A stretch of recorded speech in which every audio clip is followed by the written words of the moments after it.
Welcome back to the MODUS Super Series. It's day 2 of Group A action, and to reflect on what we saw yesterday and look ahead to today's action, I'm joined by our wonderful commentary team. Murph, we're going to start with you. Mark Dudbridge, top of the table coming into the second day. How impressed were you with him yesterday?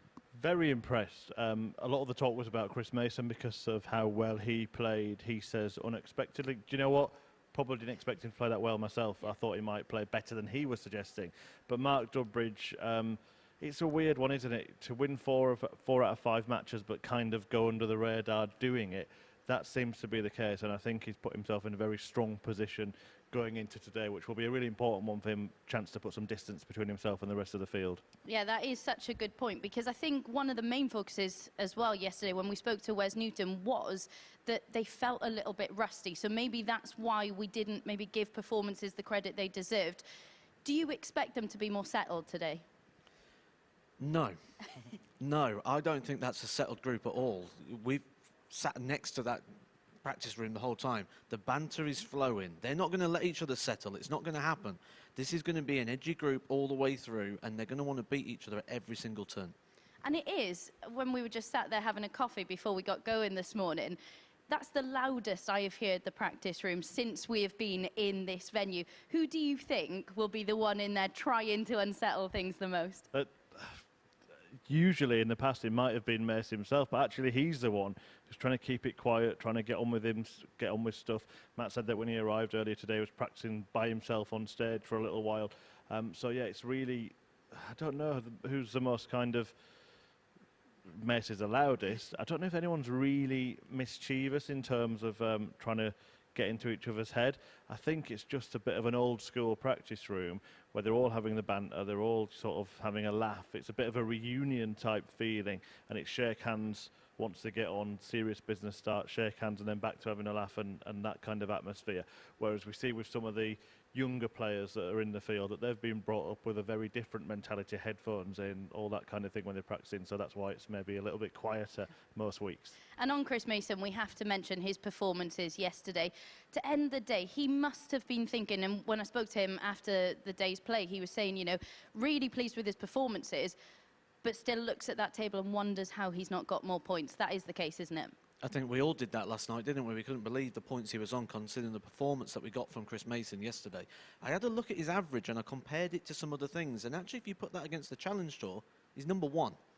It'd be the highest on the Challenge Tour in terms of running averages, just to put into perspective how good Chris Mason was yesterday. Absolutely. And do you see, going forward, what could this lead to for Chris Mason? A big head. Yeah, he can't keep playing that well and not winning. So the question now is, can he do it for another day and another day? And if he does it for 3 days, 5 days, dare I say 6 days, then, you know, there's Champions Week coming up next week, getting on a real run. And we were talking about in commentary as well, that World Seniors thing looks really interesting now for Chris Mason. He hasn't made it through yet. I wonder if he would now accept an invite, because at that kind of level, he would be more than competitive to win the World Seniors Championship in February. And also coming into the field later on in the week is Paul Nicholson, another one of our commentators. If you're Paul Nicholson, are you starting to think, oh, I wish I went out first, given how well Chris Mason's playing? Because you are going to expect a little bit of a competitive edge between the two, aren't you? We're naturally going to compare the two. Murphy's already compared the two in commentary and said he's going to give Nicholson a hard time if he doesn't bring up the same level that Chris Mason has. So yeah, definitely there's an advantage for Chris for going first, but Chris has set the bar and he's set it very, very high. And Paul Nicholson's got quite a lot to live up to. Yeah, if you watch him, Paul, good luck on Thursday and Friday.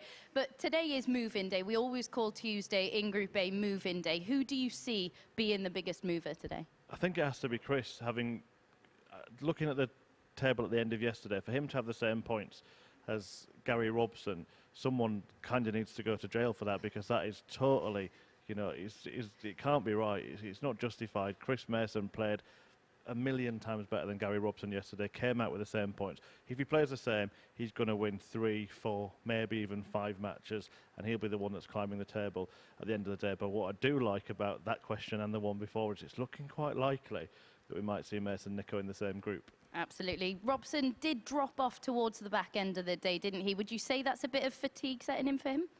Could be a lot of things. I picked up on there was an issue with the release and the throw didn't look right towards the end, and then I was reliably informed that he's got a bit of a shoulder injury at the moment as well, and he's not really resting this. He went out playing at the weekend, he's been doing exhibitions, didn't really perform at the weekend as well, so that's not going to be good for the mind either. So he's coming to do a full week, and he's not 100%. So I expect to see that again throughout this week. And he's not the only one. John Walton looked like he was struggling up here as well, but a crucial 2 points to end the day and keep his hopes. You'd think of Group B alive. It's probably unlikely that he's going to top Group A. Would you agree? I absolutely agree. Bizarrely, he played his best stuff in that last match, when you would think that as the day goes on, that would become more of a strain and more of a problem. Yeah, I think it could be a long, tough week for John Walton, to be honest. I think he's going to be here for 5 days, and I think it could be tough going. Right then, it is move-in day in Group A. It's the second day of action. We get underway in about 5 minutes' time, so make sure you come and join us on Sporty Stuff TV.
The MODUS Super Series, brought to you in association with Bet365, Betfair, Betfred, Coral, Ladbrokes, Paddy Power, Unibet and William Hill.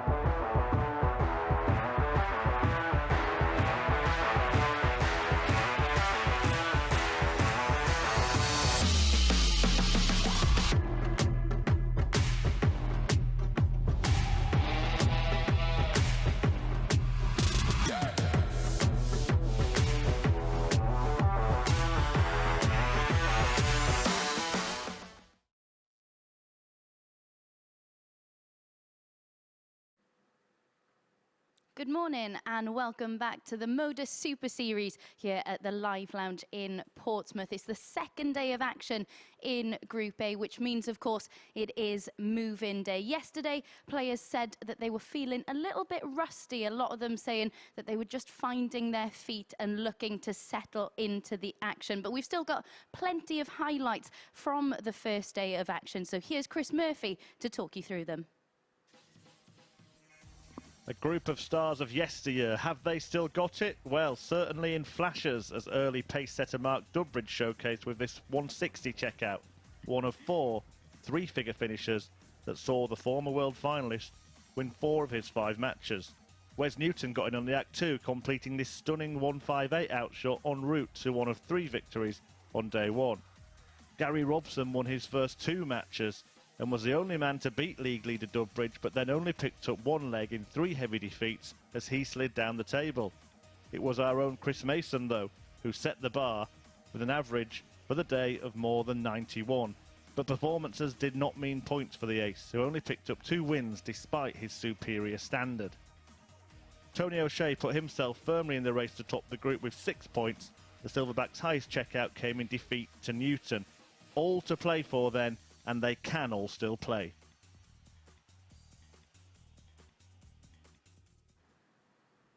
Yeah, Chris Mason showing there with yesterday's performances that we certainly did well to pick him to play and not Chris Murphy, I think it's fair to say. But in terms of Monday's results, we're going to see them on the screen shortly. They don't paint the full picture, do they? Because Chris Mason's performances were far superior to anyone else's yesterday. He just didn't get the point on the board. Yeah, and it takes something to turn performance into wins, and that's just playing consistently and getting consistent results and being under pressure as well at certain times. You know, yesterday we saw Chris lose 3 matches. They was the games that he actually played against the throw. He won the 2 games he had with. Now, is that a case that he's overthinking this? Because we know Chris sits in the commentary box and he's got to analyse everything. Is he overthinking the breaker throw? And do you think maybe, you know, we know his mentality coming into yesterday's play was that it might take a few games to settle. Do you think he could have been surprised at how well he settled and then maybe applied a little bit more pressure onto himself? Do you believe Chris Mason really thought he wasn't going to play well? He's put the time in. He's put a lot of practice in. As I say, he's been coming in here in afternoons. He's been going to tournaments. He's been doing a lot to get himself ready for this. I just think he didn't want to put the spotlight on himself. But unfortunately, he's done that with his level of play, and his darts have done that for him rather than his mouth. And John Walton currently sits bottom of the table, but a crucial 2 points for him to end the day with that victory over Gary Robson. For him, what do you think his realistic aims can be? He's just got to try and find some form, try and find some rhythm. He looked a lot better yesterday when he slowed everything right down and he really took the time. You can clearly see he's got a niggly injury going on at the moment, so he's just got to find a way to be comfortable, and he's got 3 days to do that. He's had 1 already, he's got another 2, and he's got to look at the back end of this week in that Group C at where he can maybe try and attack. And Gary Robson, someone you mentioned in our little preview show, is someone else who struggled towards the latter stages of the day. Yeah, and again, shoulder injury apparently for Gary Robson, I've been informed, and I think the issue is he's not managing it very well. He went and played darts over the weekend, didn't perform too well. That brings you here with doubts. And there's some good players in this group and this week. So you don't want to be coming here with any doubts or any niggles or anything, or it's like swimming with sharks. Absolutely, and the man currently sat top of the table is Mark Dudbridge. He took out a phenomenal 160 finish yesterday, one of 4 ton-plus checkouts from him in yesterday's play. It really was a superb showing from him. And spread out across the day as well. We got the 160 at the very start. We ended with that 1-2-3 as well. We had a lot of good finishes from him, and he was very consistent, like you say, throughout the day. And that's the thing that will win you games. That's the thing that will win you groups. It's all right going and having a really big average somewhere, but you've got to be consistent. When that game drops off of the A game, that B game needs to be enough. And that was for Mark yesterday. Absolutely, and he takes on Tony O'Shea in the first game of today. Of course, it was Dudbridge who took the 2 points in this one yesterday. How do you see this one going? Tony O'Shea's got to find what he found at the start of yesterday. When you talk about people who tailed off, he really tailed off, and he couldn't find those doubles. So he's had a night to rest and try and forget that. He's had a morning in the practice room to try and get that right. That will be the key to this. If he starts hitting those doubles, this could go either way. But if he carries on how he did at the end of yesterday, Dudbridge takes it again. He did tail off, but even in the early games of yesterday, it took him 2 legs to settle into matches, didn't it? Yeah, we've always had this really with Tony. He's got a lot of movement in his throw, and when you've got all that movement in the throw, it takes a lot to get that in sync, and there's a lot of timing that needs to be in place. And when that timing starts coming in, he can throw with rhythm. And when he starts throwing with rhythm, he's got one of the nicest throws and most easiest throws to watch. Let's hope we see that in our opening game then. Let's hand over to Chris Murphy. This man's going to run down to join him in the commentary box. Thanks, Abby. Yes, here we go then. A meeting between two former World Championship finalists and one including the man at the top of the table and a man chasing him hot on his heels. If Tony O'Shea wins this game, then we will see him join Mark Dudbridge on 8 points. He was up and down for the 61-year-old from Stockport yesterday. Produced some good stuff, produced some bad stuff, produced some in-between stuff. As for Mark Dudbridge, perhaps a little more consistent. The only player really to get near that standard set by Chris Mason in terms of average across the 5 matches. He was 87.12 for the day, but he did manage to convert his performances into points. Game on. 8 of them achieved in the end, bizarrely only beaten by Gary Robson, who really slid in terms of standard as the day went on.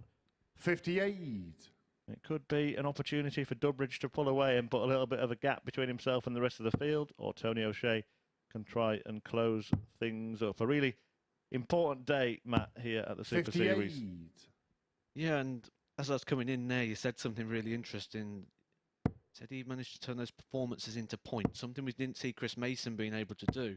85. Wouldn't you love to know what that is, what that secret formula is that allows you to turn those good performances into wins? Luke Humphries on the main tour is somebody who managed to find that formula. If you talk about people that used to play really well on a regular basis, but not seem to get the results that performance warrants. Yeah, absolutely. Dudbridge hitting a 177 immediately to really take the game to O'Shea from the start. It's a good response from Tonio on 2-1-8 after 9 darts, following 46. that ton 40. I feel at the moment as well, everything's probably looking quite rosy for Mark Dudbridge, isn't it? He's just been announced as being a participant in the World Seniors. 1 on an Comes here M40. yesterday and tops the table. Surely that's just full confidence coming now for Mark Dudbridge. Doesn't like the lie, but feels the need to stay there, being on 220.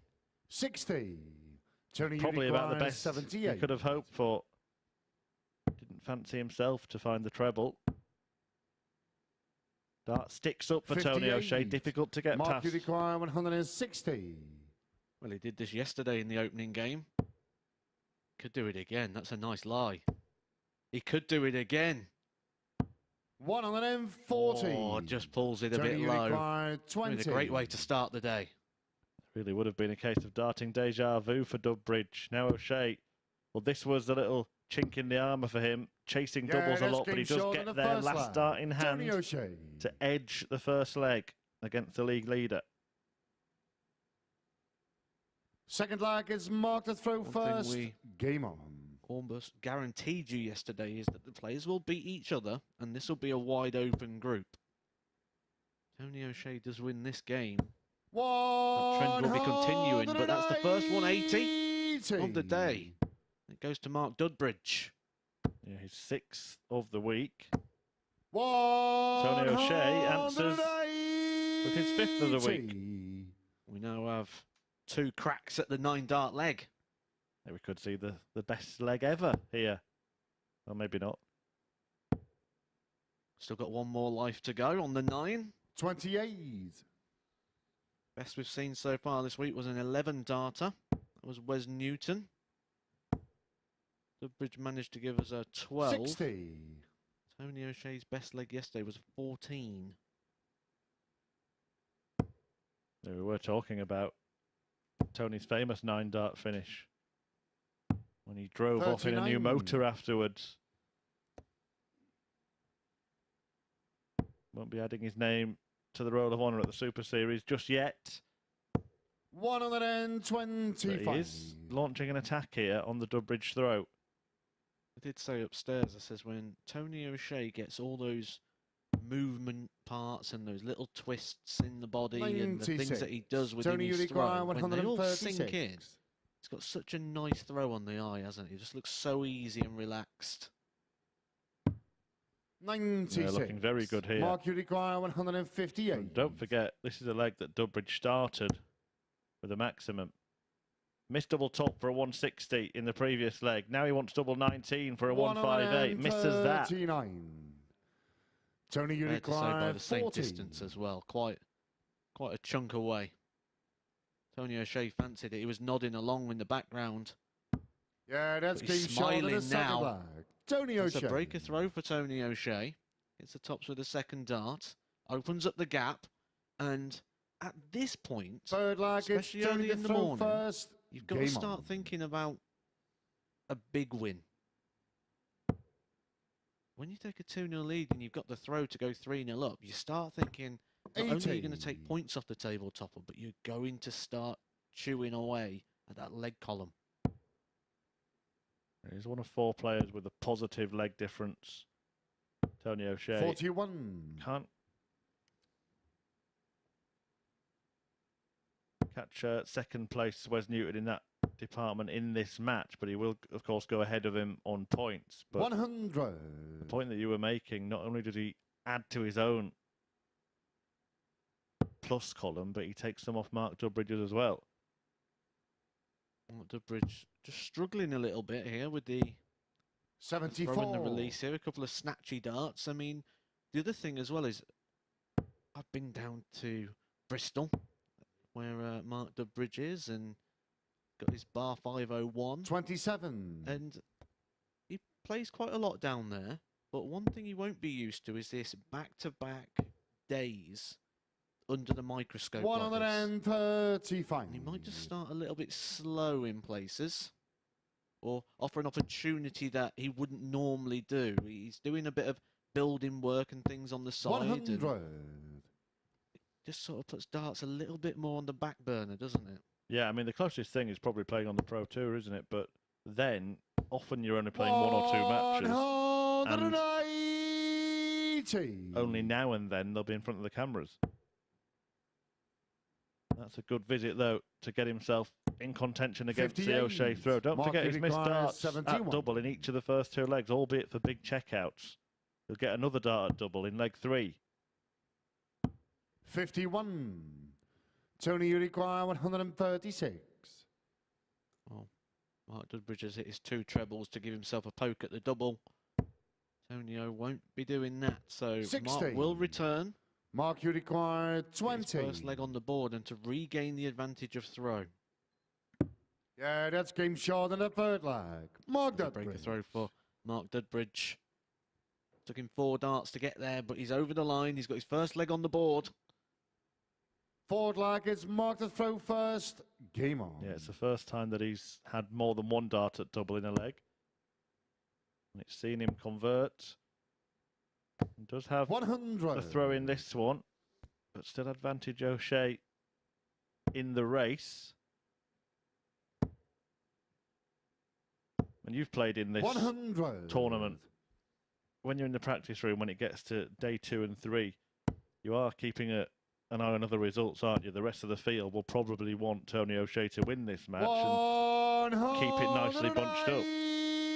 180. Absolutely, yeah. You don't want one player running away with it unless there's multiple qualification spaces. If you're in something like a Group 60. C, at this point you start thinking, well, if he runs away with the group, that's fine, and I'll just take the second space. The main objective of everything this week is to be 96. playing on Saturday. You get through to Saturday, you get a few pound in the pocket, you're playing in front of the live audience. You're playing for £5,000 96. guaranteed. Mark Uruguay, prize money. 125. 125. No need to go the bull route, but he is. Oh, he's got to carry on, hasn't he? He's got to carry on. Oh, so 100. close. Wanted a flashy finish, Mark Dudbridge. It's another leg in which he has a dart at double on a big combo and misses it, but that would have been something special. And this is actually a very, very tidy performance 60. from Mark Flash. Uruguay, 25.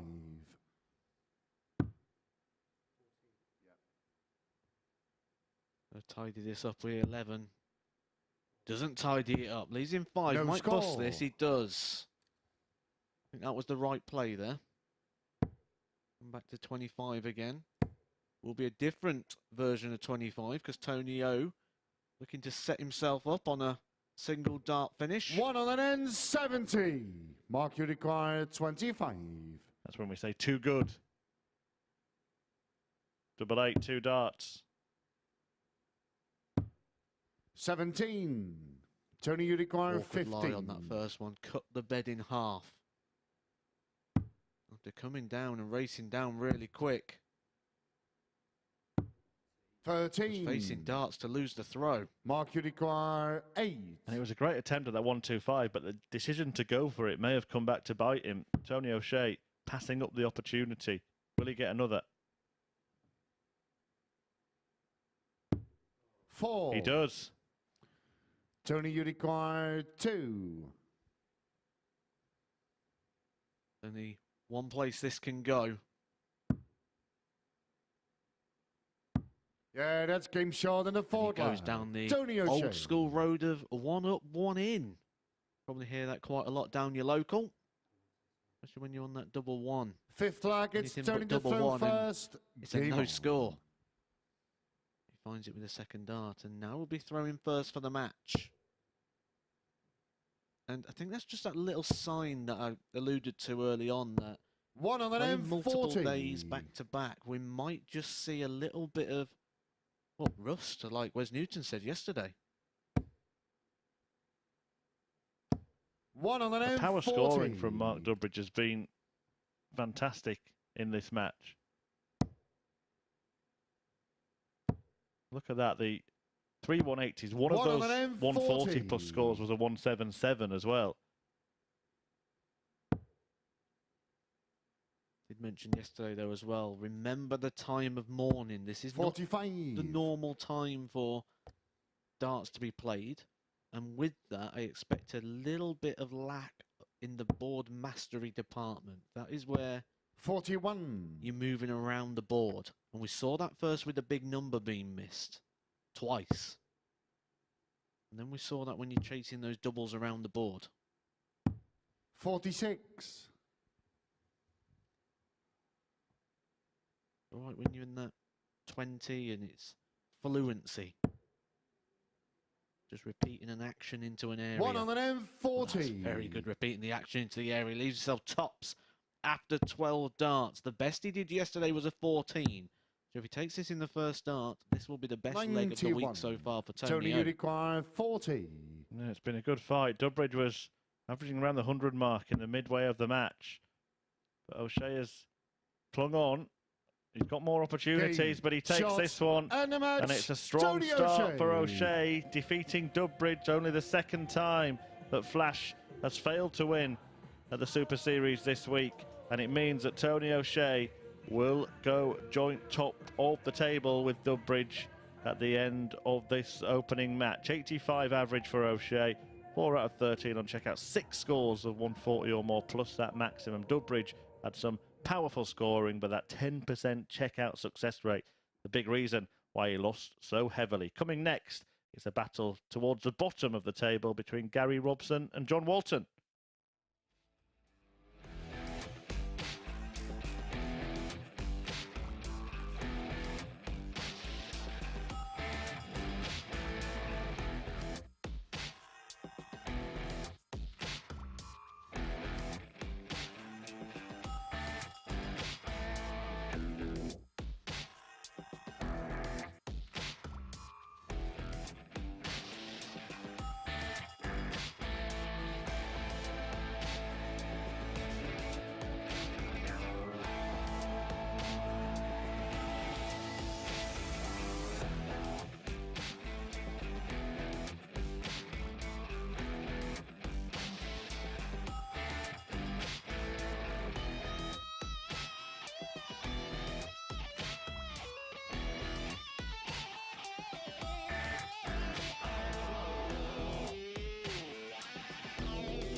Welcome back to the MODUS Super Series, where we've just seen Tony O'Shea come through with a 4-1 victory to move on to 8 points in the table. There we have confirmation of it. 4-1 win over Mark Dudbridge. It was a much quicker start to the day's session from O'Shea than yesterday. Flashed twice, missing darts at double for big ton-plus checkouts in the first 2 legs, and O'Shea mopped up nicely. Dudbridge with a largely impressive showing, especially in the scoring phases of that one. Got himself back into the contest and came close to a 1-2-5, but with both missing multiple darts at double in that 4th leg, O'Shea finally took it, and it felt like a really crucial break of throw in that one. And O'Shea, he scored the heavier in that final leg to get over the line with a 4-1 win, and we can see what that does to the league table after the first game of the second day in Group A. There we have it. Tony O'Shea moves to top of the table with that superior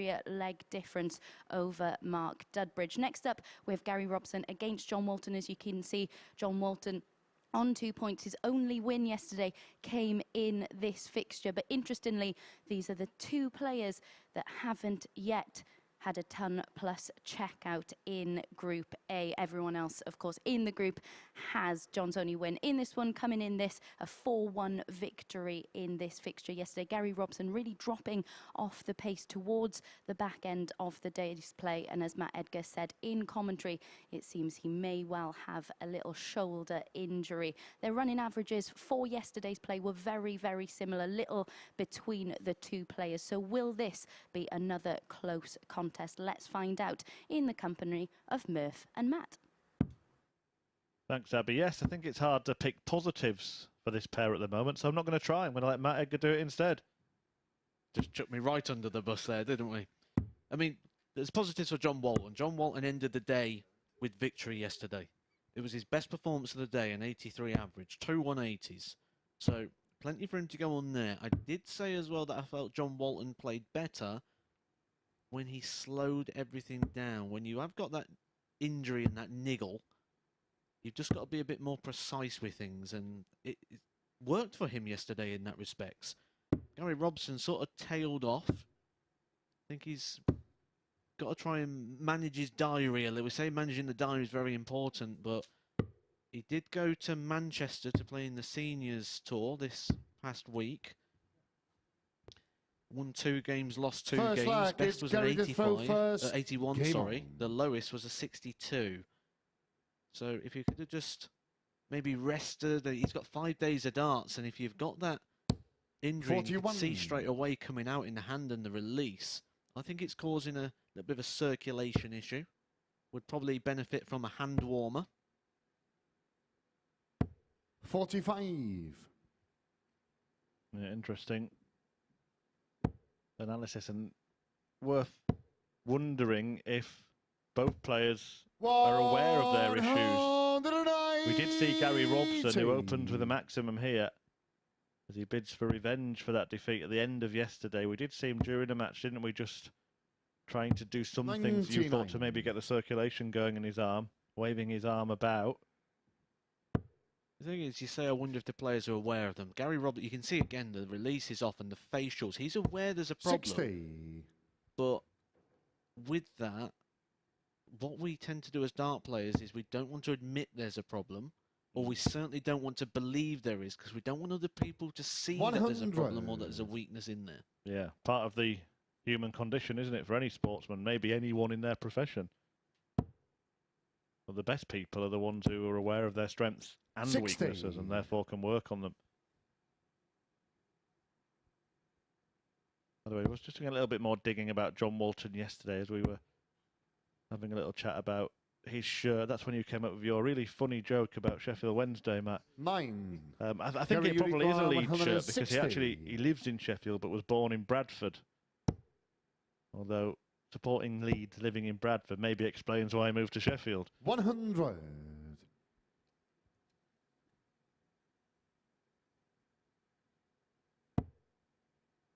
You have to remind me of the really funny joke, didn't you? Just sat with a big grin on my face 81. now. Gary, you require 60. Well, at least it's not going to hamper him on tops. There, I have picked a positive. 30. John But the Uruguay, outcome is negative for 167. Robbo, who could be robbed with a 167. I expect to see a few low darts and a few 43. left darts from Gary these two. Uruguay, 30. Or 15 for the leg. Yeah, that's game short in the Straight first in. leg. Gary It's going to make Robson. him feel a little bit better. I see John Walton already shaking his head in the background there and doing a bit of Second leg is John stretching. will throw first. Game on. Doesn't make pleasant viewing so far for the Waltons watching on TV. 100. I mean, you said we've done some digging. We also did some digging into as much form as we possibly could 60. about John Walton, just to see if this is out of the ordinary what we're seeing so far. And actually, the average that he produced yesterday is pretty much bang on to what we'd see him produce in the Yorkshire Super League. 85.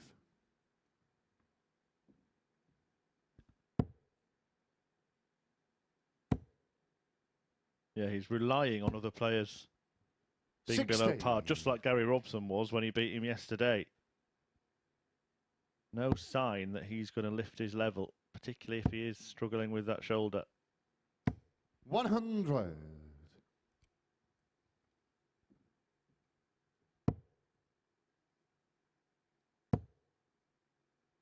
One thing, 80. a slight positive though about John's throw today is the hand. The hand's opening quite nice and wide, opening nice and early, which should allow 60. gravity to take over a little bit more when it gets to that highest point.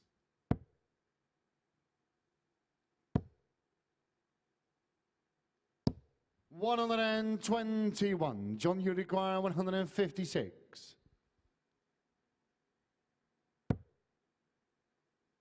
Well, he's in with a good chance here of levelling the match. Not the same standard as 60. the first game, and I do get the sense that we are going to have two groups in this group.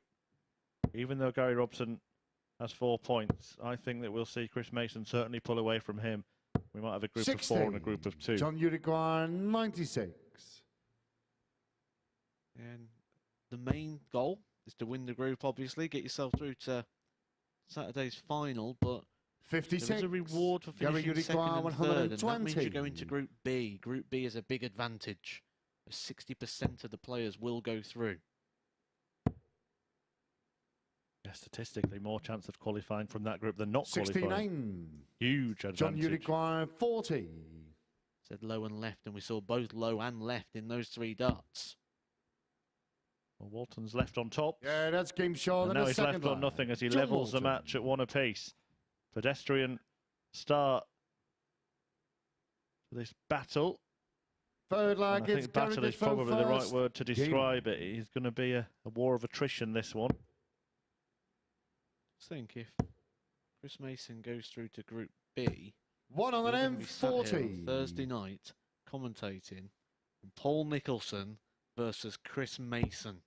Yeah, the viewers on Sporty Stuff TV have been watching them comment, analyse, 96. critique other players over the last couple of years. We'll be looking forward to casting an eye over a match between those two, but nobody more than me. 140.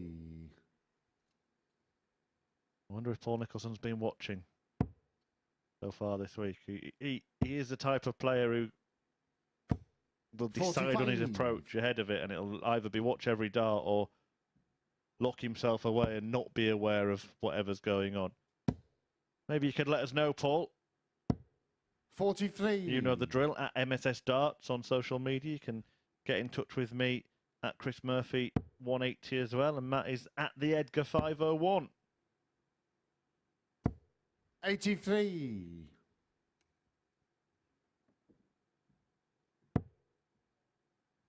Marco Meyer, our new referee for the week, the Dutchman, doing a fine job. 85. I do like his game shot calls, you know. Gives it a little yes. Used to be a referee when the PDC first come around, wasn't he? Did 100. something similar. Gary and every time he hit the door, he was like, 93. yes.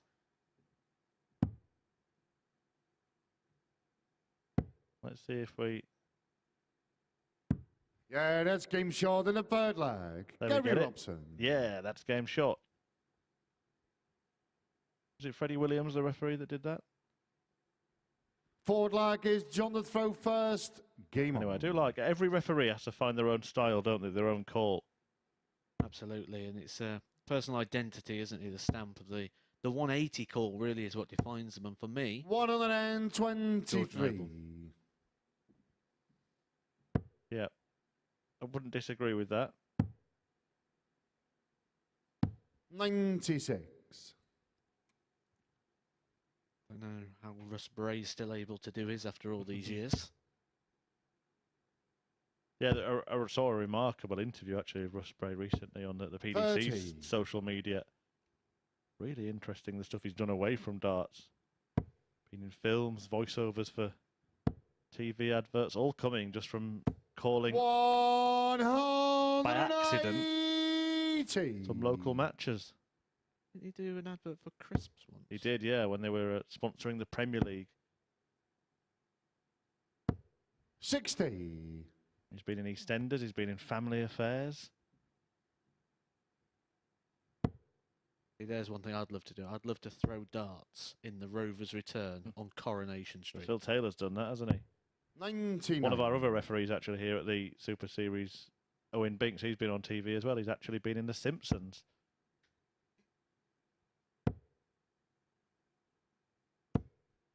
$140. Gary, you require 126. Well, 126 for Gary Robson, having hit a maximum in this leg. Needs a treble, can't find it. 54. John, you require 148.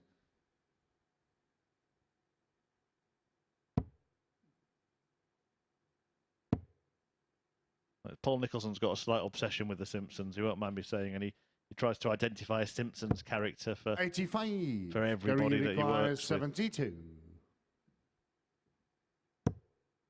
Don't think he's given us yours yet. I'll press him on that. 52. John, you require 63. Is he a really muscly Simpsons character, is he?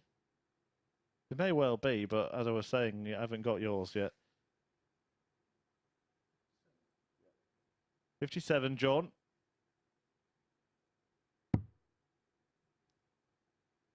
Double top, John.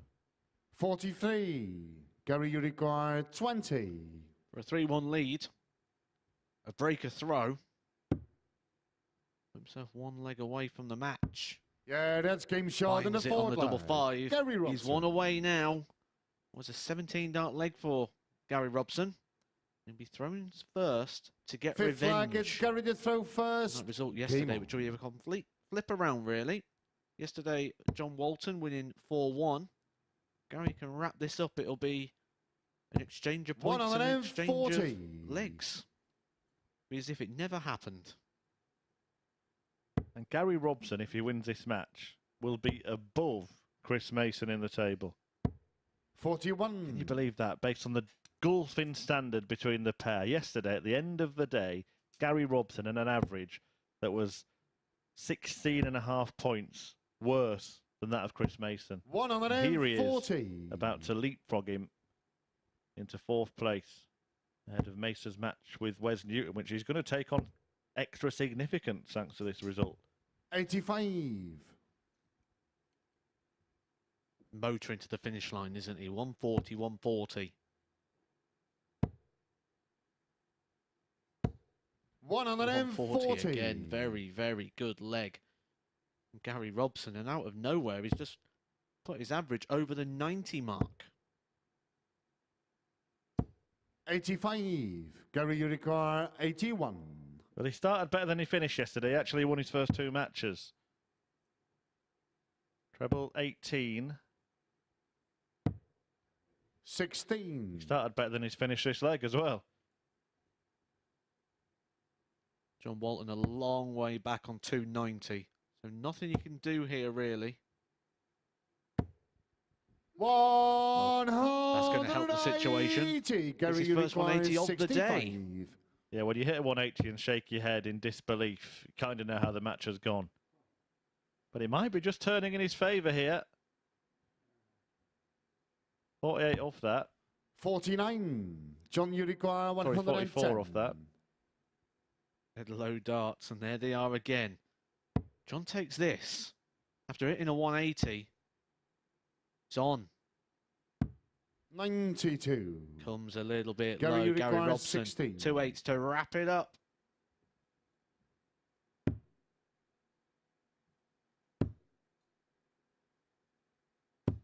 Game. Shot. And Gary and a Robson match. does Gary wrap it Robson. up. A 4-1 win. The same scoreline that Tony O'Shea secured against Mark Dudbridge in match 1. It's a decent display in the end from Gary Robson. Around the same average as O'Shea as well. Just shy of 85. 7 scores of more than 140, including a couple of maximums and some nice, neat checking out. John Walton, well, he has got an awful lot of work to do. He's now cut adrift at the bottom of the table with Chris Mason taking on Wes Newton in the next match after the break.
Welcome back to the live lounge here in Portsmouth, where Gary Robson has just beaten John Walton by 4 legs to 1. Neither player looking overly comfortable at the start of that one, but it was certainly Gary who settled the better into it. An 84.6 average for Robson in that one. He certainly exacted revenge because it was Walton who won by that same scoreline yesterday. The finishing much better from Robson in that one. 4 out of 9 on the outer ring, his highest checkout, a 93 in that one. Gary able to raise his level enough to get the points needed, but it was a fairly pedestrian pace for much of the match. John feeling pain in his shoulder more than his opponent will be after that one, that is for certain. We can see what that does to the league standings after 2 games played today. Of course, it was Tony O'Shea who won the opening match of the day, then Gary Robson getting the 2 points in that second one to take him on to 6 points. And we've spoken a lot about Chris Mason, who's up next against Wes Newton. Of course, he's currently on 4 points. He'll be looking at that league table and wondering how on earth players like Gary Robson are currently above him in the league standings, because it was Chris Mason who was probably the best performer in total yesterday. And Chris Mason did take out a big checkout of 130 during yesterday's play. That was his highest checkout. Of course, he was one of 4 players to take out a ton plus checkout during yesterday's play. Even Wes Newton said after this match yesterday that, of course, Chris Mason was the best player in action. Here we can see Mason pinning that 130 checkout during yesterday's action. Only once did Chris Mason average below 90 throughout the course of yesterday, but this was the match he said he really wanted to win yesterday, and he certainly had his chances. He could have run away with it in the early stages of it, but he missed 10 darts at double, something that he'll certainly need to rectify if he is to get that revenge in this fixture. So let's find out how this one pans out in the company of Murph and Matt.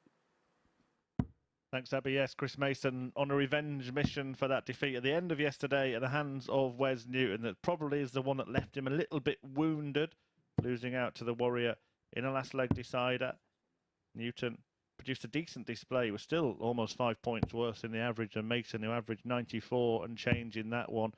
But the 52-year-old Bristolian just needs to keep calm and carry on, to borrow a phrase, I think, Matt, because if he does that, surely he'll get a bigger points haul today than he did yesterday.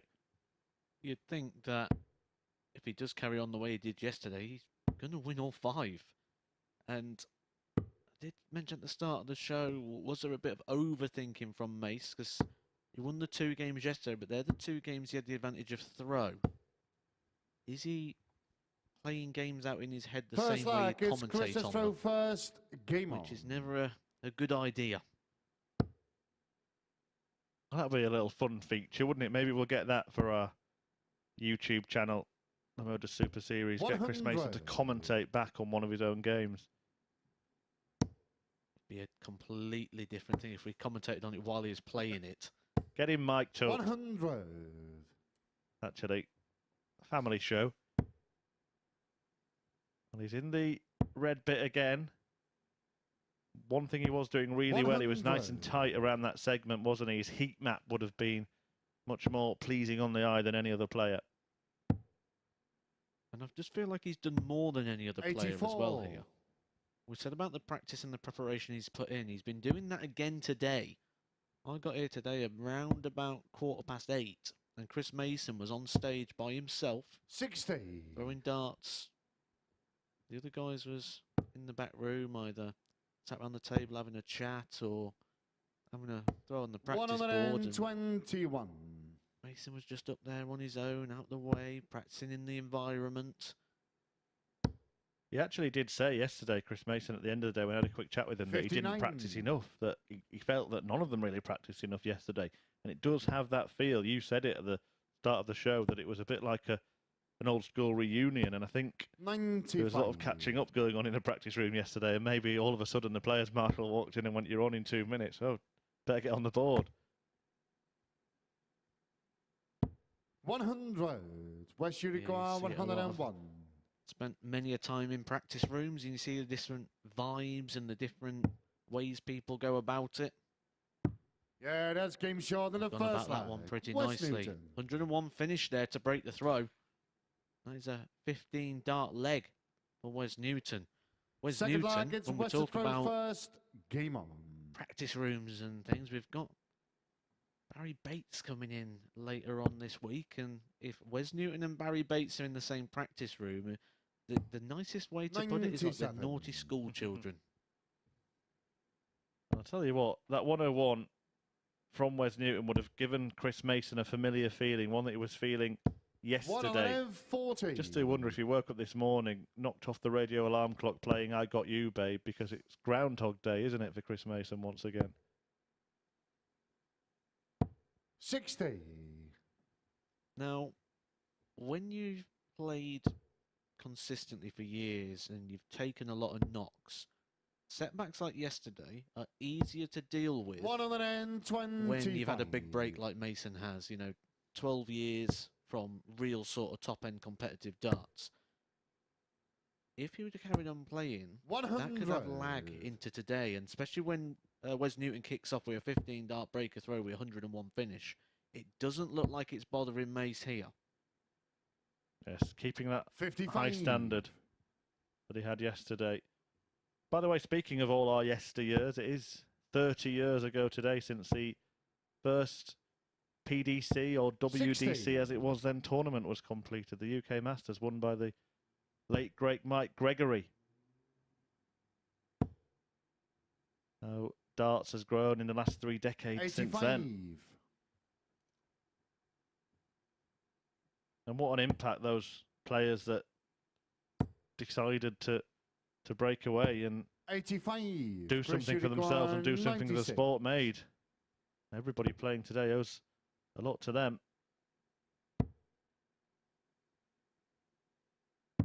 56. Wes Newton, Loose 99. starters force Wes into a 3-dart combo rather than a 2. We should get a dart at the double still. It's going to be at tops. 79. That would have made Chris Mason feel a little 14. bit sick. Yeah, it would have been typical, wouldn't it? The way things have been going for Mace this week. Is this going in? 5. And that has been probably Wes Newton, the key 20. reason why he hasn't got the points that maybe his performances have merited. We'll discuss it in a moment because Newton still has to get the job done. Yeah, that's game And he shot has in got the job second done. leg. And I Wes just think Newton. it's happened quite a few times where a leg has been close. Chris Mason has missed 2 or 3 darts at double. When he's been Third streaks leg, ahead, it's it's Chris been to no throw problem. But when first. it's been Game on. both players in reasonable finishing range, that's when it seems to get a little bit twitchy for Mace. 60. Yeah, it's like he's aware of the key moments, isn't it? Well, he's sat here analysing the key moments for years, so when he's in that situation, he's 97. certainly aware of what it means to the game. He's got a very good read on the game. You see the throw from the side, he's got a very, very good balance. 100. Yeah, I don't think there are many better analysts than Chris Mason. Worked with him in various places. Provides excellent expert 99. insight. Never shy of an honest opinion. Even more impressive then that he's willing to be on show for others to analyse. 140.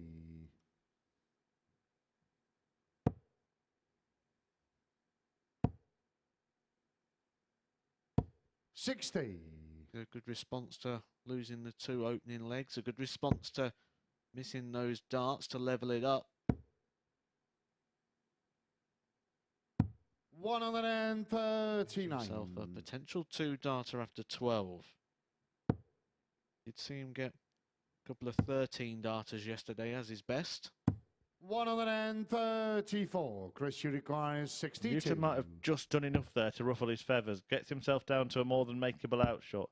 And Chris Mason again knows that he might need to hit this. Yeah, that's But this game time he shot in the has, third and he leg. gets himself Chris off the mark Mason. in the match. Sat here with Mace about 2 weeks ago and we commentated on a full week of darts. And we said Forward about leg is players, Wes to throw first. if something's Game not on. working, do you change? He's been setting tops up there in that last leg and it didn't work, he missed it. He had a lovely lie on it and he wasn't able to use it. I 100. expected him to hit the tops after the first dart. And then there he had a choice to leave himself tops again, but changed to the 16s. Mace is practicing what he preaches. 100. Yeah, we mentioned we saw Nathan Aspinall do that as a starting double in the World Grand Prix final on Sunday. We say 60. an old adage, if it ain't broke, don't fix it. But if it is broken, then better fix it. Just saw Wes after that 60. Shout out Wes. 43. It's a little trait that dart players do. There's a certain group of dart players that when they don't hit something seem to shout out their own name quite a lot. Yeah, many of them actually add a bit extra, don't they? They give 60. themselves the full name. We didn't get the full Wesley there from Newton. Michael Smith gives you the mic, but very stretched. It's a Mike. Sort of like all the way down the 140. hockey. Yeah, I'm not sure we'll get the Christopher from Mason in this one. Hasn't had much reason to say it. 85. And there's an opportunity appearing here for Mace. Doesn't like the lie. Stepping across to try and hunt down. Hasn't been able to do so.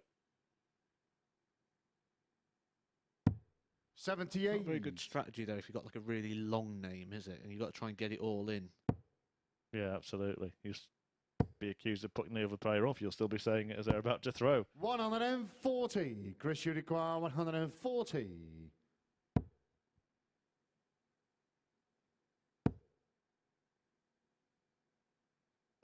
100. Wes, you require Will he 56. get a bit of luck? That's what he didn't seem to get much of yesterday. Rub of the green. Yeah, But that's Newton is in the red and one away from the win.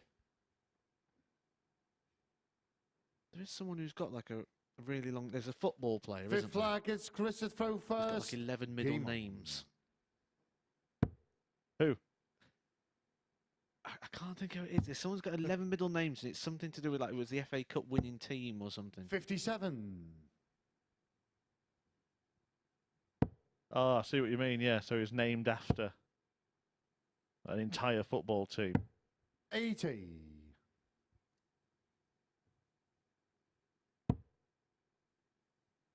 Well, there you see, not much between them in this one. Mace not quite producing 27. the level that he did for most of the games yesterday. Certainly not the level that he produced against Wes Newton. Abby mentioned there was only one match in which Chris Mason averaged less than 90, and that was an 86 average in defeat to the league leader, Mark Dudbridge. Wes Newton probably will feel like he deserves a 140. win by the margin of a couple of legs here, particularly with some clinical checking out, and Mason passed up that opportunity earlier on. 100. Complete my bit of trivia. I've now got it. There we go. Let's see if you can get them all in by the end of this leg. His name is Charlie Anthony, Philip David, Terry Frank, Donald 81. Stanley, Jerry Gordon, Stephen James Oatway. Knowledge.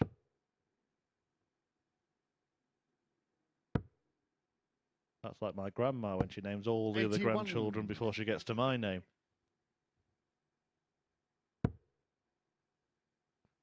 It's always the problem when they start chucking the girls in there as well. You know, Rachel and 60. Looks disgusted there, Chris Mason. He knows that he's just opened the door for Newton to get the job done here. He could use that to find the treble 20. 55. Fails to do Chris, so, you so require Mason still in the box seat 136. in leg 5.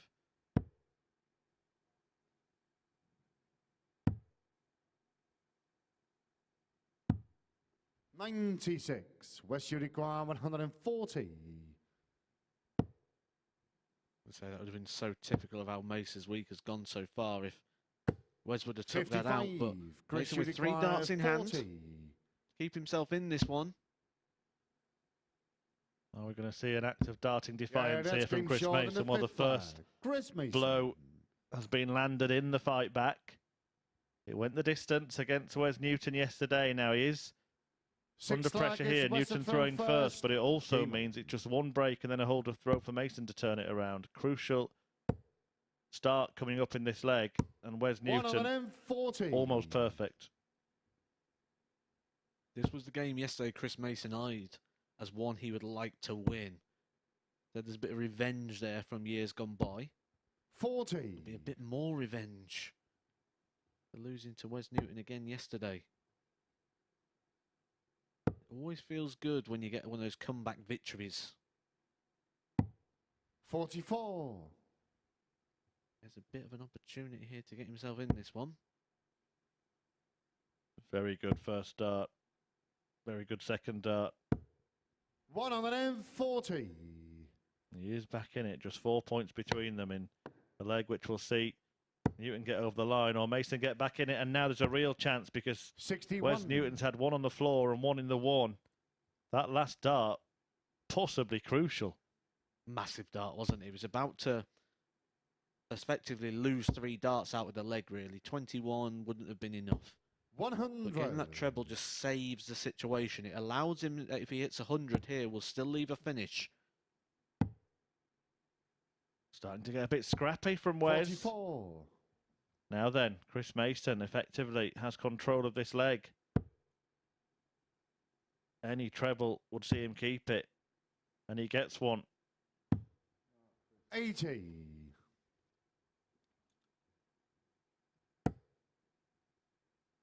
Gone from putting himself in pole position to just opening the door again for Wes Newton. Really interesting leg of darts, this. Chris, you require 141. Still favour Mason at the moment. Chasing a big treble around the board 93. and gets it with a last dart. That leaves him 48. That gives him choices. If Wes Newton doesn't take out the 129. 97. 48 Chris, for you Mason. require If we've seen 48. him leave 16, we've seen him leave tops. Chooses 16s on this one. Yeah, that's game Uses short of it the six successfully. Chris Mason. Changes MO on what he wants to do throughout this game.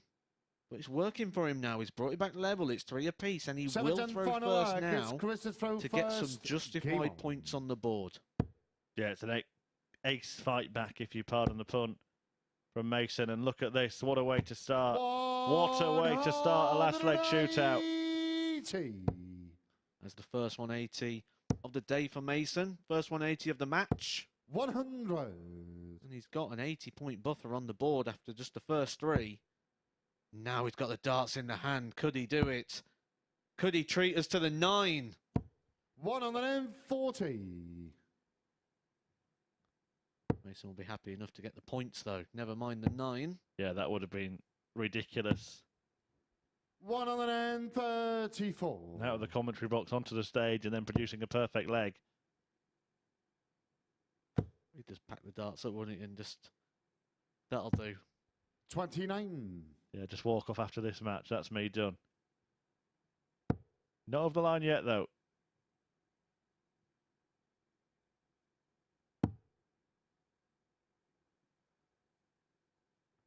Has hit 9 dart finishes before Chris Mason. Had one in the World Masters back in 1999 and one in Chris, you 2004. require 152. Could have been partying like it is 1999. Just trying to work out what Wes Newton was trying to do there with that last shot. He sort of snookered himself by hitting the treble. Just forced himself to have to hit another. Oh, he's hitting them here. He's going to leave tops. 139. Chris, All the you reds. require 56. Chris Mason is first to the colours. It's only one go, though. 36. Wes, you require 40. Game. He went back to the shots, tops. He and missed the match. tops. Wes Newton gets the tops, and the misery continues for Chris Mason, who is still stuck on 4 points. Wes Newton getting over the line in that one. A 13-dart leg to wrap that one up. That is the best we've seen from him so far this week, and he timed it to perfection there to break the throw in the last. Take the 4-3 victory over Chris Mason.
Welcome back to the MODUS Super Series, where we've just seen Wes Newton again coming through a last leg decider to get the better of Chris Mason. As Murph mentioned in commentary, missed starts at double at key moments, a large part of the reason why Mace hasn't accumulated more points. As you can see, 3 out of 8 for Mace on the doubles in that one. 57% checkout success for Wes Newton. Newton with that 101 finish to take the opening leg.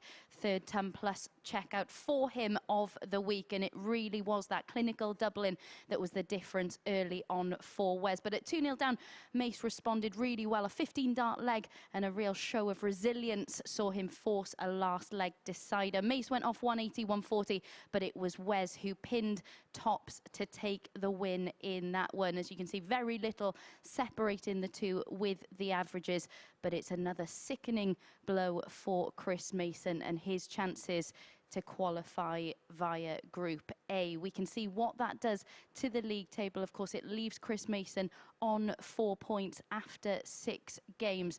A real blow for him. He'll be wondering why his performances haven't merited more in this group. But it's Wes Newton who is now top of the leaderboard coming into the next match, which sees Tony O'Shea. He could become the first player to move into double figures. He's taken on John Walton. Tony coming through that one in a last leg decider yesterday, but both these players will be hoping that there's a higher standard in this one, because between them in this fixture yesterday, they missed 31 darts at the outer ring. But Tony O'Shea, his highest finish yesterday was a 113. We can see it as if by magic. There it is on the screen. That was his highest checkout of the day. And of course, Tony has got off to a flyer this morning as well with that 4-1 victory. Walton feeling a little bit of a shoulder niggle in his opening match. Will that impact his performance in his second match of the day? Of course, he's looking to move on to 4 points level with Chris Mason. Let's get into this one then and hand back over to Murph and Matt. Well, that sounds ridiculous, doesn't it, Matt? If John Walton wins this match, he'll be level on points with Chris Mason, who has just been so unlucky. Top levels of performance. But it does beg the question, you know, we've been saying over the course of the last couple of days, yesterday and the start of this one, that Mason hasn't got the results that his performances deserve. But part of winning darts matches is hitting the right things at the right time. And Mace himself would be the first to say it's not about averages, it's about winning, and that's something he hasn't been doing. Something John Walton hasn't been doing either, but he hasn't been performing anywhere near the standard of Mace. And Tony O'Shea, if he wins, well, he'll go clear at the top of the table. We currently have 3 on 8 points, Newton, O'Shea and Dudbridge, Gary Robson on 6, Chris Mason inexplicably on 4, and John Walton on 2. This was a game that we saw at the back end of yesterday, and like Abby said, there's a lot of missed doubles in this one. 58. Tony O'Shea was going that way, wasn't he, at the back end of yesterday, but corrected that today. 4-1 victory over Mark Dudbridge in his opening game. And with all things fair, and what we've seen in terms of performance and in terms of what these players are going to be looking for from this match and from other matches, Tony O'Shea is going to need to try and record a big win here, because his leg column isn't that healthy at the moment when you look in relation to, say, Wes Newton, who's above him at the moment. And that's probably down to the fact that he hasn't been recording those big wins against the players that other people have been recording the big wins against. Everybody's played 6 now. 41. Where are you currently looking as the most likely candidate to top the table? Because I think we can start to think that it probably won't be Chris Mason, despite being 85. the best player in terms of standard. He will have to go on that kind of run of winning all his matches that remain today to have any chance. Yeah, it's weird, isn't it? Because I like to write things in red when things are going well, and some of his averages would be red. But yeah, he's also running very close to getting the marker pen, which is where we scrub the line through and say they are not in the running any longer.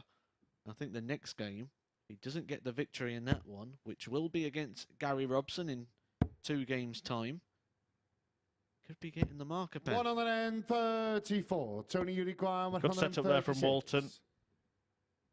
If O'Shea's to win the leg, he may have to take out the 136, which won't happen. But John Boy 100.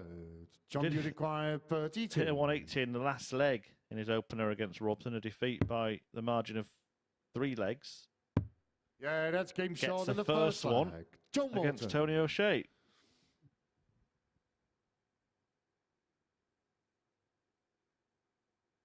Second leg, it's Tony to throw first. This group's Game becoming a race of 3 at the moment. Wes Newton, Tony O'Shea and Mark Dudbridge looking 81. like the front runners.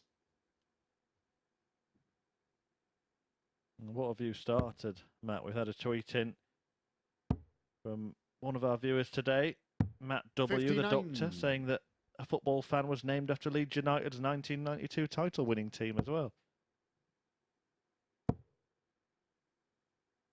Actually, 60. the surnames this time.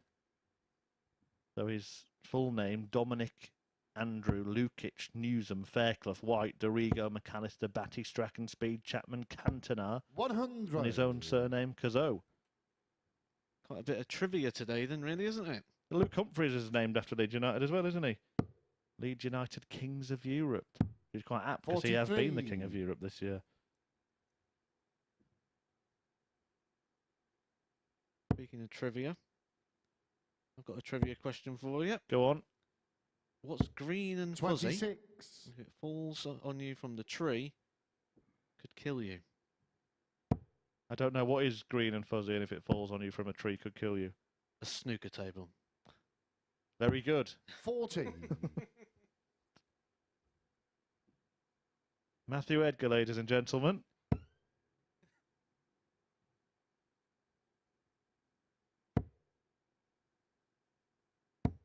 $55.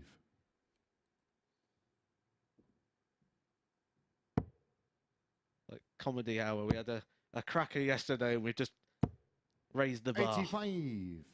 Yeah. Well, sometimes, you know, when the players aren't providing the entertainment, it falls to us.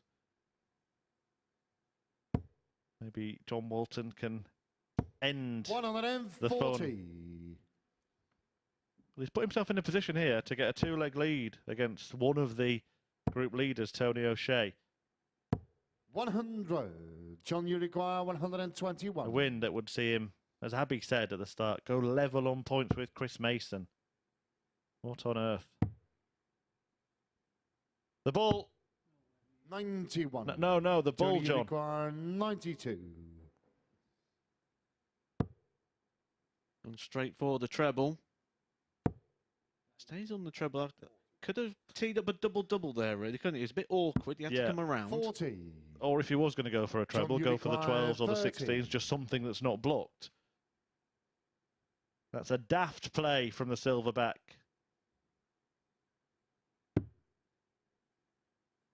And Walton could have stolen the leg. No score. Tony, you require 52. Did he bust on purpose there? Be a bit strange if he did. He could have had all 3 darts at this. Yeah, that's game short in the second Yeah, leg. he needs the Tony 2. O'Shea. Levels up the game. That's just a hold a throw, though. Took him 24 darts to get there. Third leg is John the throw It's first. not because he was missing lots Game of darts at double. It's because he wasn't hitting the trebles. He stutters over the line and levels us up. Do you get the sense that 140. John Walton is becoming the Yanis Mustafaevs of this week, and the players are actually putting themselves under pressure against him because they feel like they should beat him? I think it becomes from I'm trying to win a game to 80. I'm trying to win a game strong. I'd say the leg difference will come into play. Tony O'Shea beat John Walton yesterday 4-3, while Wes Newton, who's currently top of the table, beat him 4-0. Those 3 legs, 95. especially if Wes Newton repeats that sort of performance against John Walton later on today, that could really start to open up a gap in that column, and it is a bonus point. It's a massive 44. factor in these groups. Yeah, and it's a great point from yourself because Wes Newton is exactly 3 legs ahead of Tony O'Shea to be top of the table on-leg difference. 55.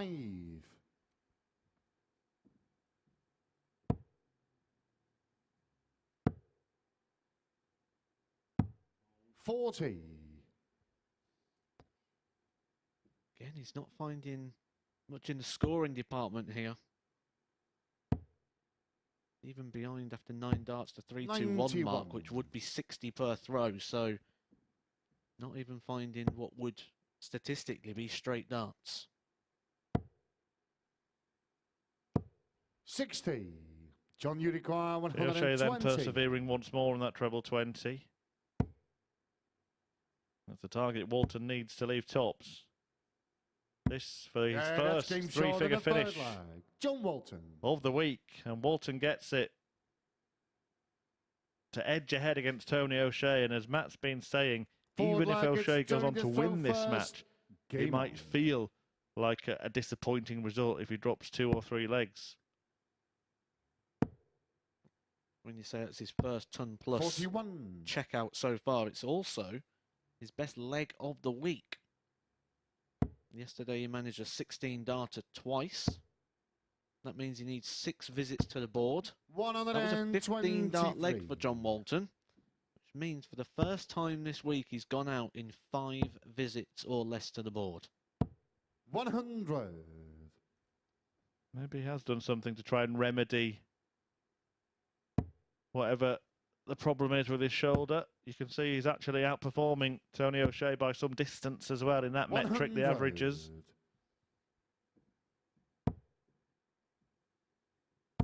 Well, this is what we're going to see throughout the week. We're going to see it 60. come through in little peaks and troughs. And in a short format game, little peaks and troughs tend to be all right. We're probably going to see him pick up a few victories and surprise a few people along the way. When you're playing 5 games a day for 5 days, you're going to find something at points. We will see from Tony O'Shea as well. I think it's been a feature of his game, not just in appearances here, but for many years now. Kind of low floor to his game and a very high ceiling. And he's in the basement at the moment. 55. Tony, you require 160. Just see him give himself a little come on there. He knows he needs something to spark himself, and that won't give him any confidence. 70. John, you require 98. Quite a nice little cover there. Leaves him straight. 90's a nice finish for a dart player. It's all on that vertical 58. line. 2 Tony, you 20s to the require ball. 90. Treble 20 will give him 2 at the double 15. We're looking for another one of those. Double 5. Yeah, that's game shot. Good finish from Tony O'Shea. Ground that one out. It looked like John Walton was going to open up a gap there and go 3-1 up, and Tony O'Shea picks out the 90 finish, levels it up. Game on. Yeah, he's been poor in terms of scoring in this match, but the finishing is keeping him in. And that was a much-needed 90 checkout as well. Walton waiting on tops as O'Shea went out on the 90. The response now we'll see from John Walton, see if he can continue 45. the increased level of performance now he's faced some adversity.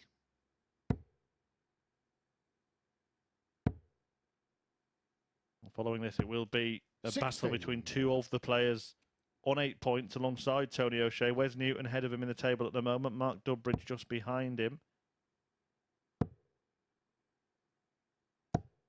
41. And then Chris Mason returns to take on Gary Robson. I would say in need of a win at this stage, Chris Mason.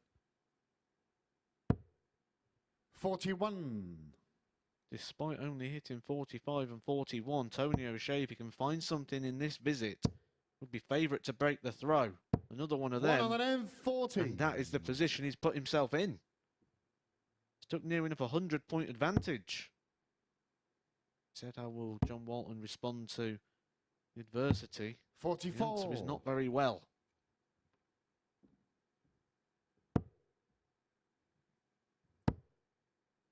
But really look at the bullseye, and he stopped here. 94. That was the intention. Having said that, there is a suggestion that sometimes it can be overthought because John Walton on 45. 318 is unlikely to leave the finish. It's possible that he will. That just comes down to you to play the board or to play the man. 42. I think you've always just got to give yourself the best opportunity at all times, haven't you, really, to have a shot at something. Yeah, certainly when the standard is pretty evenly matched. You never know if you get a chance at a 170 finish. You never know if you're going to take it, you know. 44. Tony, you require 139. This is true.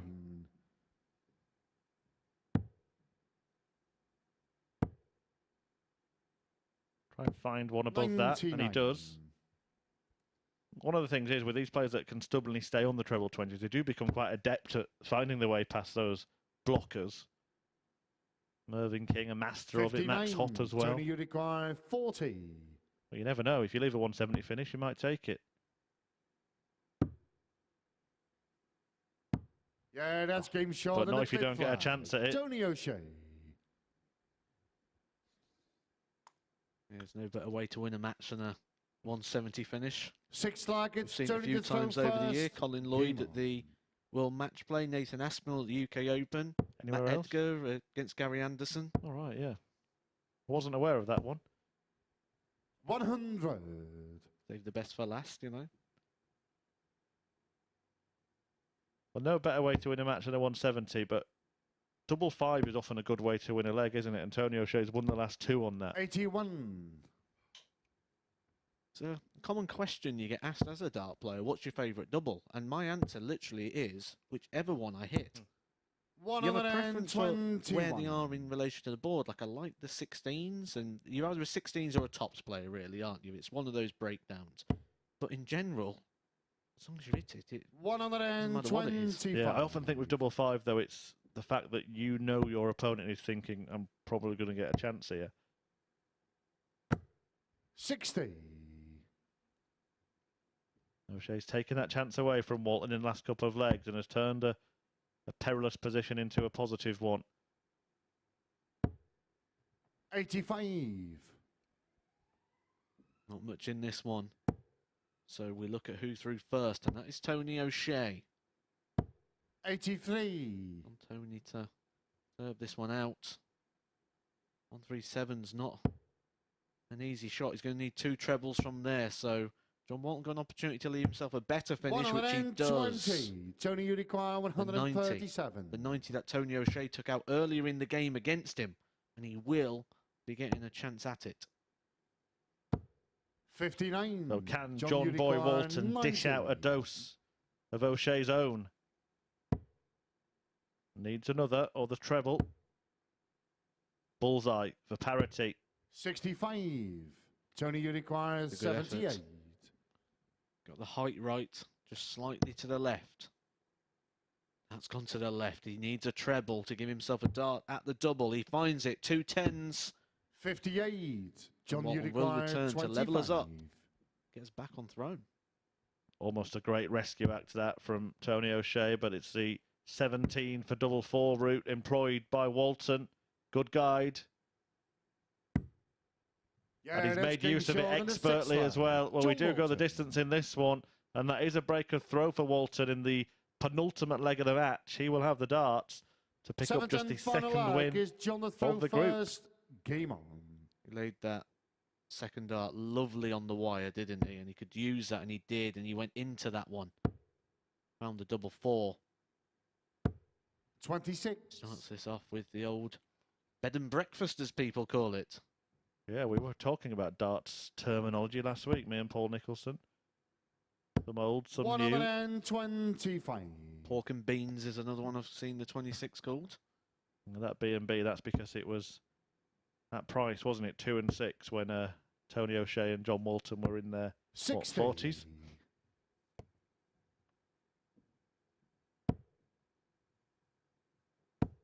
He had the advantage of throw, but that is no advantage now. Opening the game 26-60. 125, 100 for Tony O'Shea, and that's why there's a massive gap already appearing on the scoreboard. You feel this has to be a treble. And this one. 140. Quality darts at the right time for John Walton. 1 point in it, but Tony O'Shea has these in hand. Has to show how expert he is at getting past blocker darts. 41. And maybe, just maybe, that's why you should switch, Tony.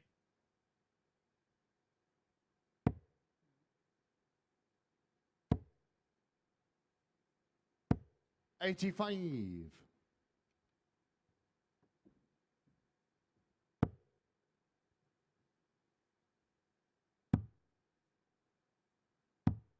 58. Again, the maths working against Tony O'Shea. I think everything's worked against him in the last couple of visits. Staying on a block target to start with, and then this time, when he was on a block target, he switched 100. when he really should have been staying. And it's that 90 again. We saw Tony hit it. We saw John miss it. But if he hits it this time, he'll win the match. John, you require 90. There's that 78 again that we've already seen Tony O'Shea miss as well. So dart a double 5 to replicate the finish that Tony Game, O'Shea did shot, against him. and he does. John Walton Walton finds the double 5 and finds his second victory of the week so far. He moves on to 4 points. 4-3 the victory for John Walton. Coming up next, we've got Mark Dudbridge and Wes Newton, 2 players that are battling out for the top position. With Tony O'Shea taking that defeat, things are going to get very interesting up at the top end of the table.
Welcome back to the MODUS Super Series here at the Live Lounge in Portsmouth. I don't think many people would have predicted the result we've just seen as John Walton has come through a last leg decider to get the better of Tony O'Shea. A 4-3 victory for him. Just a second win of the week for Walton. The finishing was certainly better from both players in that one, especially early on. As I mentioned yesterday in this fixture, there were 31 darts missed at double. Much better percentages for both players in that one. Tony Scorin deserted him at the start, but he started to motor after that 90 checkout to level things at 2 apiece. John Walton, with arguably his best showing of the week, a 15 dart leg in there, as well as his first ton-plus finish of the week, that 120 out from him. And in the decider, it was he who took out 90 to get over the line. Remarkably, that now draws him level with Chris Mason in the league standings. They're both on 4 points. Chris Mason will be wondering how on earth that is the case, given the level of performances he's delivered so far this week. Next up then, it is the two players who are top of the league standings. It's Mark Dudbridge against Wes Newton. Mark, of course, played in the opening match of the day and has had to sit back and watch as others around him have moved up and down in the league standings. Wes Newton, we're going to see a little video of him now with that 158 checkout from him yesterday in that match against Gary Robson. We've been talking a lot about these ton-plus finishes. They've been a real key part of his game as well. Of course, Wes Newton coming through that last leg decider to get over the line in his first match against Chris Mason. Who will come out on top in this one? Let's rejoin the lads in commentary. Yeah, top of the table clash here between Mark Dudbridge and Wes Newton. And even more important for the pair after Tony O'Shea's defeat to John Walton, it means that they will be out on their own at the top of the pile, whoever does get the job done. Dudbridge, who was beaten by O'Shea in his opening match of the morning, looking to put things right. Only his second defeat in the group. Wes Newton has also lost 2 matches, winning for the second time on the spin in a last leg decider against the luckless Chris Mason, who, as we've been saying, has been producing the premier performances in Group A, but hasn't been able to get that winning feeling very often. The same amount of wins as John Walton, who's just beaten Tony O'Shea. That is 96. Quite a remarkable position for Mason to be in.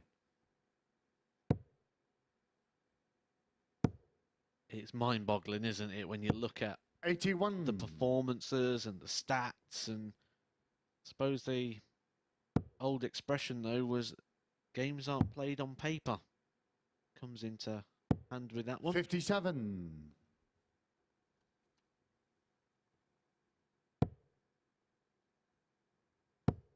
Whoever wins this one would like to see the paper, that being the league table at the end of this, because they will go clear on points. If Wes Newton can win this one, that legs column's going to start looking very healthy in favour of Wes. 180. That's very healthy.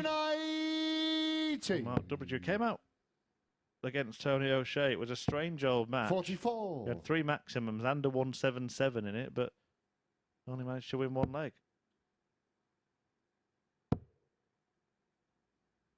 I think that came down to his doubles. I've got a 10% on the doubles for 40. Mark Dudbridge, so that's 1 in 10. He had his opportunities, he had his chances, he didn't take them.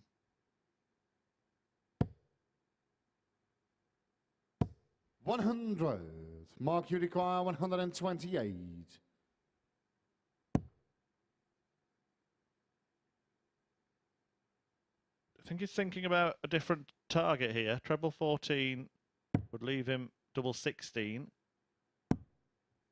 88. Leaves himself on tops after 15. Nice tidy leg. Wasn't 7. trying to go for Mark, targets that are require blocked like we 40. spoke about in previous games. And that's a lovely lie, surely. 20. Well, Wes Newton's last visit, he was actually on a finish and then threw another dart and he isn't on a finish anymore. He'd been better off throwing it on the floor. I think he should bust here. Treble 20 bull. 99. Mark, you Although, require probably 20. better to leave something like that, considering how Dudbridge was finishing in the first match. Continues that trend No of score. missing the doubles. 70. To steal one. And that's quite funny, isn't it? He used the bull to bust and hit it perfectly as well, having missed 50. Mark, you 14 require darts 20. at double already today.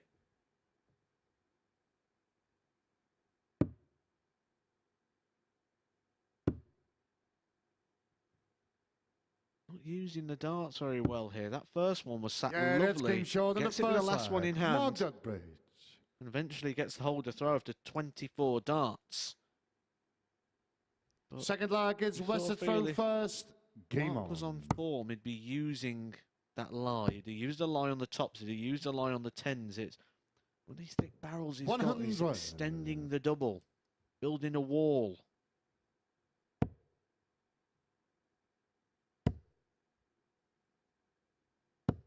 $100.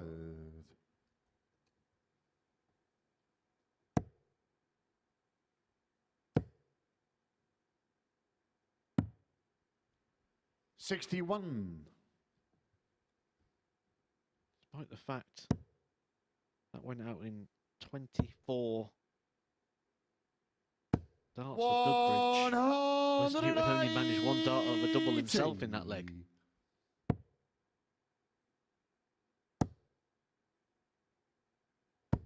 $100.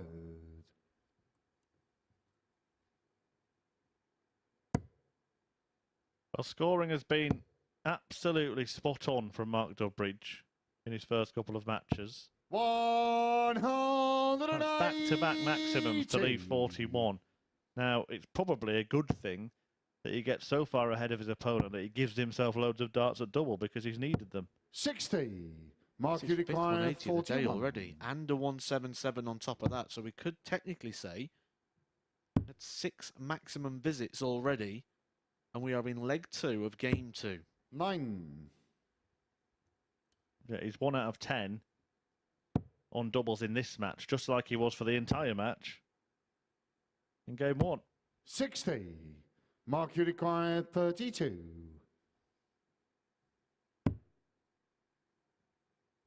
Doubling from Dudbridge. No score. West, you require 120. Not very flash on the finishing. He might be punished. 100. Just collided with a dart in the Mark, way. you Can require always be 32. likely on that kind of finish. Yeah, Finally, once again, Dudbridge gets there. Well, he's Mark taking his Dudbridge. time, but he's buying himself that time with his scoring. Doubling stats for the whole Third day leg is Mark to throw are first. about the Game. 12% mark. Luckily enough for him, though, he's finding plenty of the red. And that's his third, his 180. fourth.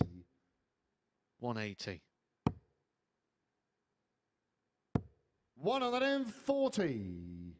It's 3 in his opening game, including a 177. He's on again. He's on the 9. 180. That is his 5th 180 of this game, and he sets himself up for the 9 dart leg. He's 12% on his doubles. How 100. ironic would it Mark, be you require to pin this one 141. with the first dart? Well, it won't happen. It's a treble that lets him down. We saw Chris Mason go 5 perfect darts earlier today. We've 77. seen Mark Dudbridge now threaten the perfect leg, hitting 6 treble 20s. A man who's had 3 9-dart finishes in his career, 96. including one as Mark, you recently as require 2017. 64.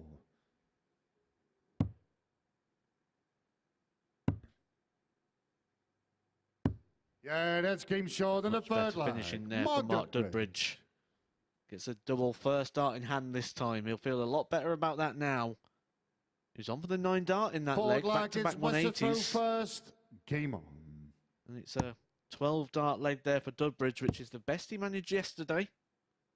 As to 140. to a 12. Good thing about the 12 is it's 4 visits or less to the board. Oh, he's on again. This is special. That is his 6th 180 of the match. His 10th maximum visit of the day. 85. Played 8 legs of darts. This is really remarkable from Mark Dudbridge. Won't threaten perfection again. But we're moving into 100. record territory here. Although he's running out of time, he kind of needs Wes Newton to win this leg. for the 180 record. 86.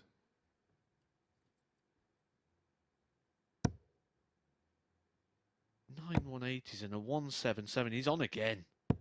140. 9 180s and a 177 in 8 legs of darts. Well, most 180s in a day in a Group A is Connor Scott's 100. 16. Mark, you require 81. Certainly possible. Look at this, double 12 for an 11 darter. Double 6. 75. Double trouble continues. Wes, you require 90. Hasn't mattered one bit because he's been so superior, but Newton gets 2 darts to stay in it. Yeah, And he that's game hits, short. and the game goes on, and it's a Wes chance for Mark Newton. Dudbridge to hammer in some more maximums.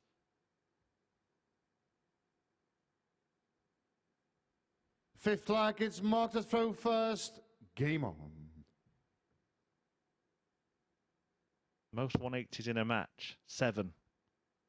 Josh Payne against Andy Jenkins in phase 1 of this 42. year. Dudbridge 1 away from joining him. 2 away from being the record holder.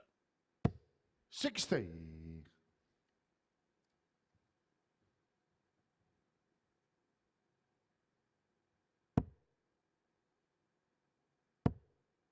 What was the scoreline? Do you know? Was it did it go extra 100. legs or? Don't have that info to hand, but I will try and find out.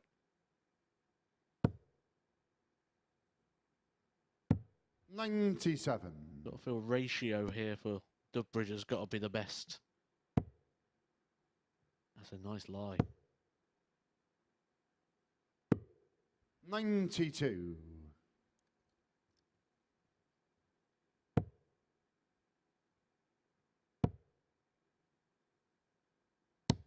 55.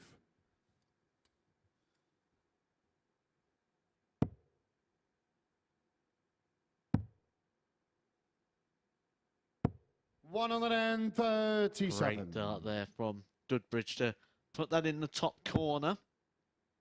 He's just had the 130 for the match. Don't expect him 55. to be Mark, you require using the ball 130. unless it's a treble with a second dart. But even then, we'd probably be looking at setting this up. 58. We'll just look at that. More 180s than ton pluses and ton 40s combined. And now Wes Newton gets in on the act. Just. Mark, you require 72. This is for the match. There's that big number missing again and again. Offers the opportunity for Wes Newton to break the throw. 40. Turn this into a bit of a Wes, you game. require We've seen 54. people come back from 3-0 down before. Is Wes Newton about to start that journey himself? 34. Not Mark, this you time, he require won't. 32. D16 to get the job done. Double 8. 24. And this is Wes, you remarkable. require 20. Absolutely remarkable. 6 180s. From Mark Dudbridge. Yeah, that's game Power short in the fifth scoring. flag. But find Wes himself Newton. in a real battle here with Wes Newton, having missed 17 darts at double. 6 leg, it's Wes to throw first. Game on. Remember that scoring stat that we just showed you? It showed how superior Flash was. But look at the difference in the averages. Not an awful lot. 100. That comes down to the 17 missed darts at a double. 3 out of 20. 100. The opening game was 1 out of 10. So, I mean, it is an improvement, 60. but nowhere near the level that Mark's going to be happy with. When you look at the scoring stats, he should be well over 100 average in this game and be back in the back 41. room now, letting everyone else know that he's just thrown over 100 average. Yeah, it's bizarre, isn't it? He's probably going to come away, even with a 59. win, not feeling too good about his game. Because, as we all know, as Bobby George himself said, Scoring is for show. Doubles are for dough. And it's double woe for Dudbridge so far in this match. And Wes Newton is hanging around like an unpleasant odour. And he might just leave Mark Dudbridge with a real 60. nasty taste at the end of the tie.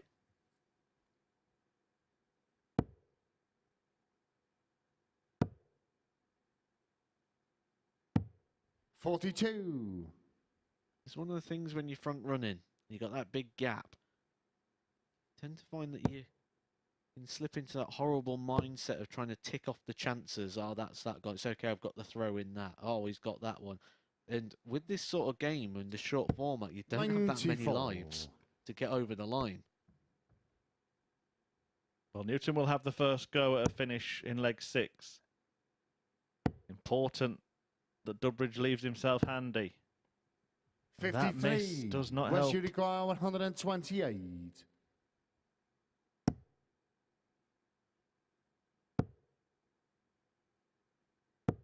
We 39. saw Flash attempt this Mark 125 Uruguay, earlier. He almost got 125. it as well. Didn't need it on that occasion. He might well need it now.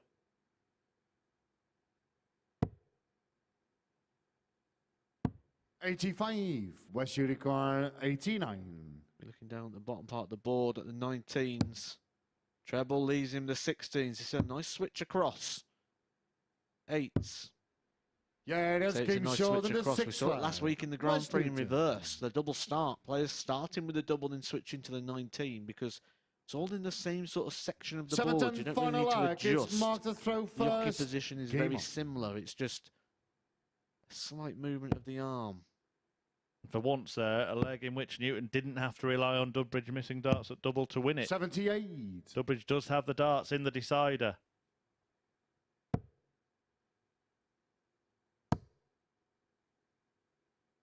Dudbridge did lose his 60. opening game today to Tony O'Shea. That was 4-1.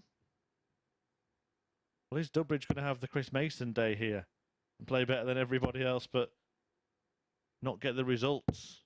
98. This would really be one that's slipped from his grasp.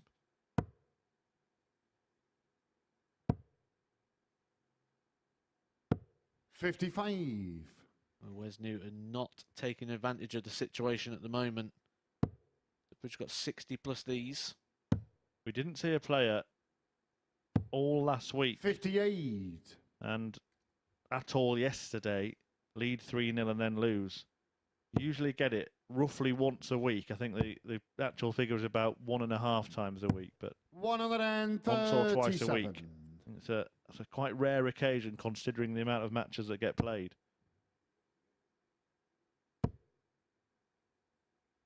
It was like a while since he hit one. Well, he's got his 7th. He joins Josh Payne. That's the all-time leader of the 180 stats. But that's where it's going to end because he can't get any more from here. 140. Oh, however, Mark you require 87. If that had gone in, it would have matched the same match on the most 180s in a game. Jenkins got 2 in that one. Double 18 for Dudbridge. 51. Well, a West record Uruguay, haul of 109. maximums, but he might lose the game. This would sting. 19s. Dudbridge will return. 43. He's had 22 Mark darts at Uruguay, double. He's only hit 36. 3. Needs one more.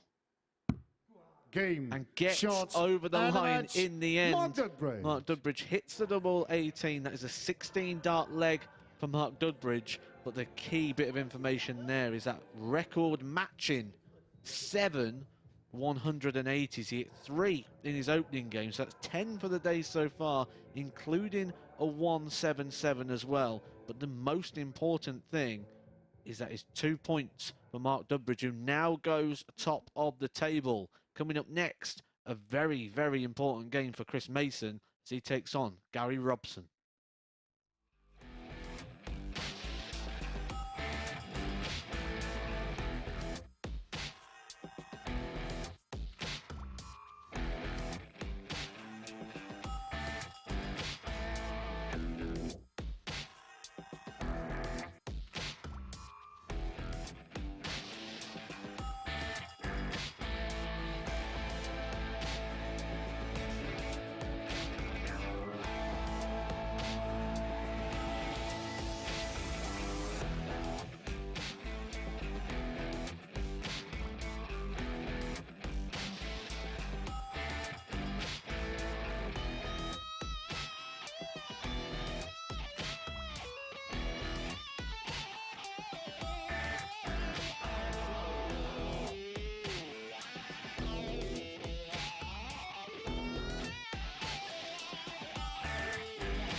Welcome back to the MODUS Super Series. We're 5 games down on the second day of action here in Group A. Matt Edgar alongside me to reflect on what we've seen so far. Mark Dudbridge just getting over the line there. His scoring was faultless, but that finishing has been a real issue for him today, hasn't it? Say faultless, it's records Yeah. leveling, isn't it? Josh Payne on 7 180s, and now Mark Dudbridge levels that up on 7 180s himself. That is some incredible stats, and that wasn't just the only time. He did 3 in his opening game as well.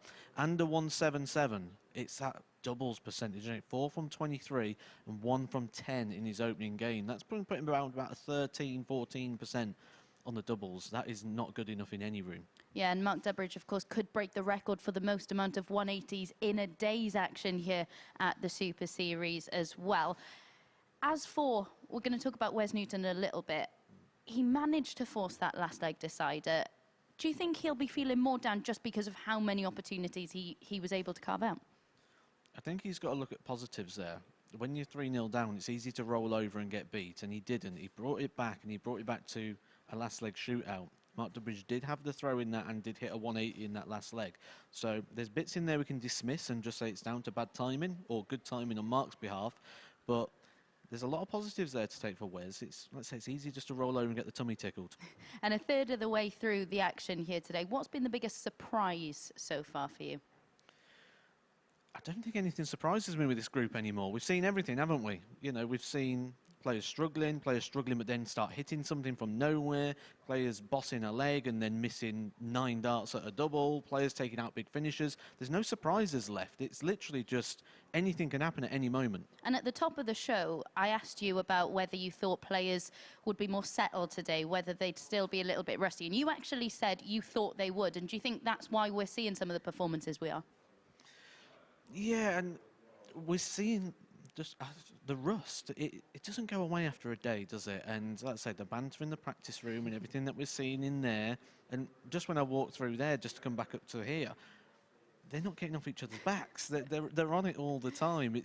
I wish I was in there today. I'd love to sit and listen to it all day. We should put a camera in there. Absolutely. And Chris Mason up next, of course. He is level on 4 points with John Walton. He must be wondering how on earth that is the case. I am also thinking exactly the same. I can't give an answer for that. I don't see why. It doesn't make any sense to me. But that's darts. That's what it is. That's this group. I said anything could happen, and I think that right there is the case in point to that statement. And I think it's Chris Murphy mentioned it in commentary, didn't he? That it's when legs go a little bit tight, when they're both down to a finish, that's where he's not really able to capitalise and allows his opponent in. He stood up here and in the commentary box for years. He knows what a key moment in a game is. He's described them for a long time. And the question I've got now is, does he feel those key moments? And is he trying to play those key moments as key moments rather than just turning over the technique and throwing the darts? And, of course, in this fixture, he's playing Gary Robson up next. In this fixture, he won 4-0 yesterday.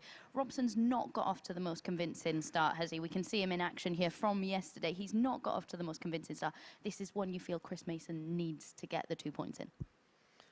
I won't be surprised to see a similar result in this one. Absolutely. Right then, there he is taking out the 97 from Robson in that match against Mark Dudbridge to get over the line in that one yesterday. But as we said, he did start to falter towards the back end of the day. So what are we going to see in this one? This man is going to run back down to the commentary box to join Chris Murphy. Well, take your time, Matt. Milk and 2 sugars on the way. If you're passing.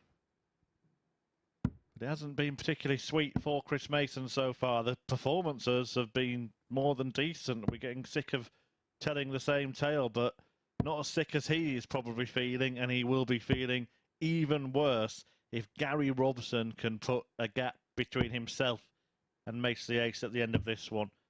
The former World Trophy winner takes on our very own Chris Mason, twice a semi-finalist at the World Championship.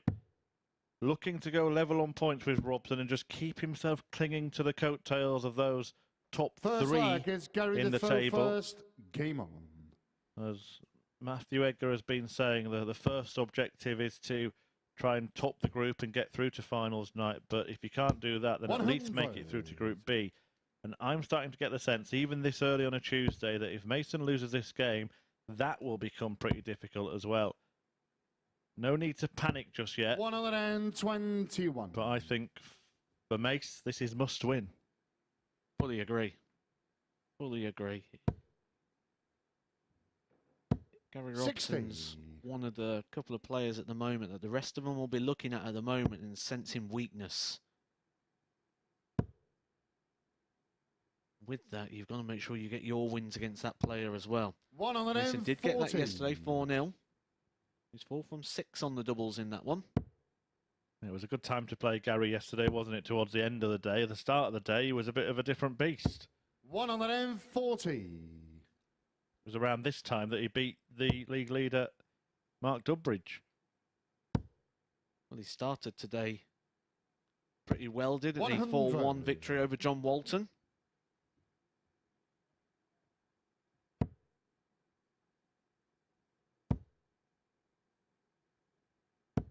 $100. Chris, you require 140. 140 on offer then for Mason. He'll be looking just to tee up tops and hope that Robson doesn't clean up the three-figure finish. 60. Gary, you require 101. Well, this was the same situation May's facing his opening game, and Wes Newton took this. It was a 15-darter. 101 finish. It won't be repeated here, so 47. he's got an opportunity to get the break. Chris, you require 80. Straight up the line. I always think it's a bonkers decision to go for the bullseye with 2 darts on 82. Give yourself the best Yeah, chance. that's game short in the Didn't first do round. that, and Mason Chris took his Mason. chance. I agree. The 82, 2 darts. Second on the leg ball is in Chris every throw aspect, first. Game on. except when I'm stood on the hockey, because I do exactly the same thing, even though I know it's probably wrong. I actually think, most players 140. with 2 darts would favour treble 40. And I actually think in certain spots you might as well just go for treble 20. Especially if you've got a nice lie on there as well. Double 11's 43. one that people don't like because of the breakdown of it, but actually it's a lovely position on the board. Especially for a right-handed player. Especially for a right-handed player who loves the 16s. 100. What Chris Mason has done in this match already is given himself that little bit of breathing space. And he has been better when he's had that. If there is one criticism of Chris, it's when it's come to the crunch in a leg or indeed in a match. He's been on the wrong end.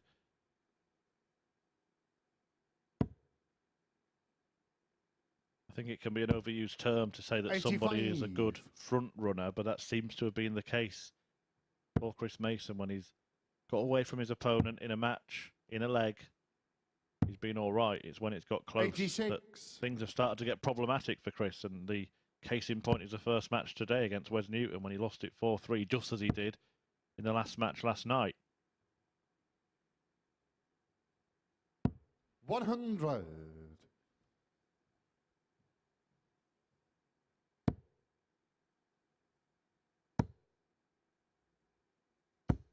$140. Chris, you require 76.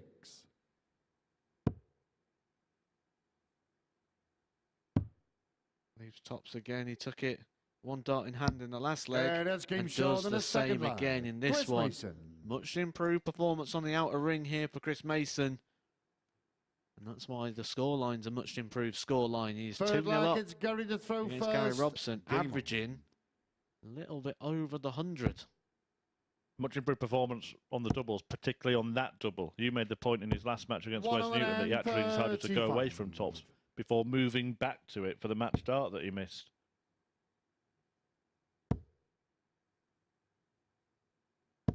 Finds his first 180 of this game. 180. Did get one in his game earlier against Wes Newton as well. That's 2 for the day. Yeah, that was the first time we were teased with the prospect of perfection, wasn't it? He hit 81. 5 perfect darts. Mark Dudbridge hit 6. 2 of the 7 180s we saw him hit in that previous match. 77.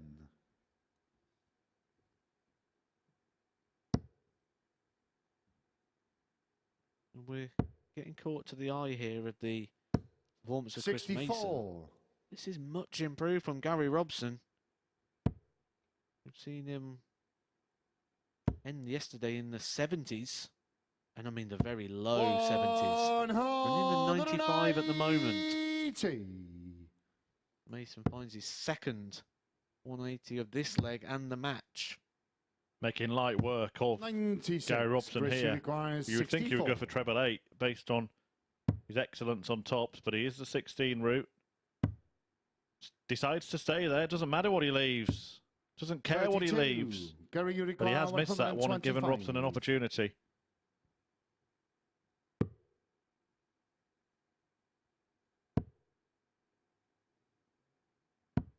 $105.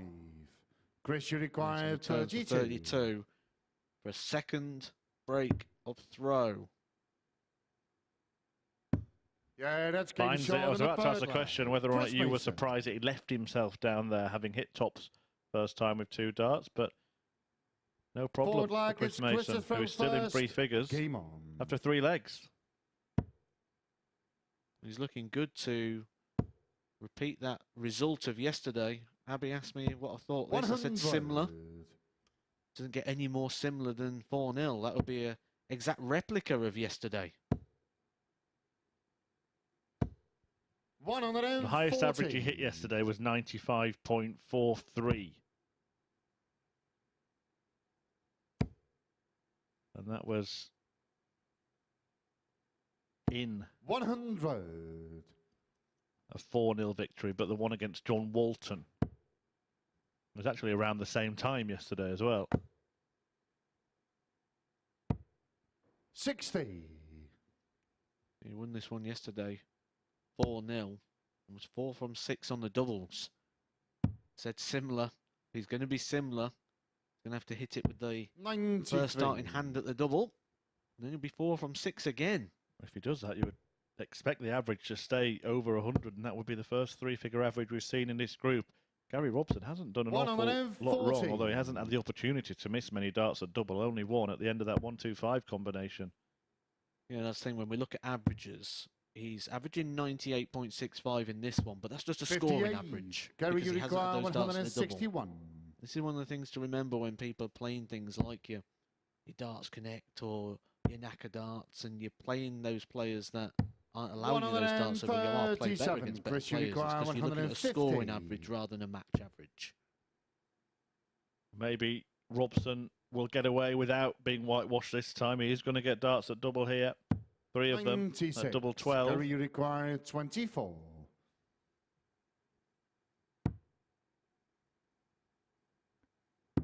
Yeah, that's game short in the 4th leg. And he gets Gary there. Robson. This is a high standard being produced. 5th leg, it's Gary to throw first. Game on. By both players. Remember, Gary Robson managed to win his first couple of matches yesterday. You will have to do something nobody's done in over a week here at the Super Series and come from 3-0 behind if he's to win this one. But it would be the ultimate typical turnaround for Chris Mason. 100.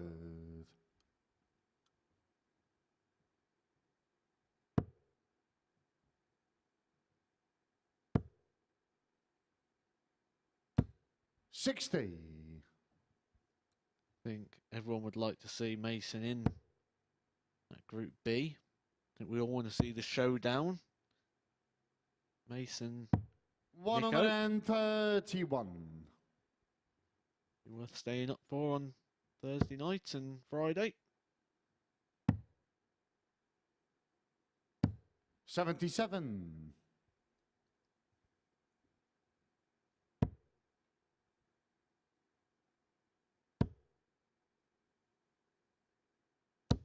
$100. Well, we spoke about players that have won matches on a 170 finish. Chris Mason could add himself to that roll of honour. 41. Chris, you require 170. Can he? No.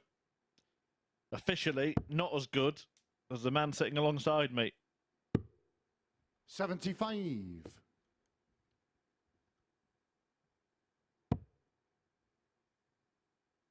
25's an awkward one. You You can go straight for it on the 19s. Chris, you require Doesn't 95. leave you the double 19. You could go at the ball. 15 tops, tops.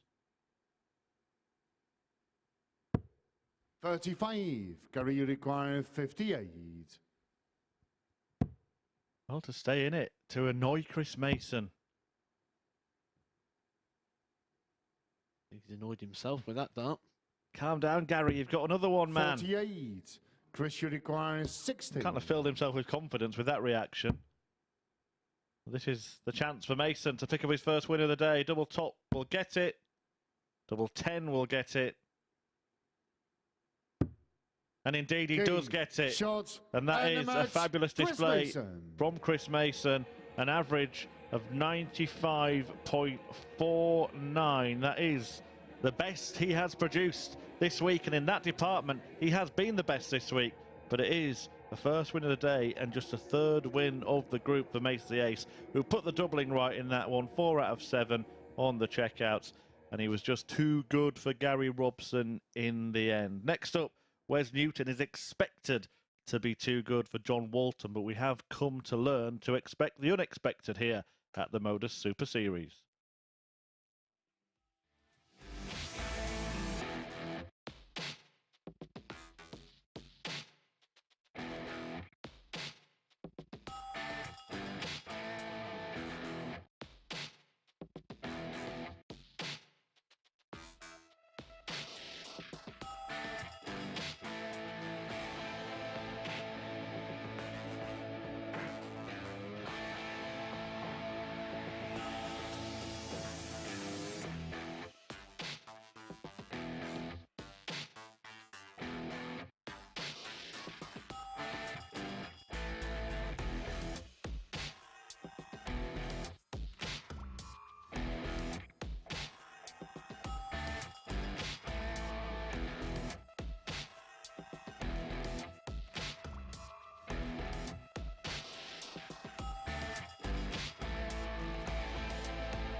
Welcome back to the live lounge here in Portsmouth, where we've just seen Chris Mason get his first win of the day and his third victory in Group A. A 4-1 victory over Gary Robson in that one, and it is actually Mace's best average of the week so far. We know he's only had one performance that he's delivered an average below 90 so far this week. This one closer to 96, a superb display from Mace. We said that he needed to improve at the back end of legs. Much better finishing display from Mace the Ace in that one, especially early on. Really impressive from him. Gary Robson didn't play too badly either. He was just blown away by a far superior opponent in that one. And as I said, Mace moved on to 6 points in the league standings. We can see that there. He's up to 4th, given his superior leg difference over the man he's just beaten in Gary Robson. Next up, we've got Wes Newton Newton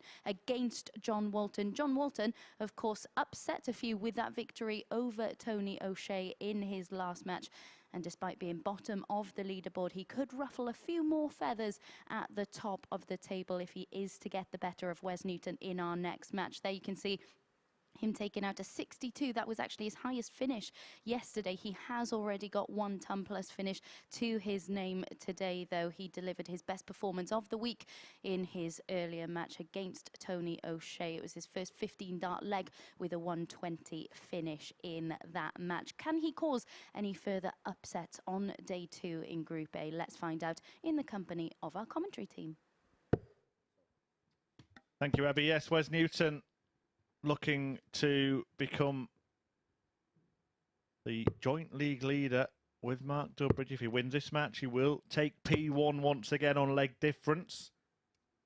John Walton looking to lift himself off the bottom of the table, which he can do with a win over Wes. A heavy one would see him leapfrog Gary Robson after that 4-1 defeat against Chris Mason. We said must win for Mace.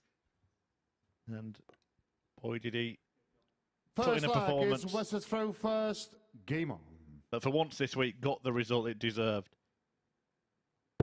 Are we starting to see that group of 4, that race between 4 players that we said we might at the start of the day? 100. Yeah, it's starting to go that way, isn't it? And this could be a spanner in the works too, that though. And said anything can happen in this group. Nothing surprising me anymore. I'm beyond surprised. 60. Yeah, even though Chris Mason and Gary Robson are on the same points, just everything we've seen suggests that Mason is the most likely to climb into that top 3 out of those 2. But John Walton could be 2 points behind Wes Newton and Tony O'Shea if he wins this one. We're big fans of 80. the wrestling in the commentary booth. And they say anything can happen in the wrestling, and I think anything can happen in this group.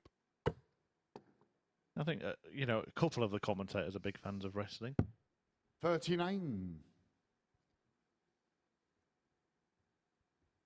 I just don't like getting pinned down myself. You've dabbled, haven't you, with actually getting in the ring? 49. Yeah, about 5 years I did that for you. I actually used to go to a training academy literally here in Portsmouth. You're going to pick it back up now? You're 60. spending a bit more time here? I did actually look to see if the training academy was still going, and it's actually changed hands, but it's still running.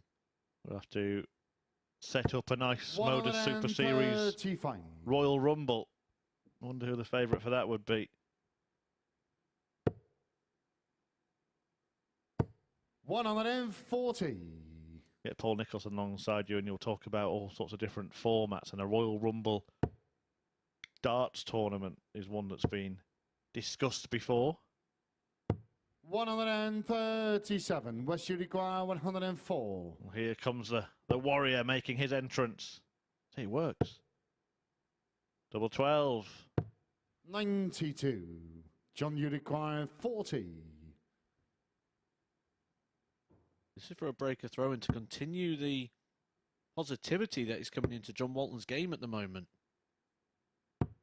35. West you require 12. How quickly a positive can change to a negative in darts.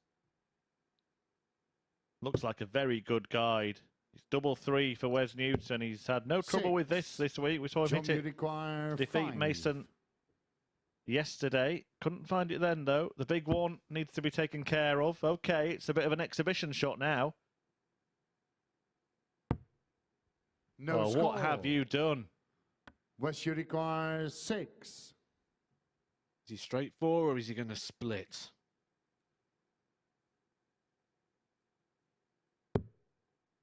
Straight out, that's awkward. Got to go right. Even righter. Yeah, that's What right a enough. enough. The first leg. It is, isn't it? What a, we were talking yesterday about the second dart split. Maybe that was the right time to do it, but Newton Second persevered. John And he the throw first. Well, Game on. proved me wrong, I guess. Suppose I should have followed up moving righter with that last dart being gooder. 43. Yeah, new words. Interestingly, Wes Newton, if we're going to talk about spelling and grammar and all that kind of thing, he's a person that spells his name differently to everybody else. I don't know. 83. Surely he's the one in the right. I've never seen his name written with a Z on the end anywhere, but on his shirt, it does have a Z on the end. So is he spelling his own name wrong, or is everybody else getting it wrong? 45.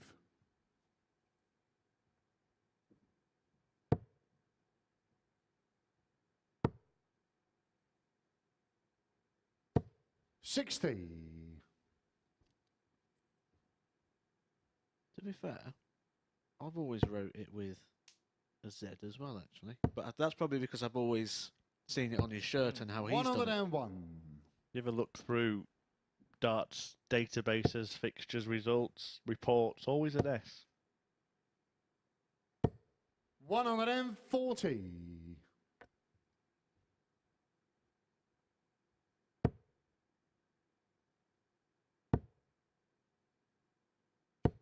100.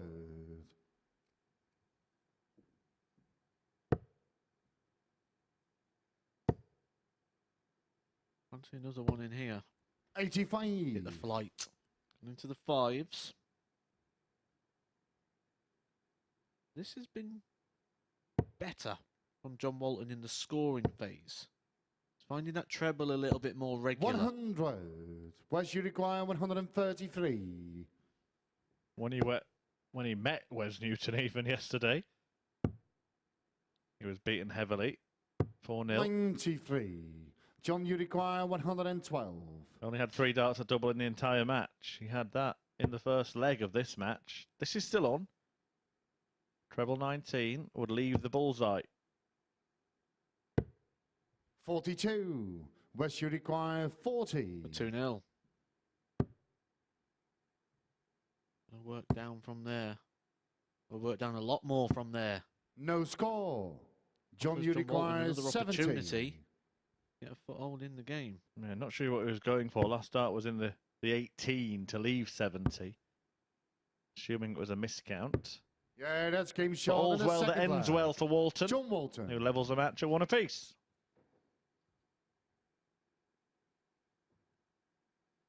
Third leg is Wes to throw Sort first. of in that position, isn't he, Game on. where after the first day you can say he's probably out of the group as such, but he's in a position that's just going to be awkward for everybody 60. now. It cause people problems. Wes is causing plenty of his own problems at the moment. That's that last game to Mark Dudbridge. 3-0 down, brought it back, and then 95. Dudbridge got over the line 4-3. And this one is not producing as of yet. 100.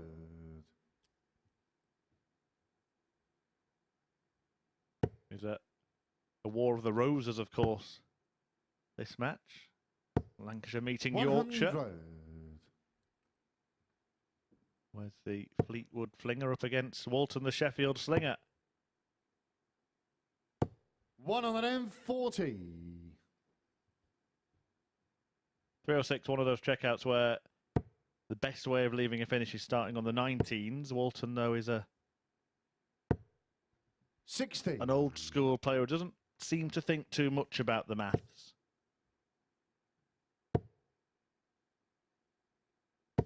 135. Yeah, they've gone for the logic of, I'll just hit everything and it won't be a problem. I used to play against my stepdad, and he used to do that 96. infuriatingly. 66. Even if he was on like 157 to finish, if he treble 20, treble 20. Just wait until he got to a double. Newton's on a double here. Yeah, that's and he game hits short it. in the third leg. Wes Newton.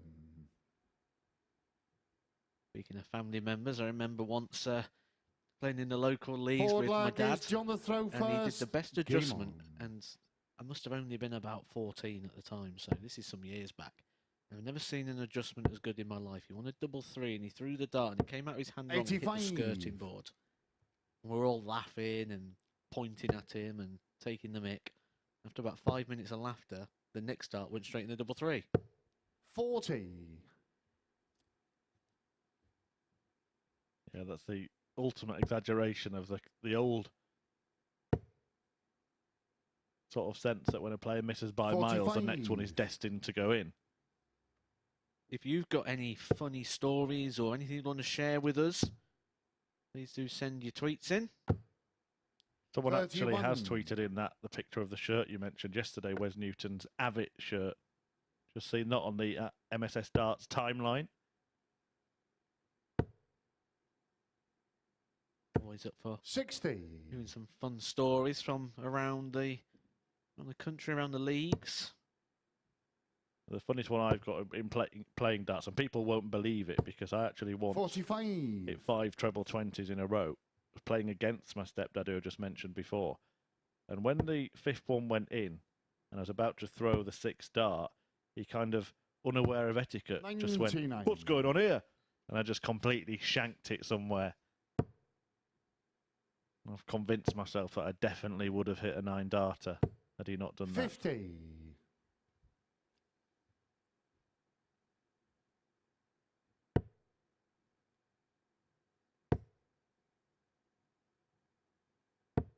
$45.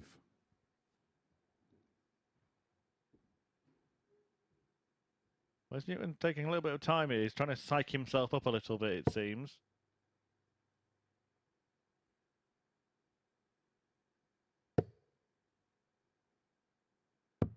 $54. John, you require John Walton's got plenty of 167. time here, 120 points plus the darts in his hand. Got time on his hands, but he's going to need it with darts like this. 5 and a 1. Hasn't took too much off of his score. 9. Nor does a 3.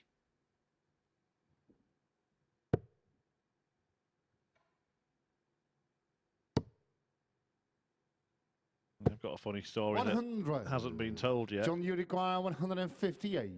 Some of our crew here at the MODUS Super Series, they go and playing a tournament on Tuesday nights. And if you want to see a bit of a comedy of errors, try and watch one of our referees, Owen Binks, trying to play. 94.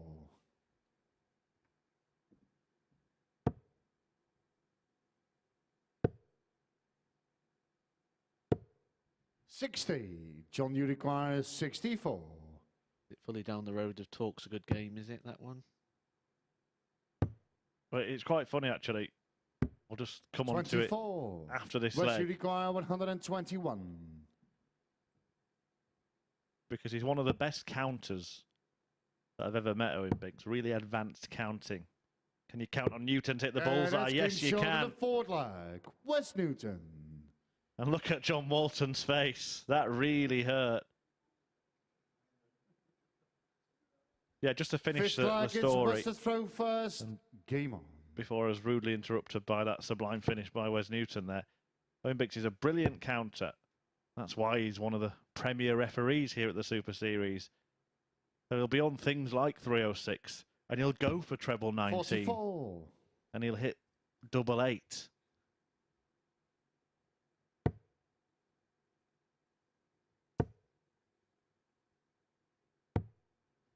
$84. There are a lot of the old school refs were actually decent players in their time, weren't they? George Noble was a 120. good youth star. Russ Bray was a decent standard player as well.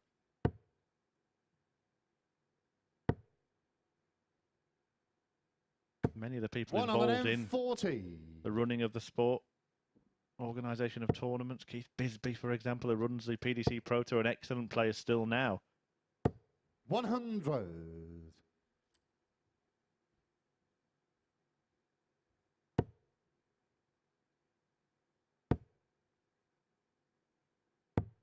I 59. believe that one of the markers, Andrew Davis, played at the Las Vegas Desert Classic once.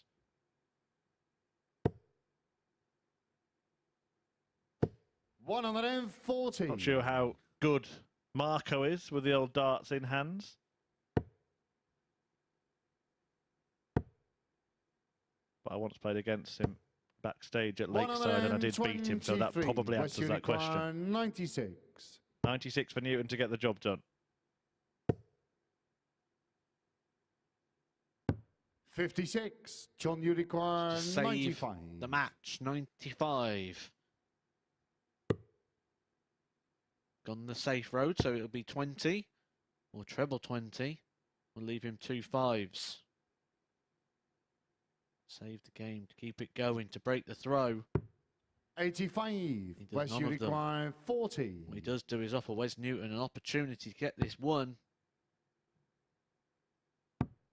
Game. Shot. And he does get it one. Wes Newton. He raced to the hockey there, impatient to get over the line against John Walton. But he does get over the line, and it's a victory that sees Newton move to the top of the table, level on points with Mark Dudbridge on 10. Not the most convincing display from Wes Newton in terms of the average, but a nice 1-2-1 checkout in there, and he wins it comfortably against the basement boy John Walton. Coming next, we will see Tony O'Shea looking to join Dudbridge and Newton on 10 points. He faces Gary Robson.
Welcome back to the MODUS Super Series, where Wes Newton has just come through 4-1 to get the better of John Walton in our last match there. John Walton certainly playing better today than he did yesterday, and it looked again like he was going to cause a few problems and be a bit of a nuisance to another player at the top of the table, but unconvincing at the back end of legs, and Wes stood up to the challenge well. That 1-2-1 on the ball to go 3-1 up, really putting him in control and denting the hopes of Walton, who looked quite dejected after that one. As you can see, just one of his 7 attempts at double pin. That was for that 70 checkout. As for Newton, 4 out of 15 on the outer ring for him. Newton got over the line to get himself into double figures in the league table. We can see what that does to the league standings there, and it is Newton who goes back to the top of the table due to his superior leg difference over Mark Dudbridge. Next up, we've got Tony O'Shea against Gary Robson. O'Shea could join Dudbridge and Newton on 10 points with a victory here. O'Shea unable to bring all aspects of his game together at the same time in that defeat to John Walton in his last last match. And as for his opponent, Gary Robson, despite losing 4-1 in that last match to Chris Mason, it was certainly his best performance of the week so far, an average in excess of 94 from him in that one. So let's find out who can come out on top in this one and rejoin our commentary team. Thanks, Abby. Well, this was the time yesterday when Gary Robson started to slide. A 4-0 defeat in this very fixture, the 8th match of the day against Tony O'Shea, was the start of a run which saw Robson pick up just 1 leg in his last 3 matches. And today, he's already lost one. He hadn't at that point yesterday, so it could be worrying times if he goes the same way. And I suppose we will learn if he learned anything from that experience yesterday. Tony O'Shea will be delighted if he can seal the same scoreline. It's been a mixed day for him, a mixed group for him so far. A 4-1 win against the overnight league leader Mark Dudbridge in his first match, but then losing to the bottom of the table John Walton in a last leg decider in his second. So an interesting match and maybe an important one for Silverback if he keeps harbouring hopes of topping the group. When we look at that slide, it wasn't just that First he was leg, sliding, it's it was Tony like he was Defoe sliding first. greased up. Game on. He was shooting down the slide.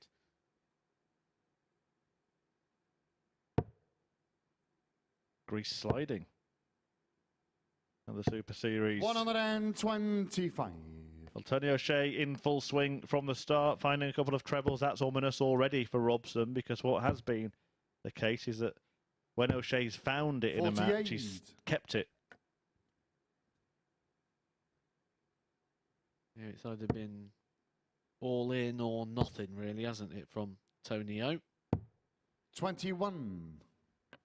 It was almost all in, and then it was almost nothing in the first 2 visits. Just to highlight the point. Following this, Mason 58. against Dudbridge. Big game. Big games coming up now. We've moved past the halfway stage of the group. Walton and Newton have already played 60. their 8th match. This is the 8th for this pair. And if Mason can beat Dudbridge, then you're going to have 2 points separating the top 4. 140. Just thinking Tony O'Shea there is like me and probably many other people when we go to the gym. I either don't bother going or I train like an 100. Olympic athlete. It's all or nothing. His average has been completely the other end. It's like an A game or a D game. There's no B or C 41. in there. I suppose that's the thing you lose, though, over time, isn't it? You don't lose the ability to hit them peaks and to hit those A games. What you do lose is the ability to do it more regular. Yeah. 137. Have that a B game or a C game, as you say, that is still capable of getting victories. No player's ever won all of their tournaments by playing their A game all the time. 58. Double top to take the first leg.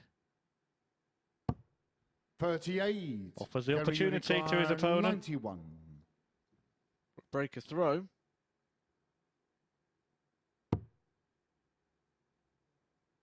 Needs a treble. Doesn't find the treble, so Tonio will come 51. back. 51. Tony, you 2 require tens. 20. Doubles was his problem at the back end of yesterday. It'll be the problem at the back end of this leg. 10. Gary, you require 40. Well, 5 missed in the first leg, and Robson gets his first at the outer ring. That's game short. Pins it dead centre. Gary Robson. Apologises to Tony O'Shea for that. Tony wasn't looking. He threw the darts at double like he wasn't looking as well. Second leg, it's Gary to throw first. Game on. We go back to that sort of B and C game and say you don't lose that A game, you don't lose that peak, you don't lose that ability to throw quality. 96. And like we've said, we're big wrestling fans here in the commentary box. He uses the word "we" there, rather tongue-in-cheek. And I was watching a documentary from The Undertaker. 123. It was the Last Ride documentary, very, very good documentary. And he talked about how he used to get ready just for WrestleMania and doing that 1 match a year. And he used a line, "I'm 137. not as good as I once was, but I'm as good once as I ever was." And I think that is such a good way of putting it, that 100. you might not be as good as that you once was, where you can do it night in, night out, but when you reduce the amount of times you have to produce it, you can still produce that top level. 85. Quite like that. Well, being a big wrestling fan that you are, you'd probably love the iconic Undertaker. But what's preparation for wrestling? Rehearsal. 40.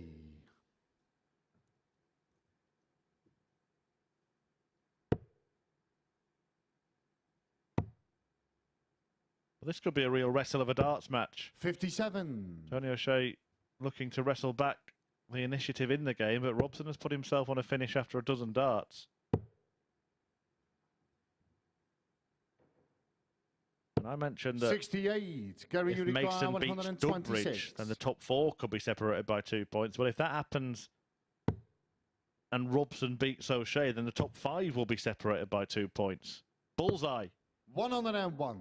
Tony, you require 170. Not seen a 170 yet this week. That's a good lie. 98. Seems to get a dart Gary, ball you there. require Yeah, 25. Agree, fancied it. 17, is it? No, it's 12. So, now he will get to 17 to leave 21. double 4. Never looked settled in Tony, that you visit. require 72.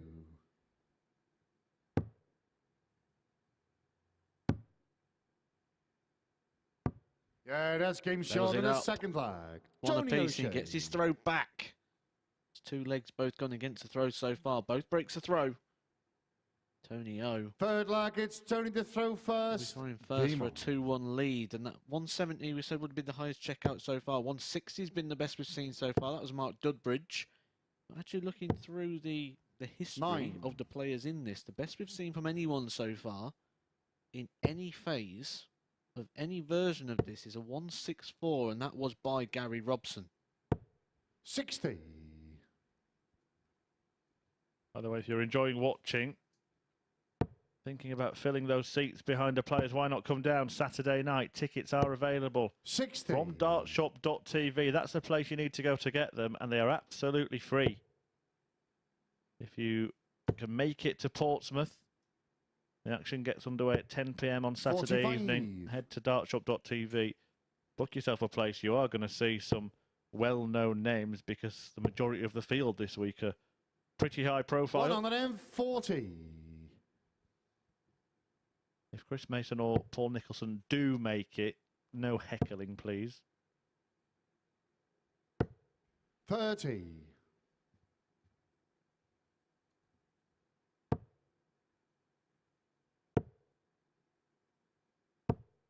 60.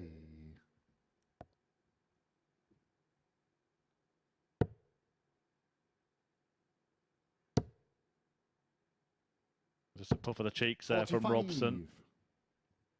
Living and breathing every dart. Very expressive player. Robbo not quite Robbie Collins, but doesn't leave you guessing what he's thinking. 125. That's one thing we're seeing as the league table's starting to take shape. We're starting to see a bit more expression, a bit more frustration, a bit more 58. excitement, a Tony bit more Uruguay, hope. 107.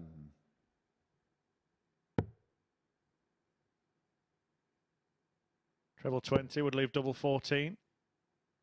Yeah, and maybe a little bit of deflation starts to come in 40. towards the end of Tuesday, because with only one place up for grabs, you start to realise that you're out of that race, don't you, come the end of Tuesday afternoon? 27. first Tony Uruguay, hold of throw. 67. Doesn't need to go 14 on the ball. Robson 27. back on 2-3-6, so he just tees it up, gets to 27, leaves himself tops. Hold his throw and take the lead for the first time in this game. 100. Tony Uruguay, 40. Does have a great record against Gary Robson, a good friend of his, Tony O'Shea. It's not the greatest game, this one. 20. And he's yet to Gary Uruguay, get his nose in front in it.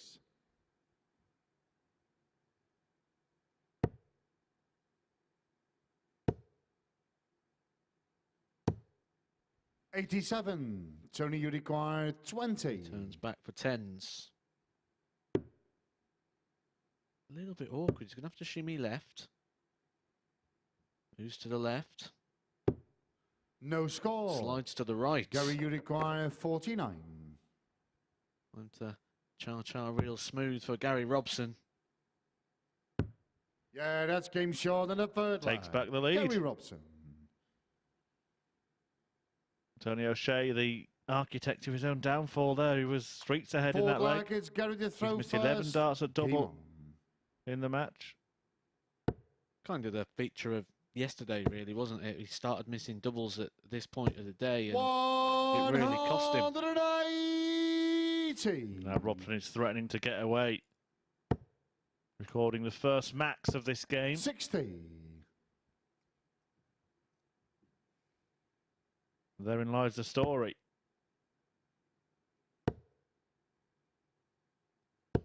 $140. Fancied that. They were sat nice, top of the bed with that upwards angle on the dart. It's inviting the other one to come in. 140. Well, they've been teasing it a little bit today, haven't they? You mentioned yesterday that sometimes it takes a day or two to settle in. I think we have seen a little bit more comfort on the stage for a few of the players. Particularly Gary Robson, who, as we said, really 28. fell Gary, you off require a cliff 46. at this point yesterday. Now he's looking at 11 darter, which would match the best leg of the week. Certainly beat his best leg. Yeah, 14 that's darter game short in the yesterday. fourth leg. Gary Goes out Robson. in 12. He has gave us an 11 darter in the past. 12 is more than enough there. You're not going to break Fifth a 12 leg, darter it's unless you Tony can to hit a throw 9. first. And your Game opponent's on. throwing first, and Gary Robson gets that one wrapped up and is one away from getting himself onto 6 points. 60. To 8 points, sorry. Which would match Tony O'Shea. Yeah, and then we would have that match against Dudbridge for Chris Mason, which if Mace could 41. win, would see a situation where after 8 matches, 5 players were separated by 2 points. Everything we expected it to be. 41. Just to run through the league table, Wes Newton and Mark Dudbridge both have 10 at the top. Dudbridge with a game in hand. O'Shea here on 8. Mason on 6. Robson also on 6. And John 26. Walton at the bottom, having played 8 matches with just 2 wins. Therefore, 4 points. We asked early for a couple of stories to be sent in. 59. We've got one here from Lee Seymour. Said he was playing in his local against an old man in his 70s. He said it was a one-leg singles match, which originally I thought was like some sort of pirate theme. 60. Where everyone had to play on one leg, which ironically brings me to another story I'll get to in a second. So his opponent left 40. He hit double 5 and then hit double 13 going for the 10s, which, if you think about that, you've got to miss the 6s to get up to the double 13s. And then ended up hitting the double 2 to win the game. So 3 doubles. 85. That double 13, you can imagine, you probably feel quite happy after seeing your opponent miss by a whole number. And the dart standing on one leg. You know to win that tournament, don't you, Max Hopp? Well, actually, the story I was going to say there used to be a guy from around the Stoke area. I believe he played in the 118. PDC Tony, for you require a bit in the earlier 141. days. I think he's Nigel Birch. And he used to get to the board, stand, and then he used to lift one leg completely off the floor and throw on one leg. 97.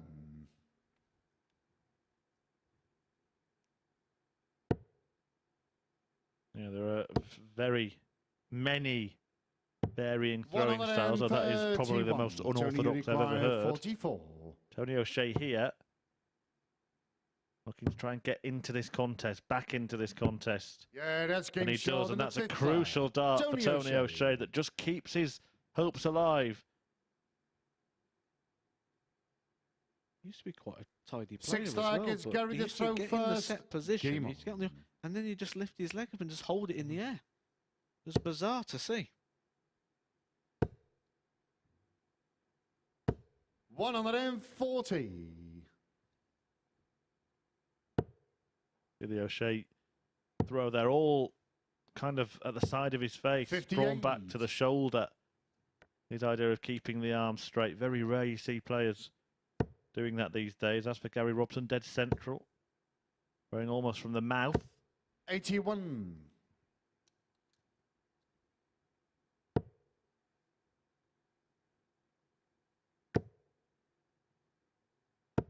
41.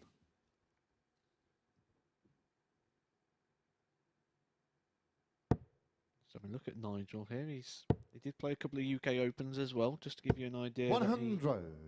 Had it in there. His nickname was Nutty, which I think kind of suits that throwing style. 100. Well, one leg needed for Gary Robson in this one. And he's closing in on it. 140. Excellent setup. It's been a half-decent display from Robson, in contrast to some of the stuff he was producing in the second half of yesterday. It is much, much better.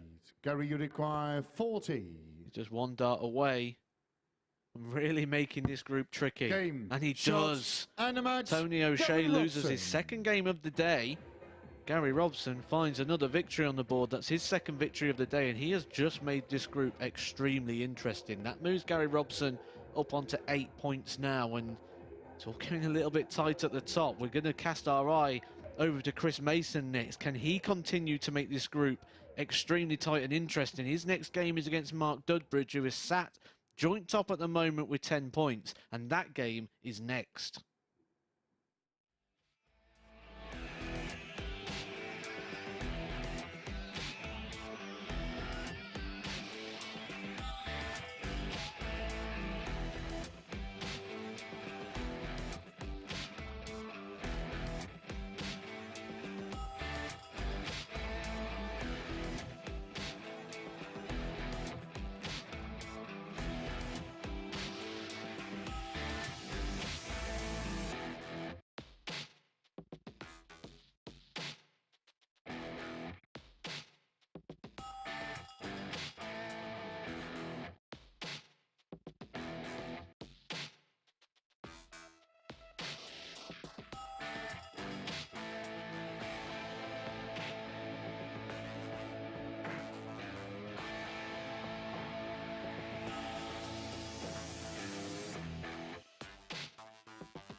Welcome back to the MODUS Super Series, where Gary Robson has just kept things very interesting at the top of the Group A table with that 4-2 victory over Tony O'Shea. Tony missing 5 darts at double in the opening leg, Robson stealing the leg with his first attempt, and that turned out to be the theme of the match really for O'Shea, as you can see, pinning just 2 of his 14 attempts at the outer ring. Both struggled for much of that one, seemed to be searching for their form a bit. O'Shea showing disgust with his finishing at the back of the stage, shaking his head clearly unhappy with himself. But a 12 dart from Robson, 12 dart leg from him, his best of the week to go 3-1 up, and then it was a 13 dart leg to win the match 4-2. We can see what that does to the table then. A very congested Group A table at the moment. It's Wes Newton leading the way on 10 points, joint with Mark Dudbridge, but of course that superior leg difference in Wes Newton's favour. Next up we have Chris Mason against Mark Dudbridge. It is the battle of the Bristolians, and we've got a video of Mark Dudbridge to highlight his scoring power in his last match. Of course, it was a record equaling 7 180s in his 4-3 win over Newton in that last match, taking his tally for the day to 10. And of course, the record for a day's play is currently held by Connor Scutts, who hit 16 in a day. And you feel that if Dudbridge can continue scoring in the way he started the day, that record could be beaten here this afternoon. He takes on Chris Mason, who was superb in his victory in his last match. So then, the battle of the Bristolians, who's going to come out on top? Let's rejoin the lads in commentary.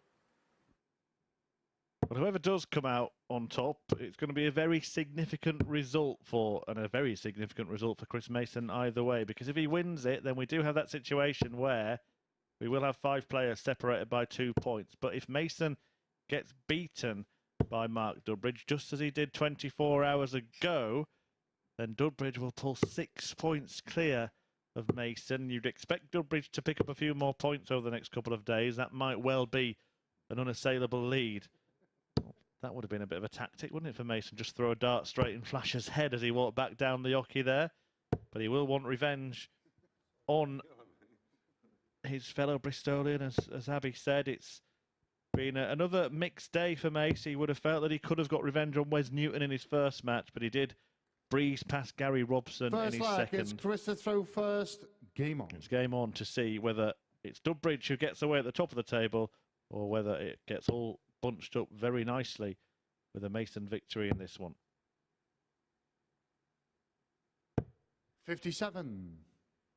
Yeah, it's sort of must-win territory now for Chris. If he does lose this, that 6-point gap between him and Dudbridge, it's going to take him 3 games to close 58. that in. That'll be 11 games, considering Mark Dudbridge loses all of his. And there'll only be 4 games left after that point. A game Chris can't really afford to lose if he's going to win this. Now, Chris did tell me a couple of weeks ago he'd be happy with Group B. But I think the way he's started and the way he's played, I think he'd probably be quietly disappointed now about a Group B position. 58.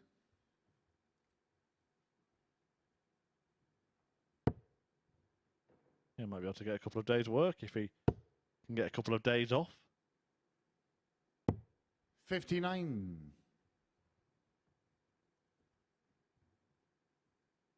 Won't write off Mark Dudbridge, though. He'll be aware of his prowess in this department. 123. Brilliant highlight reel we saw before the match of Dudbridge firing in those 7 maximums to equal the record for the most by a player in a match. 100.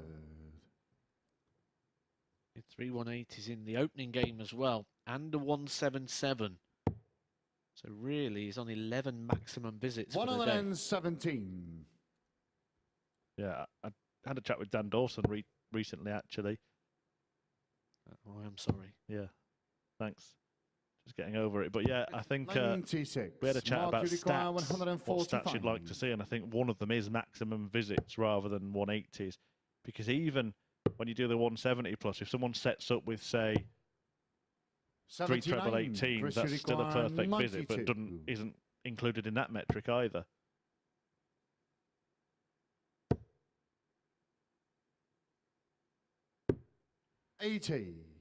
Mark, you require this is for the 66. metric in the legs column, the one that really matters. But the one he struggled with is hitting doubles. He might hit 2 to win this leg here. 1 by accident. And double 12.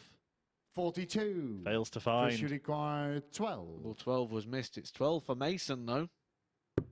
Yeah, that's game short in the first line. line. A double 6. Chris Mason. And almost, it's Something I never thought I'd see from Mason there. Was putting his hand out, doing the "I'm sorry, Second I won a leg leg of is marked darts." to throw first. Game I've heard on. him many times criticise players for apologising. Now, are we starting to see 100. Chris Mason's luck turn? Suddenly, when players were hitting doubles against him, they're missing them. It couldn't continue, could it? It just couldn't continue. The only way it was going to continue is if Mason dropped his standards significantly. 60. It's like seemed like he was a bloke stood at the roulette wheel constantly backing black, and it just went red, red, red, red, red. 80.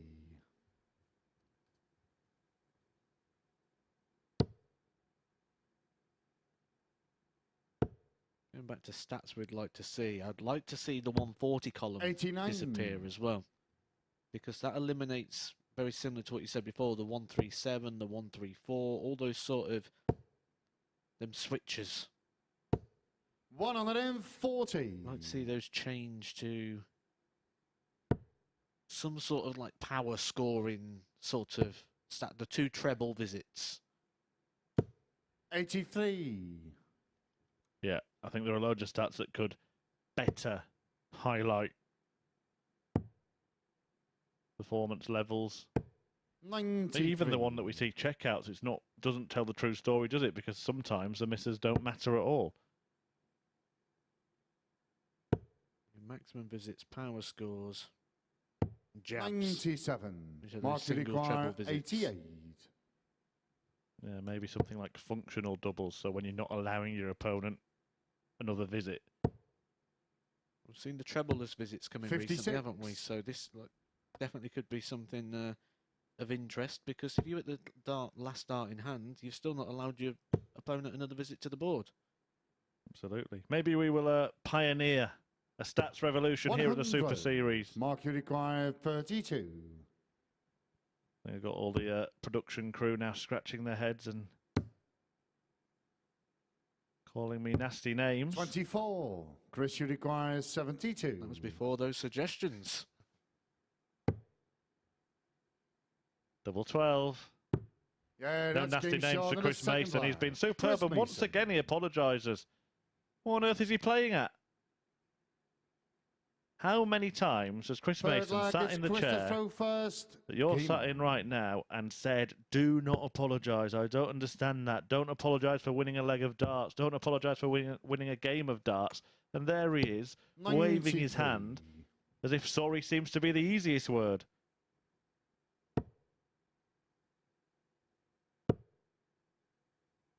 Yeah, I'd agree with Mason that 97. I'm not a fan of the apology for winning. I'm sorry I did what I tried to do. Sorry I hit what I went for, and you know exactly what's going to happen. I'm going to go on that stage in a couple of 85. weeks' time. I'm going to win a leg, and I'm going to turn around and apologise.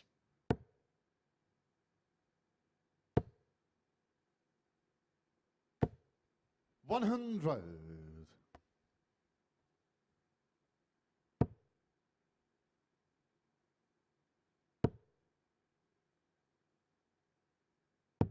Good cover 137. shot there from Mace.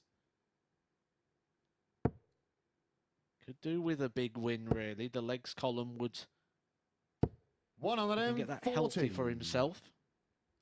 Could see him get up that table a lot quicker.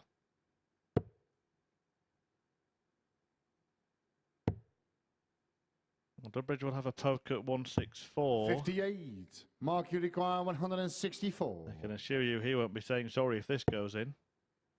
Treble 18 will give him the chance. 96. Chris, you require 128. I think if he takes this, he's going to have to fall to his knees to apologise. It'll be that level of apology. The ball. 94.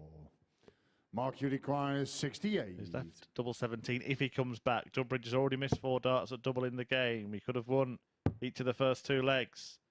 He could win the 3rd leg. Yeah, He has that's won the game shot 3rd in the leg. third And it is a leg. breaker Mark throw. Dudbridge. Dudbridge back in it.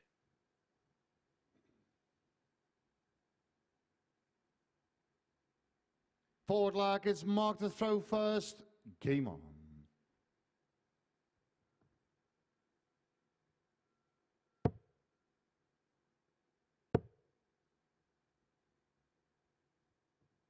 Looks flustered, doesn't he, Mark, here? 59. Yeah, he was beaten by Tony O'Shea, which, based on what we've seen since, is now a bit of a surprise result. 4-1 in his opening 41. match. And could have lost his second as well, despite those 7-1-80s. Wes Newton came roaring back into that game. But he hasn't hit a single maximum in this match, so he'd probably be thinking, where did I leave my power scoring? His overall game, he lost with an 86.70. He won with an 87.05. He's playing an 85.74. His overall game 41. is the same.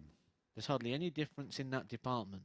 That is because he's not missing as many doubles. Yeah. But you sort of feel, because he's not getting those power scores now, he feels his level is a lot lower, despite the fact it's bang on point average-wise. Yeah, it's basically the darting equivalent of taking a different route to the same place, isn't it?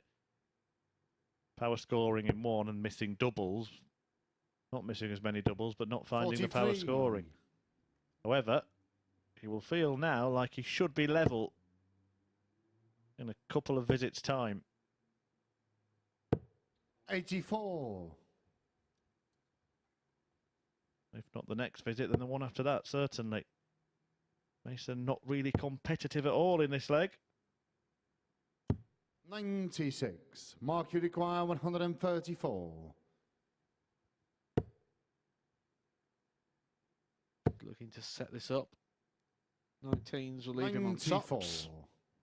Oh, is it nice? Mason needs a max just to give himself any hope.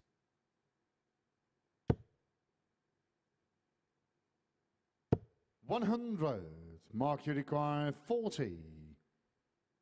Couldn't get it, and Yeah, that's Dudbridge game short than a levels up the game. More Yeah, Dudbridge. better on the outer ring in this one. It's 2-2. I haven't seen any wave of apology from Mark Dudbridge. Fifth leg, it's Chris to throw first. Maybe Chris Mason will be ruining his manners early on in the match. Now he wants to take it out on the treble. 180. Ironic that Mark Dudbridge does not hit the first 180 of this match after hitting 11 maximum visits already today. 123. Yeah, and this is an excellent response from Chris Mason, who has hit 4 scores in the 40s in the previous leg. Suddenly, 131. he's finding the big scores. Could you imagine having to deal with Chris Mason hitting the 9-darter? I think we'd all look for new jobs. Imagine 93. dealing with him hitting the 9-darter next week when he gets money for it as well. Champions Week next week, don't forget, 9:30, bright and early Monday morning. 150. Live here on Sporty Stuff TV. 12 players fighting it out to be the best of the best. This could be the best leg of the week. 100. Chris, you require 40. It's for a 10-dart leg. 11 will match it. Yeah, that's game He short does. than a It's fifth 11-dart leg. Chris Mason. For Chris Mason, that matches the best leg we've seen so far this week. That was yesterday by Wes Newton. Sixth leg, it's Mark to throw first. Game on. Well, he wasn't below 350 after 4 visits in the previous leg. Comes in flashes. Goes back to your old 85. Undertaker quote, doesn't it? You gotta quote the great man. Big fan. I like that. I like the quote. 41.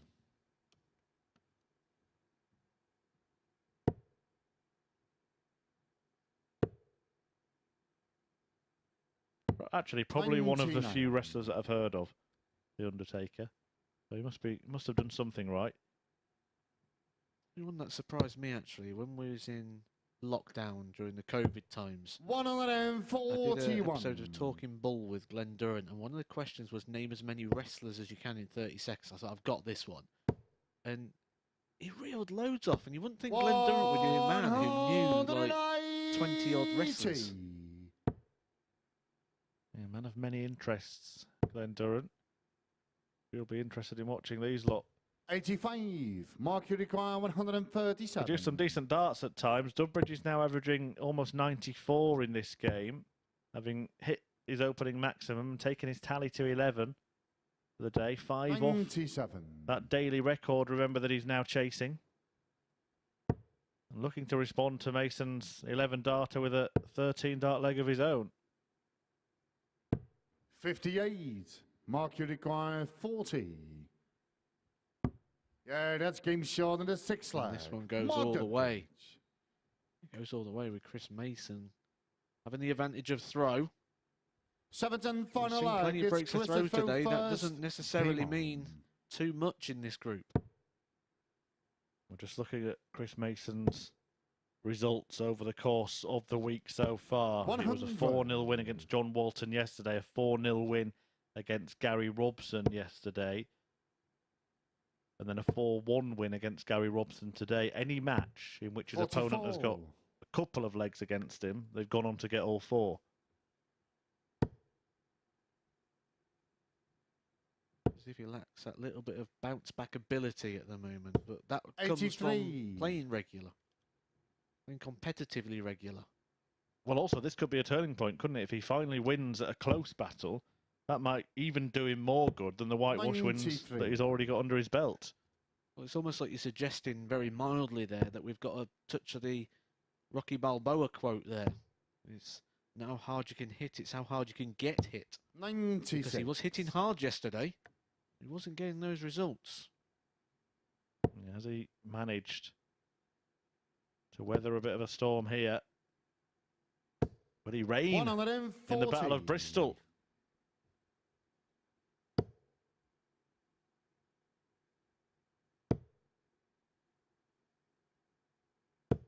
$92. Good thinking there to leave the little fish, utilising the 18 segment. 100. Chris, you require 130. He's took this out once already this week. Did that using the 5-5. Do it for a second time using the ball. Game, and this time, shot, it's for and the a match. Chris Mason takes out a 130 finish for the second time this week, hitting the ball with the last dart in hand, and takes 2 points off of joint table topper Mark Dudbridge, which is going to make interesting reading on the table. But that was a good performance there from Chris Mason.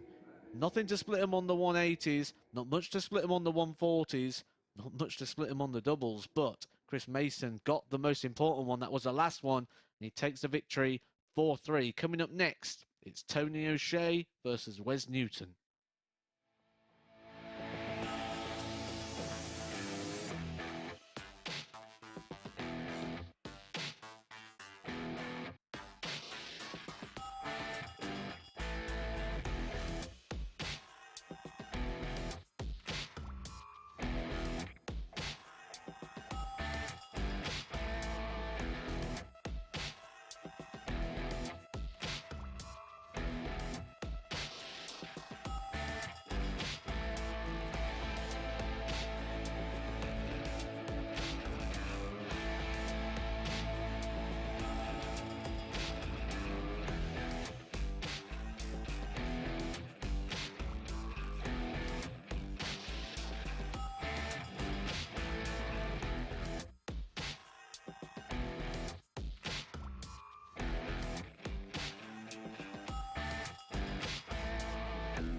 Welcome back to the live lounge here in Portsmouth. Well, it seems the tide could very well be turning for Chris Mason here this afternoon, coming through a last leg decider there to get a 4-3 victory over Mark Dudbridge. A really hard fought win for him in that one.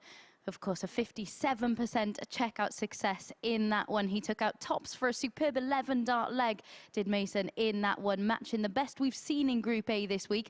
Mark with a 13-dart leg to take us all the way. A superb response from him in the Battle of the Bristolians. But that's Mason's third last leg decider of the week. Crucially, the first one that he has come out on top in. That 130 finish for a second time this week. He pinned double 5 to get it yesterday. He finished it on the bull here in that one. You could hear Mark going, "Oh, Chris," at the end of that one. He didn't enjoy it quite as much as Mace will have done in that one, but we are not going to forget Mason apologising when he pinned double 12 twice in that one. We will be reminding him, we will be asking him for comment, because of course it is something he has criticised other players for, so we will be getting him to comment on that one. We can see what it does to the league standings though, and it is Mason who moves on to 8 points in the league table. He's now up to third, given his superior leg difference over O'Shea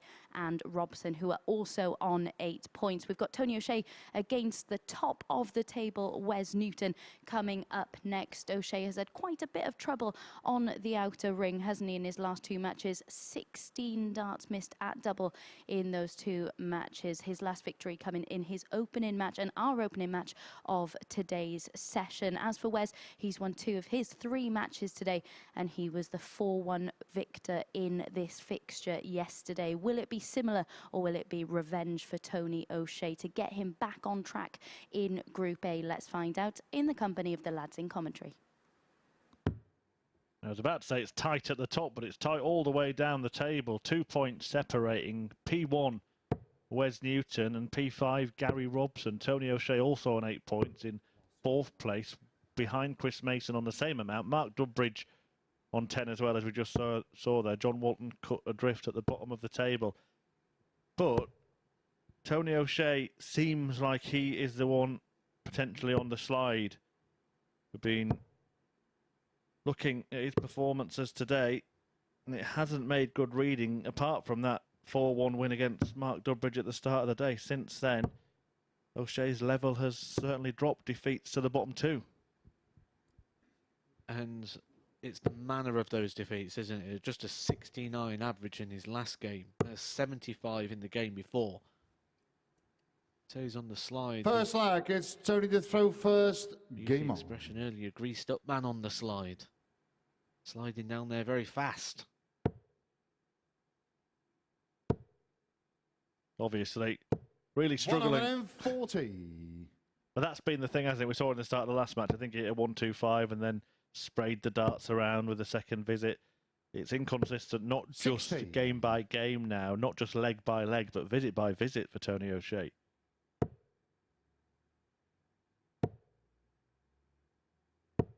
$95.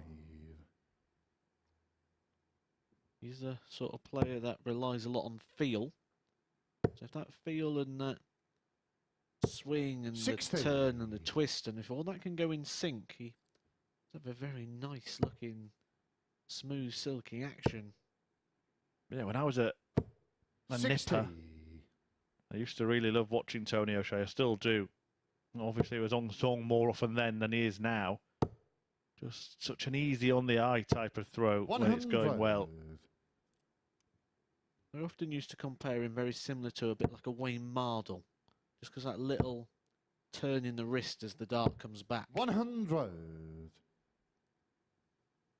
Obviously, with that, we know the problem that that can produce, which is 5s. Sid Waddell 96. used to call it Tony, you require 106. the lateral drift into the 5s. Treble 18 will probably be the target here. Double 16 will now. 74. Well, it's been a fairly decent start from O'Shea. Newton looking to knock on his door a little here. Don't hit another 41. one. Tony, you require 32.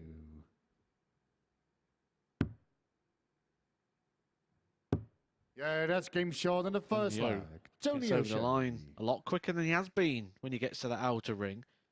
And this is the 4th round of fixtures today. Second leg is Wes's throw So first. everyone's already Game played on. the same amount of games, and with Wes Newton sat top, he's got the first opportunity, the first poke to make himself the clear leader of this 45. group. And Tony O'Shea's got different ideas. Yeah, and it was a chance that Mark Dudbridge just had, wasn't it, as well? Denied by that brilliant 130 bullseye out by Chris Mason in what was their 140. 8th game. But let me just give you a scenario. If Tony O'Shea wins this match, he moves on to 10 points, along with Dudbridge and Newton. Mason then takes on 41. John Walton. If he wins it, he moves on to 10 points. Dudbridge then takes on Gary Robson, who, if he manages to win that, he moves on to 10 points. You'll have 5 players all on 10 points ahead of the final round of fixtures today. I feel like you should have warned people to go get the pen and paper as you reeled all that off. So many possibilities, 59. and that's what we expected from this group, and one of the exciting things.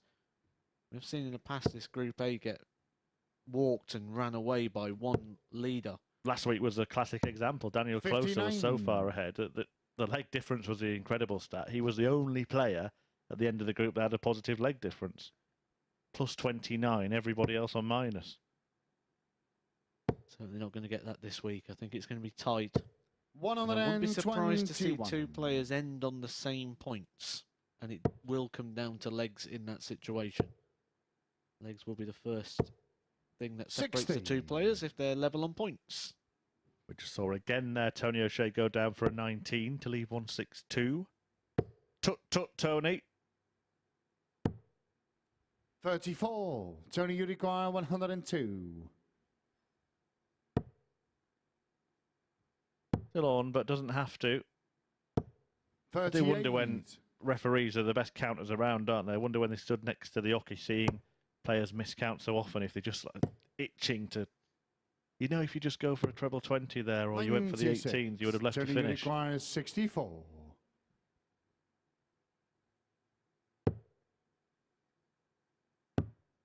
It's the 16s. 32. West, you require 105. To level the game.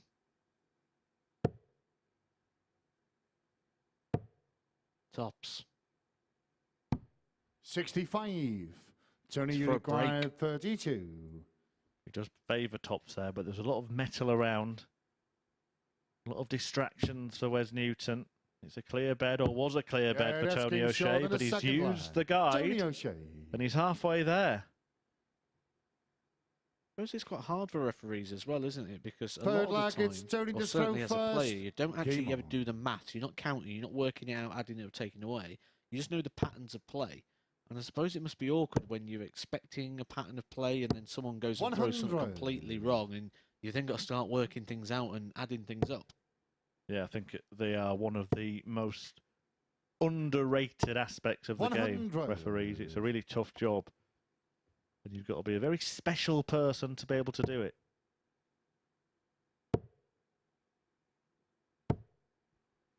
$85.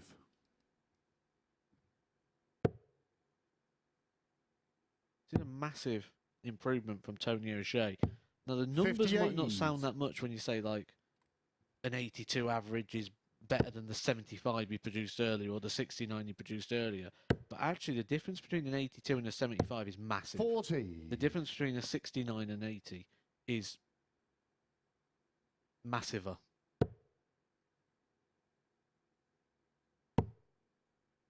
Couldn't think of a better word, so just put on the end for it. 134.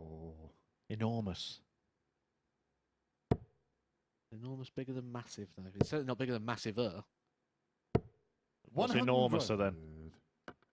Bigger than both? Well, O'Shea is producing a display more than big enough of beating Wes Newton here. 100. I would still favour him to win this leg. Newton can only get a maximum of 1 dart at double from 109. That's all he's had in the match so far. 85. West, you require 109. I just think Tony O'Shea let that last dart go as if he just expected it to go in. He was really disappointed that it drifted. 69. Tony, you require 91.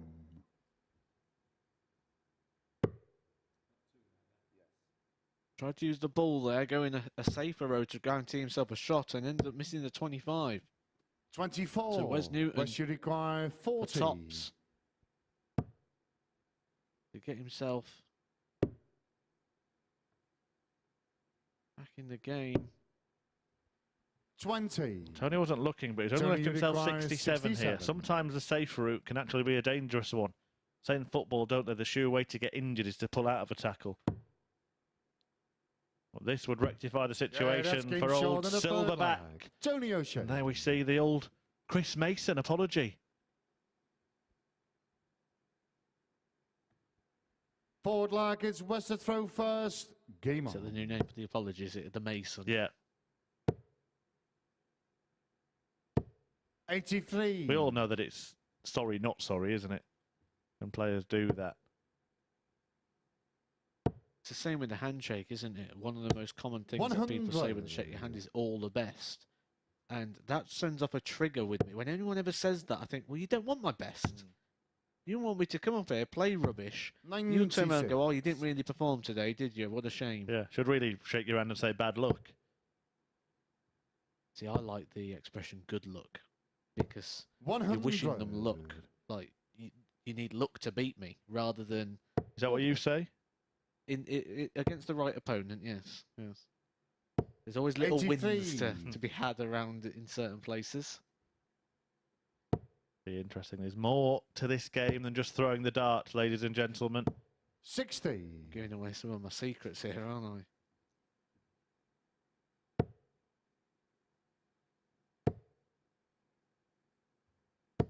I 140. think Michael Van Gerwen says something like "good game" before it starts because he's basically just saying, like, so if it's a good game, probably by me. 100. West you require 99. Can Wes Newton give Tony O'Shea 99 problems here? The only problems are his own at the moment because he's staring down the 43. barrel of a whitewashed Tony defeat. require 141. 81. West you require 56. 16 for tops. Tops. Tends to get his first leg on the ball. 51. Jeez, pulled Tony it low. requires 60. So this 60 is for the match. And 2 vital points. A horrible finish for Tony O'Shea, 60. Game, But he shot, pulls it off and the perfectly, match, right Tony above O'Shea. that dart. Even he can't believe it went in there. But it is a 4-0 win for Tony O'Shea that sees him go level on points with Wes Newton and Mark Dudbridge. And we still have the prospect of 5 players being tied on 10 after 12 matches today. O'Shea, an 81.24 average, hit half of his double attempts. Newton got out in the end, and O'Shea takes a 4-0 whitewash win. Coming next, Chris Mason looking to join them on 10 points at the top of the table. He takes on the basement boy, John Boy Walton.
Welcome back to the MODUS Super Series, where Tony O'Shea, it feels like he's just got a crucial 2 points on the board, which, given his league standing, seems like a strange thing to say, but given his previous 2 performances, that was a much-needed win and performance, wasn't it? And legs. This group is so tight that taking a 4-0 like that, it's not only going to put 4 legs on your category, but it's also taking 4 legs off of Wes Newton. Wes Newton joint top going into that. And this is a new round of fixtures as well, so he's started this new round of fixtures now with a defeat, which means everybody's now got the opportunity to catch him up in this cycle. And a crucial part of that game, as you can see, 50% checkout success. That's something he really needed to improve on in that game. You could see him starting to shake his head a little bit during games. And this is a sign of an experienced bunch of players, isn't it? That just doesn't faze them going into their next matches. Yeah, every game's different, isn't it? Every game's new, every game's different. And we said before we got into today's action, we needed to see Tony O'Shea improve that double in stat, and he'll start getting wins. You're going to get chances in this group. In every one of these games, every player's had a chance. And when you start taking them, you start getting big wins like Tony's just got there, and he's really mixed this table up. And you've said it is incredibly congested in that league table, but do you see anyone pulling away, or do you think it'll be like this for the remainder of Group A? This is what we're going to do. I mean, if you look at the table there, 3 players on 10 points, 2 on 8. The leg difference, Chris Mason's slightly got the advantage in that department, but no one's going to pull away in this group. This is what we're going to see. We said at the very start, they're all going to beat each other. It's just timing of those wins, and if you can just put a string of wins together, like win 3 games in a row, that's going to be the difference. And we've seen some high quality from players, but I think some of their vulnerabilities have been an interesting aspect as well. We've seen Dudbridge's and Tony O'Shea's finishing. Chris Mason, at times, that's been a bit of an Achilles heel for him. It's quite an intriguing thing, isn't it, to watch when, even though they're playing so well, there are still those vulnerabilities in their game.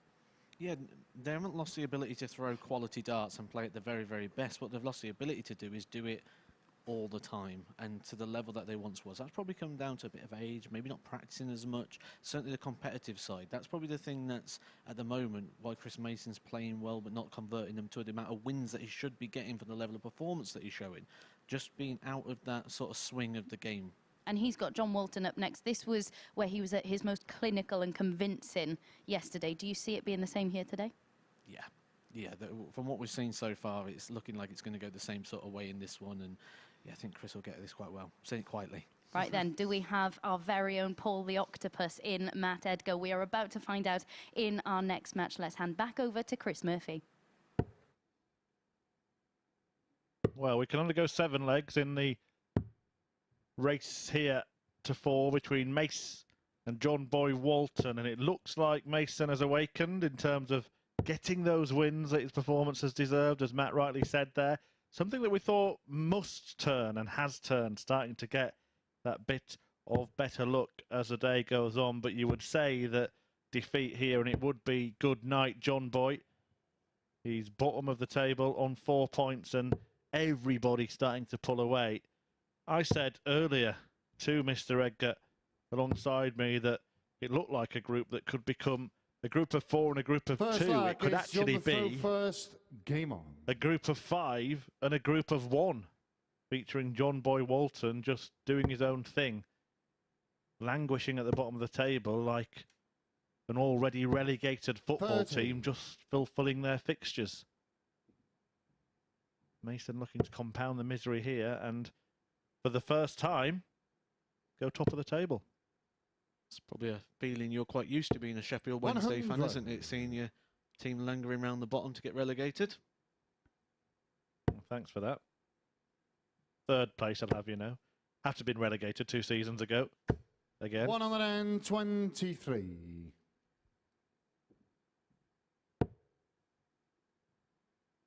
From a family of Sheffield United fans, I just had to go there. Yeah, but you didn't join in, did you? And your team aren't the greatest at the moment, are they, Aston Villa? Yeah, I probably shouldn't have started this one, really, should I? What they say, people in glass houses shouldn't throw stones. Yeah. 101. Or get dressed near the windows.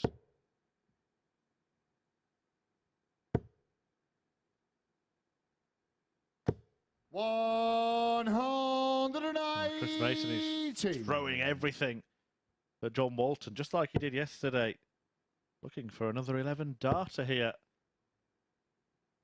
Dare I say it? 99. Chris, you require 81. He's getting better. He told us he would.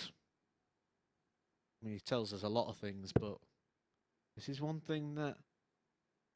41. John, you require coming true. 148. Played very well in this game yesterday, didn't he? 95 average. John Walton, an 85 average himself, which is the best we've seen from him. 50. That's what we saw yesterday Chris, you against Chris require Mason, didn't it? Everyone 40. just brought their A game. Double 10. Double 5. This would wound Walton. 35. It John, might be you a require self-inflicted 98. wound as the Yorkshireman looks to nick the leg. You think we'll get an apology if he does? We'll never know. No, it'd be a 40. waste of Chris, you energy, wouldn't it, an require apology? 5. Double 2. And still a little shuffle to the left. 1. Almost did the trick. It clicked off the barrel. He can't believe John, you that's not require in. 58. John Walton can't believe his luck.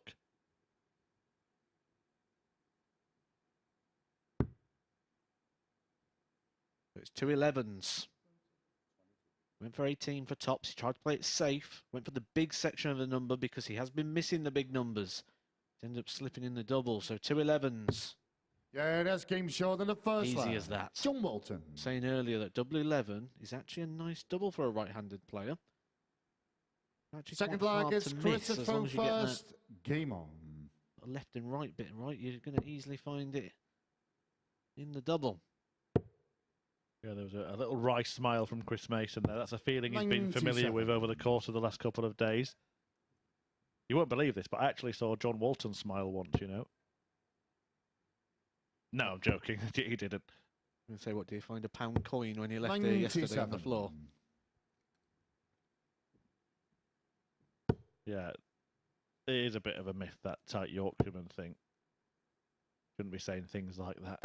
I think One it's on the nail, stereotypical, 40. but I did see John Walton drop a pound yesterday, and he was so quick to get it, it hit him on the head on the way down.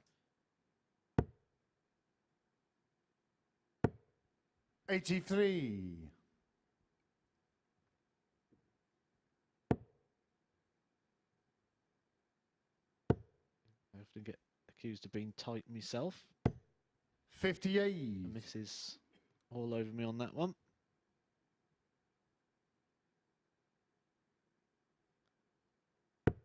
And we've got two Yorkshiremen in the box, haven't we, really? So we know all about the tightness 81. of the area.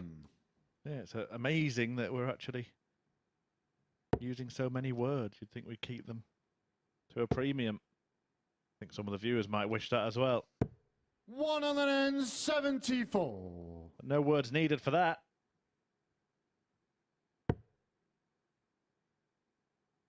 Came down really well in the last leg and then missed 5 darts at the 55. double. Chris, you require 32. Came down really well in this one.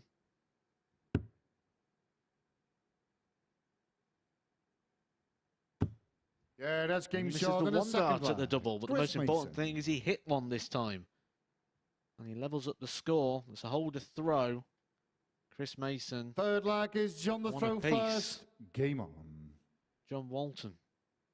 But look at the difference there. 14 darter there for Mason. He could have won that first leg quite easily. 46. Well, looking at the numbers, that suggests if anything like what we are seeing continues, that Chris Mason's going to 97. get a convincing win here. And I say anything like because with those sort of numbers, they can fluctuate by John Walton could add 4 points to his, Chris Mason could lose 4 points, and the control of the game 100. is still going to be the same, that Chris Mason should still win by those sort of stats. But you look at Chris Mason's position, he would move top of the table on leg difference with any win in this group. But you think about the 4-3 defeat to Wes Newton at the start of the day, you think about the 4-3 defeat to Wes Newton at the end of yesterday, he could easily be 100. on a 5-match winning streak right now and starting to pull away from the rest of the field.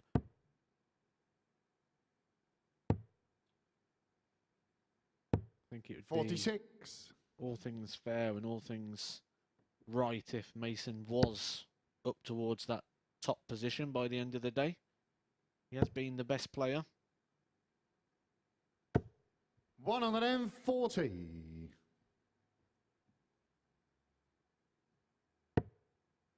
It's a line I use a lot in commentary, and Chris Mason reminded me of it this morning. 100. That it's a marathon, not a sprint. 164. We did say that he could be the man to win a test of endurance over 3 days.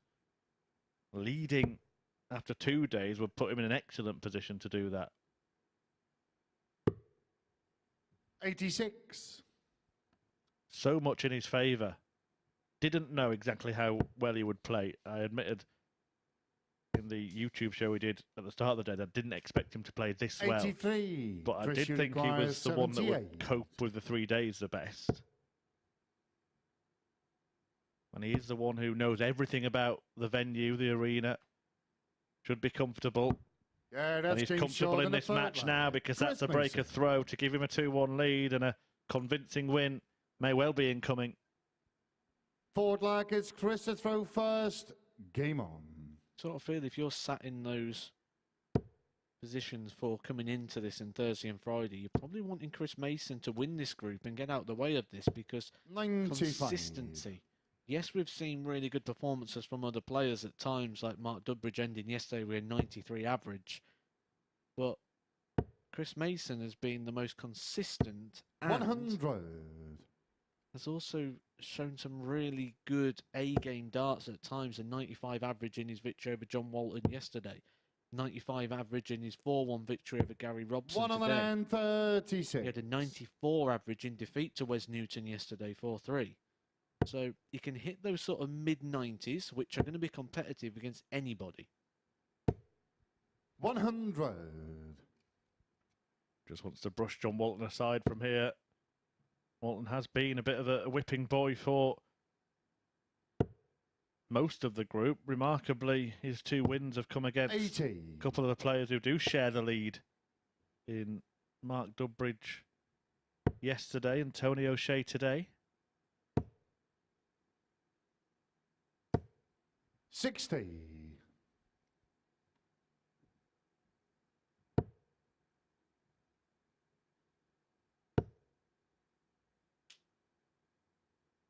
A little ponder. See what he wants to leave himself. Have you shared your stat, 98. Matt, with the viewers here on Sporty Stuff TV that you shared in our little chat on YouTube 10 minutes before the main show got underway about you checking Mason's averages against 59. Challenge Tour averages? Chris require 92. Yeah, Chris Mason yesterday average. You put that average into the Challenge Tour order of merit in terms of the averages and the stats for the year. Yes, they're over 44. a bigger scale of games compared to what Chris Mason played yesterday, the 5, but he'd be rank number 1 on the Challenge Tour. 140. Chris Absolutely require remarkable. 48. And he could be ranked number 1 in the league table in 3 or 4 minutes' Yeah, time that's game as short he of the moves 1 forward leg leg. away Chris Mason. from taking that position. If you want to add a bit more weight to that, if we put that average that we Fifth throw flag yesterday is onto John the the Pro throw Tour, first. it'd be ranked Game number on. 68. So pretty much the standard of the tour. 128 players on the tour. The middle would be 64. We say that's sort of the middle, the mean. That's where you need to be. Mason can still throw a main dart.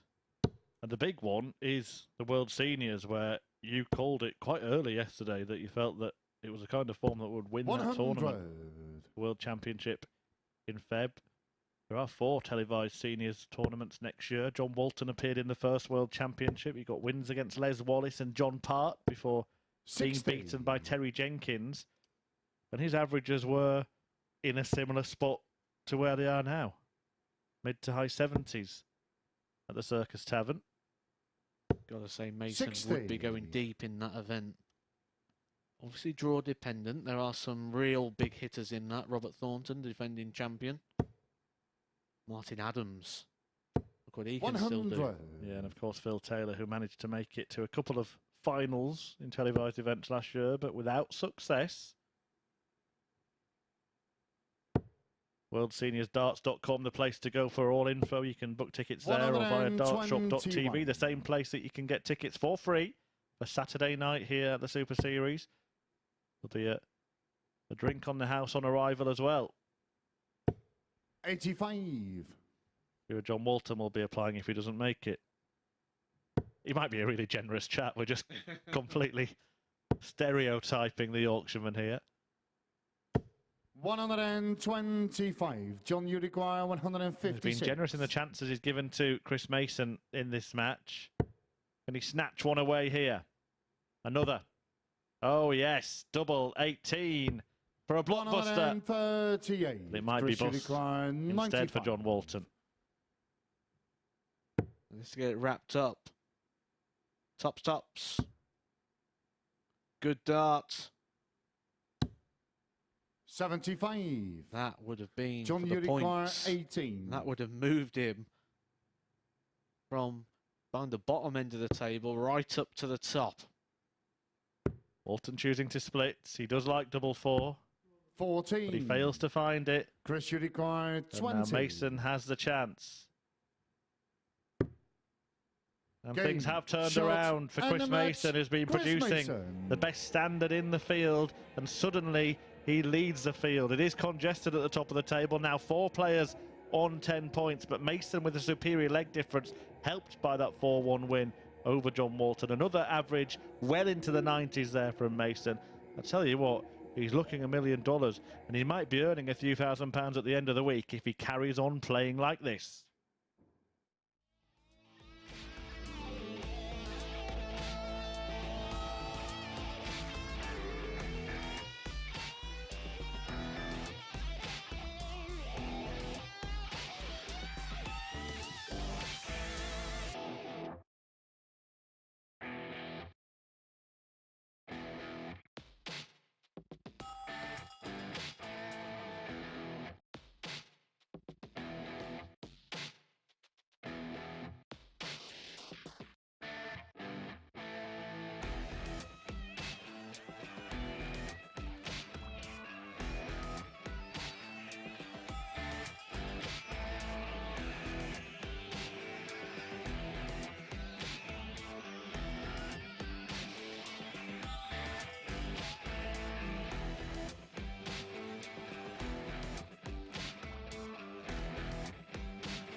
Welcome back to the live lounge here in Portsmouth, where Chris Mason has just secured a victory that takes him to the top of the league standings for the first time this week. There you can see it, 4-1 victory for Mace. He had the chance to go out in 11 in the opener, but multiple missed darts at double, and John Walton took the leg in 20 darts. That is actually the only leg that Walton has managed to take against Chris Mason this week, because of course he lost 4-0 when they met set yesterday. An impressive demeanour up on stage from Mace the Ace. All aspects of his game starting to click at the right time now. Walton missed 3 darts at double to extend the match, and Mace wrapped up the win. There you can see 4 out of 11 on the outer ring for him in that one. And as I just mentioned, that does take Chris Mason to the top of the league standings at this stage of the day. There you can see 4 players joint on 10 points, but it is Chris Mason's superior leg difference that means he now leads the way. Of course, when he started the day, he could see others moving above him. It was starting to get a little bit frustrating, but Mace did not allow that to get to him. Of course, vast experience, not so much on the stage here at the Super Series, but he knows that these are 3 very long days, so that certainly stood him in good stead. He's kept on going about his business, and he now sits top of the table. Next up then we have Robson against Dudbridge. Mark Dudbridge scoring has been absolutely sublime at times today. It is at the back end of legs where he's really struggled. He of course got away with that against Wes Newton, but when he came up against a clinical Chris Mason in his last match, his missed darts at double proved to be costly. This could be a really intriguing battle, with Robson finishing his match against O'Shea with a 12 and a 13 dart leg. So he's certainly upping his level as the day goes on. Let's get into this one then and hand back over to Matt and Murph. Thank you, Abby.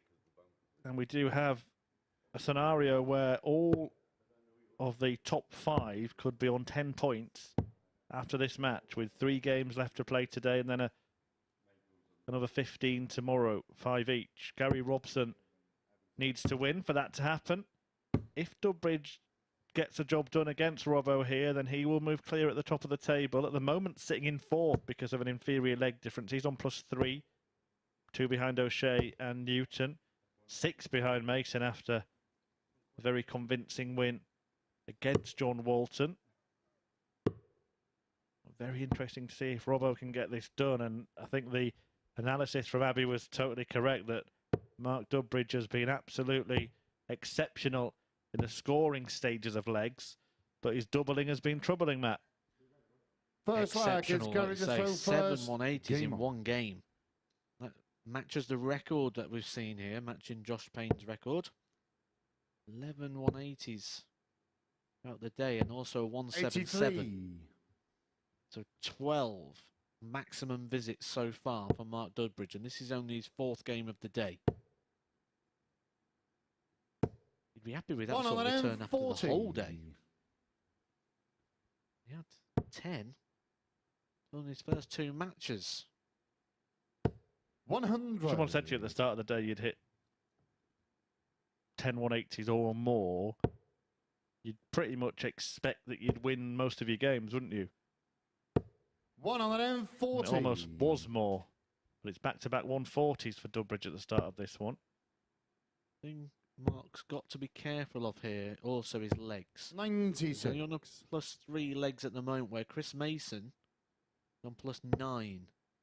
So if it does come to that sort of game between the two and Mason gets that 97. victory, very lucky dart there for Dudbridge. Well, he got the target he went for, but if he didn't get the target he went 58. for, he Mark would have require left himself on a 124. bogey, another miscount potential.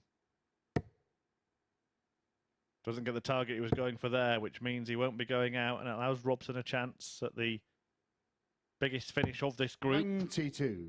Gary, you require 164. Highest we've seen so far, the 160 from Dudbridge himself, but the 164 is on. The 164 is off. He has done a 164 before. That was in 96. the old venue Mark, you require 32. in Southampton. Yeah, that's game short in the first leg. Mark That is a Dudbridge. 13 darter there for Mark Dudbridge. That's how you start this game. That's how you stamp some authority. Second leg is Mark He to needs throw the first. points, he needs the Game legs. on. If he gets them, he will be top of the table. And surely a settler for Mark to hit a double first time 80. after all of the struggles he's had, because he's in danger of ending today with just 1 win to his name, having led the league overnight. 58. I think at this point, with the amount of people that are above John Walton, we can finally talk about that marker pen and say this is down to 5 players. 60. So you are scrubbing John Walton out of the running. 58. Yeah, just because these players have got to beat each other, which is going to extend. Someone's going to go to 12. You know, it's the thing is as well, if we're saying he's out of the running to top the group, then we're effectively saying he's out of the running 58. even to get into Group B, because they're all on the same amount of points. well, with that, we're going to get a little bit more opportunity. But for the top, he can only get 16 points from here. That would be winning all 6 games from now. And I say those players on 10 points are going to have to play each other, so they're going to go to about 14 just out of beating each other, and 83. results that have to happen. Yeah, Dudbridge could be on 12 after this one, but if, you know, all of them could get to 14, couldn't they, the top 4? And then it would be 120. be afforded just one more defeat not to join them. So I think that he probably can start to plan the rest of his week, John Walton. None of the others can. That's an interesting thing, isn't it? Because someone's going to be very happy and having a couple of days off. Gary, but you someone require who's been really competitive won't make it to Group B. This is very, very inviting. 78. Mark, you require He just stopped 138. there. I'm just wondering if the dart that was in the 25 wasn't as nice as our camera close-up showed. 98. He didn't like it Gary, you as much as I require thought he would. 47.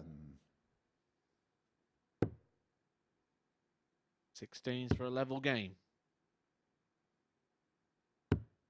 15. Mark, you require 40. Opportunity for Mark Dudbridge to hold his throw. One he probably didn't expect to get. That's a nice lie. Yeah, that's game Uses short of the it, second lovely. leg. Mark Dudbridge. Takes the second leg. Extends the lead. It's halfway to victory. Third leg, it's Gary to Yeah, throw you're right first. about the lie as well. It must be Game lovely on. as a player when you plant one and you just know all I've got to do is follow that line and it's going in. 23. Don't forget as well, Dudbridge's last game is against John Walton. 109. I'm not saying that that's a guaranteed win because, of course, Mark lost to him yesterday, but it's the most likely match to win at the moment. 140. One thing we can say is becoming a guarantee is Mark Dudbridge hits 180s. Sometimes he hits 2. Back to back. 140.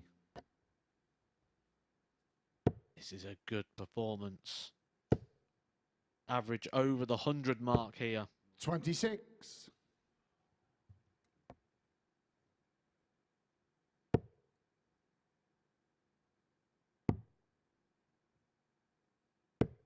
57. He's kind of announcing himself as the top dog in this group, 60. despite the Mark, you require 124. fireworks we've seen from Chris Mason, who beat him last time out. Dudbridge will probably end up edging the league overnight once more. No need to go for the ball. 92. He just lays up and tees up a potential 13 darter.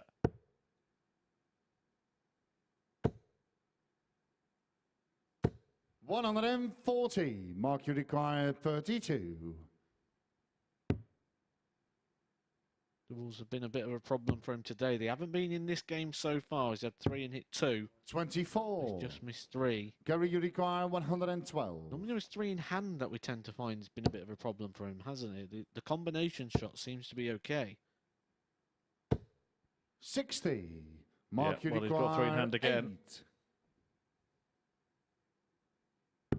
Yeah, that's game short Puts of it the right. third leg. Mark Breaks Dudbridge. again, leads 3-0. Mark Dudbridge edging towards that outright lead in the league Fourth table. leg, it's Mark to throw first. Game on. And you can see a golfing class between this pair at the moment.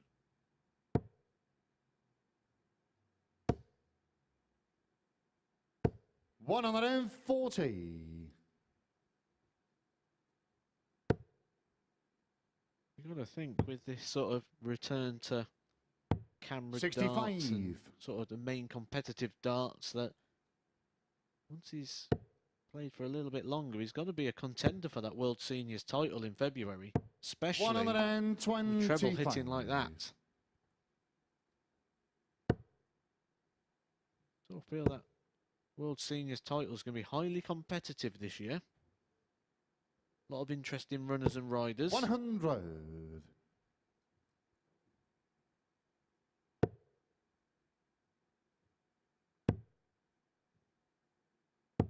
96. We looked at the crunching the numbers earlier. We said that Chris Mason is not only good enough to compete at the top end of the Challenge Tour, but be middle of the road 60. player on the Pro Tour. Mark, you require 140. You've got to look at Mark Dudbridge's performances as well and say that he could probably join him in that. 100. I'll be honest, I didn't expect that we'd be seeing some of our standout performances of the entire stage in this group, but we are getting that. 123. From the Bristol Mark, boys. you require 40. This is for the match. Game. We said shot, that Mark and the Dudbridge match. needs Mark to put something in that Dudbridge. legs column, and it doesn't get any better than that. A perfect performance there from Mark Dudbridge, taking every single leg in that game. A 4-0 victory for Mark Dudbridge, a 93.94 average. We saw this from him yesterday at the back end of the day. He got stronger, and he's repeating that again. He's got one more game to go. That is the last game of the day. He will be throwing first against John Walton, but coming next, it's Chris Mason against Tony O'Shea.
Good afternoon and welcome back to the MODUS Super Series, where we've just seen Mark Dudbridge get a crucial 4-0 victory over Gary Robson in that match. It's his second victory of the day, an average just shy of 94 from Flash in that one.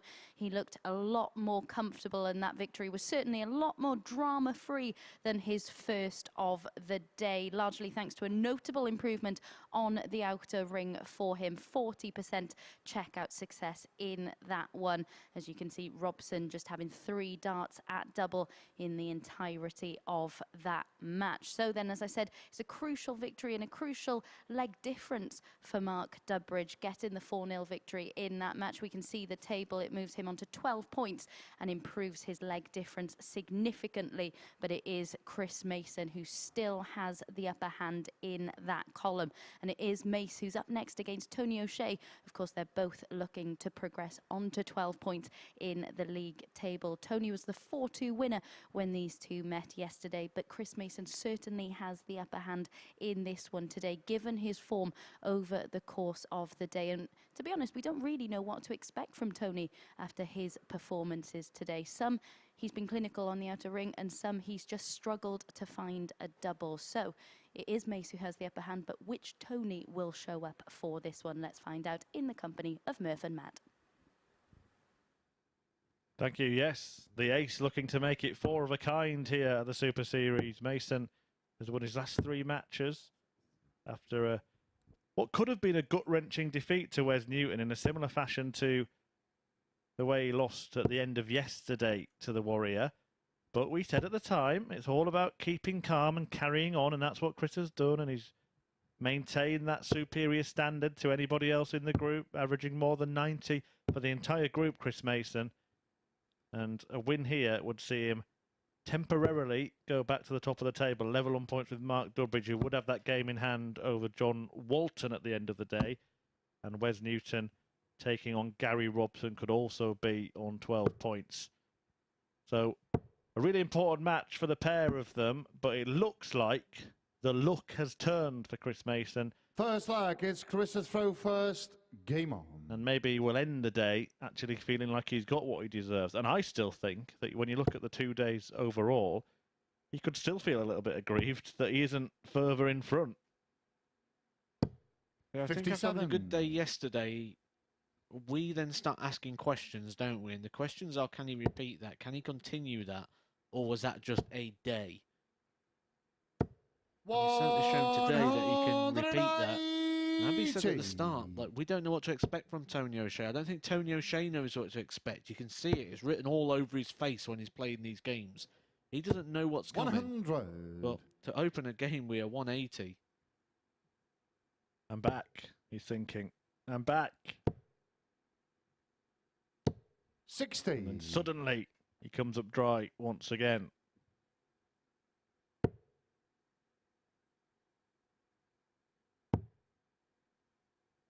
Well, the start to this match, 134. and we're only 15 darts into the game. It's probably one of the rare times where one of Chris Mason's opponents is averaging more than him.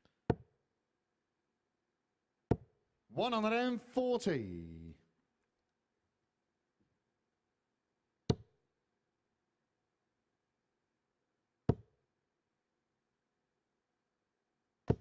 140. Tony, you require 121. Focused and composed, and with a light level of aggression, Chris Mason, these last couple of games. In fact, it didn't happen at all yesterday, did it? An opponent averaging higher than Mason. Has it happened today?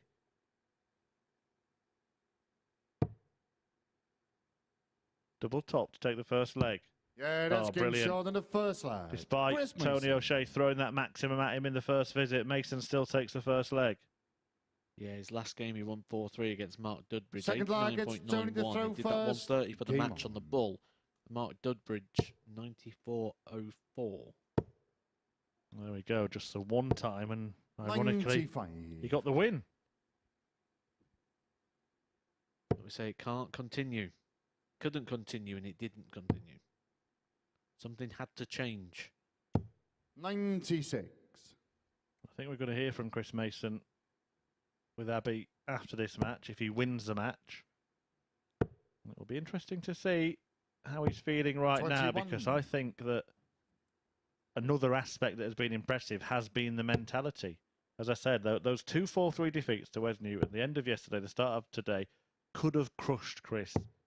97. Could have made the shoulders slump, made him think, you know what, it's not my week. But he knows that he's playing well enough to beat any of these opponents most times they meet. 60. Time's a great healer, isn't it? And when we look at like the timeline and the story of Chris, and when you're on the tour and you're taking those blows and you're just getting those beatings, it does. It lags. It carries over. You carry it into other games, into other areas, and that time off on that break has just clearly helped him be able to receive those blows a lot easier. The pair are enjoying this as much as we are. Both players admiring the 180s they've just exchanged. Fist bump as well, and Mason might carry on the spell of brilliant play by landing double 16. 96. Oh, what an exchange that would have been. What an exchange it was. 45. Is the exchange over? It is, and Mason will return with 3 darts at the target he's 55. just missed. Chris requires Like 32. most exchange rates at the moment, we end with a poor return. Yeah, that's game short in the second Chris round. Mason gets a very positive return. 13 darter that was to break the throw from Mason. 180 in that one. Third the lag is average, Chris to throw first. 107.36. Made the joke yesterday when Mason was up at these points. We said, take a screenshot if you're a fan or friend of Chris Mason. You don't need to, because he's just going to keep doing it. Yeah, up in the 110s now, Chris Mason with that ton 40.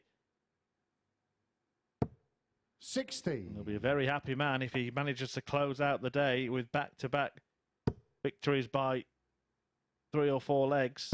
4-1 he beat John Walton by 140. in his last outing.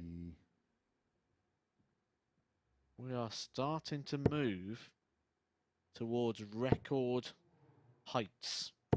140. Back-to-back 140s here from Chris Mason to kick this off. Tony O trying to live with him. Trying to go blow for blow. Mason's landing some very big blows. 91. We get a nice little stats pack, don't we, delivered each day, and it's got all of the all-time records, everything at the Super Series. And Chris Mason sat in commentary 67. how nice it Chris would be to see his 130. name on that list somewhere. He's already done this finish. He's done it twice this week. And he's done it 2 different ways.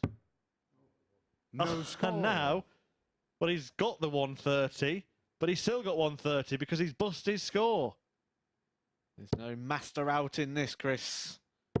Need to finish on the double.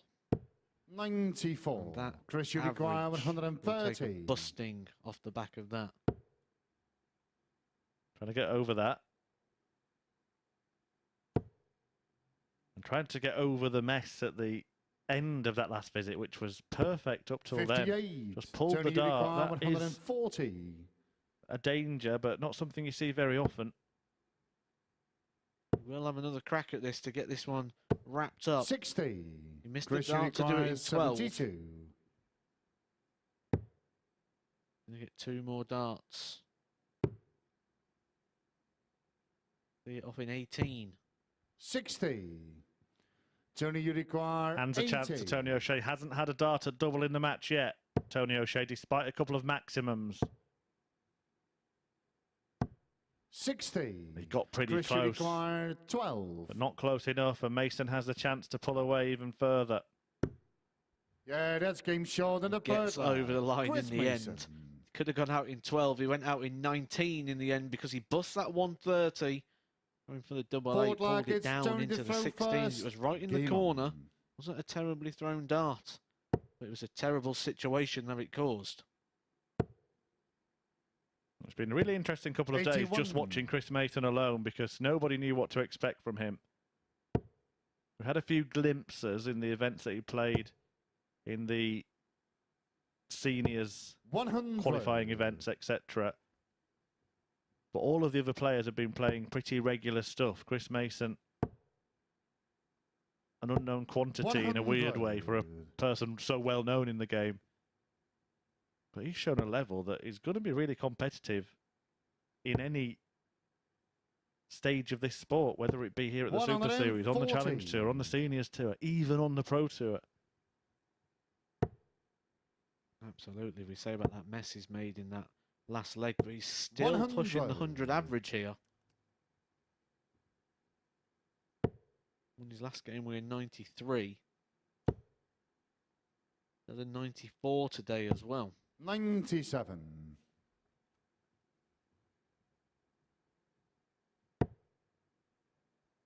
It's not unusual to be around this mid-90s mark. But this isn't 100. mid-90s, this is Chris, high you require 90s. 164. This is a step up.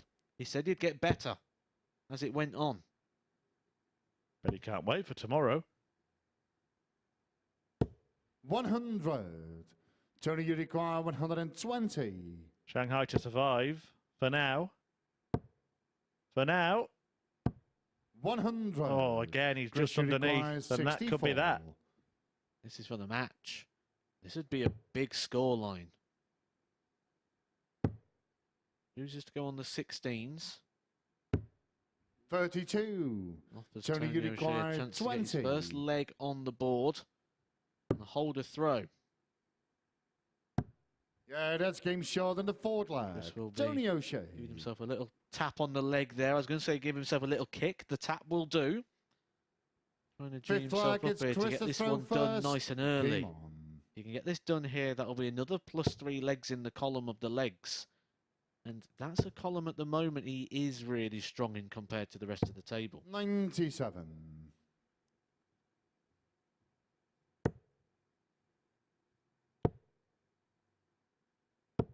83. So we'll want to make sure of the job here. Chris Mason, having once again slung at a superior standard than his opponent. Well, again, 57. embroiled in a battle, although he is fresh a couple of games ago from a really hard-fought victory against Mark Dudbridge, and it could turn out to be a very significant one as well. We expect Dudbridge to be the league leader overnight. But if Chris Mason wins this match, then the worst possible outcome for him today 57. is to be 2 points off the top. That's just one win. That's a match against the league leader. Well, that would be sort of recovery, wouldn't it? Recovery and justice to what we saw 140. in terms of performance, not just yesterday, but today as well. So I'm doing it for a day. Now done it for 2. Although this one's getting away from him a little bit. 81. Could be brought back into a game here if he's not careful. Yeah, any treble gives Tony a good chance here. 60. Didn't get it, and now Mason can just rub a little bit of salt into the wound. 139. Tony, you require 158.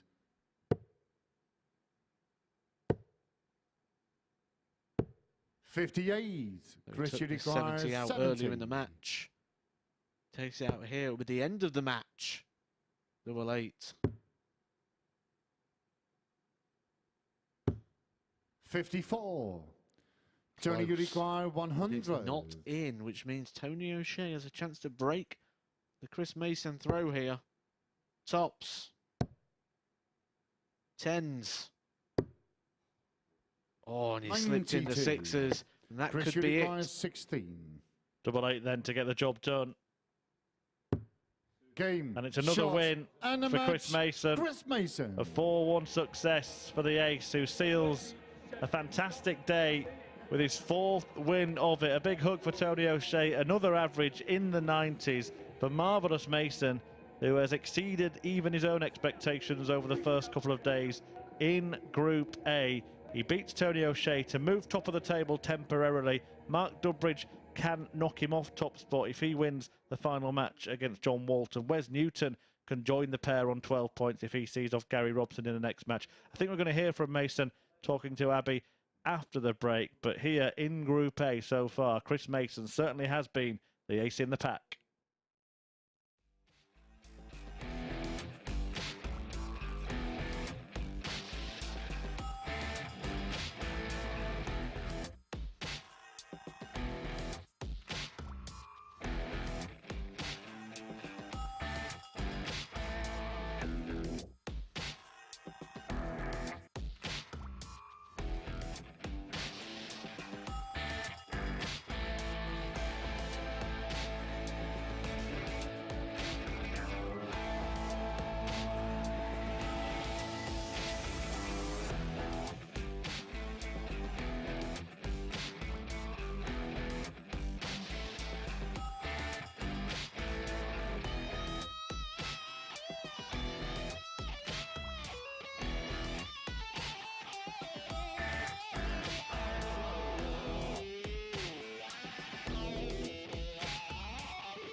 Good afternoon and welcome back to the MODUS Super Series here at the Live Lounge in Portsmouth, where Chris Mason has just rounded off a magnificent day here at the Super Series. His 4th win from 5 matches. There, a 4-1 victory over Tony O'Shea. Chris Mason with a 13-dart leg in there as well. Some superb scoring from both. Mace averaging in excess of 110 after 2 legs. He really has been consistent throughout the 2 days of play, but timing this race to perfection. He said he's going to keep getting better, so good luck to the rest of the field tomorrow. 4 out of 11 on the outer ring for him in that one. 70, his highest checkout, and we can see what that does to the league standings going into the final day for him. Of course, that was his last match of the day. We've still got 2 more games to bring you on day 2, but there you can see Chris Mason ends the day on 12 points. He came into today on 4 points, starting to languish, starting to worry about where his points were going to come from despite his superior performances, but it is all starting to click together for the Bristolian now, and he goes into day 3 in a fantastic position. Next up then, our penultimate game of the day sees Wes Newton against Gary Robson, 2 players who were left legless in their last matches. Wes Newton blown away in his 4-0 defeat to Tony O'Shea, and as for Robson, he was afforded just 3 attempts at double in his defeat by the same scoreline. He really started to fade, didn't he, in his final match yesterday. So let's see, will he wilt once more, or will he be able to put something together to get another 2 points on the board in this one? Let's hand back over to our commentary team. And a reminder, we'll be catching up with Chris Mason after this match. Thanks, Abby. Yeah, sorry about that. I thought he was coming straight up to boast about his performances today, but he's going to tell everyone in the practice room about them first and then go and join Abby. I'm actually surprised he hasn't knocked on the commentary room door and joined us to talk about it here. But full credit to Chris Mason. I think we've given him plenty of credit, but it is deserved, isn't it? Well, he's probably out doing his lap of honour at the moment, isn't he? That's probably why he's not gone up there yet. But yeah, definitely, he's been the standout performer by an absolute mile. And the big standout factor is that consistency. Well, if Mason is the ace in the pack, then I think Gary Robson's kind of the joker. First leg, it's West's throw first. In more ways than one. Game He is a character behind the scenes. You know that well. You've played in the same group as him before. But in terms of his position in this table, because he seems to be taking as many batterings as John Walton, but a win here would see him join Tony O'Shea and Wes Newton on 10 points. Yeah, he's from Newcastle, isn't he, Gary Robson? So you can imagine what it's like growing up in that area. A lot of people like going to Newcastle temporarily to enjoy the atmosphere of the place, but being brought up there, you can imagine there's 100. A deep-lying banter built into you from a very young age. Well, they'll be enjoying watching their local football team at the moment. 60. We were talking about people who are named after football teams, entire football teams before, but there are a few darts players that are named after football stars. Keegan Brown springs to mind. Named after a footballer called Brown. No, it's actually Kevin Keegan. 140. West should require 136.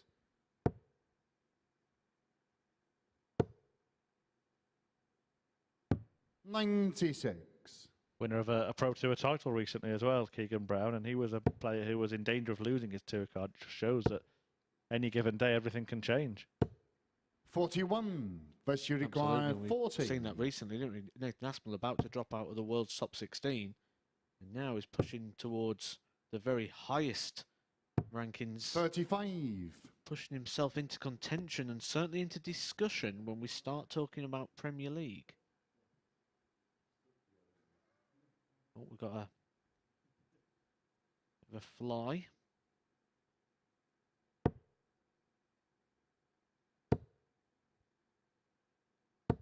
$100. West you require 5. Double 2. Madhouse. 3. Gary, you require 100. Maybe the old Joker act again played here by Gary Robson. Nicking a leg from nowhere. Double 16. 68. West, you require 2. Yeah, that's game short on the Straight first in. leg. Wes Newton. Mentioned earlier about all the expressions that people have in the areas. The one out, one in.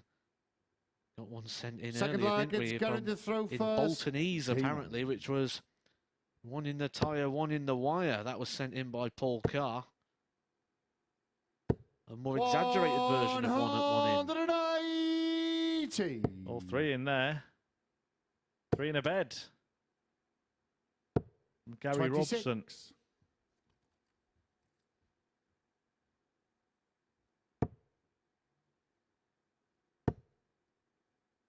Obviously, everything's still to play 60. for Gary Robson at the moment. He can win this group, Group A, which will mean you go straight through to Saturday. He can still get through into Group B, which would be the preferred group, where 3 players go throughout the 5 players, and you're playing in the evening, which is more suitable to what dart players are used to. Group B will be joined by Andy Jenkins, Richie Howson, 43. Paul Nicholson. Rest of the players in your group. Players that finish 4th, 5 and 6 will be going into Group C, which will be, like you're seeing at the moment, 6-player group, but 2 players will be going through that. So that'll be 1st and 2nd place. With the bottom 3 from this group, Mark Leighton of Wales, Barry Bates, former UK Open runner-up, Alan Norris. 2 180s in this leg from Gary Robson as he gets himself down to a double. Gary, you require 38. He'll come back to that in a moment. Having now to 22. split and hope West, that you Wes require Newton doesn't 153. weigh in with a whopper.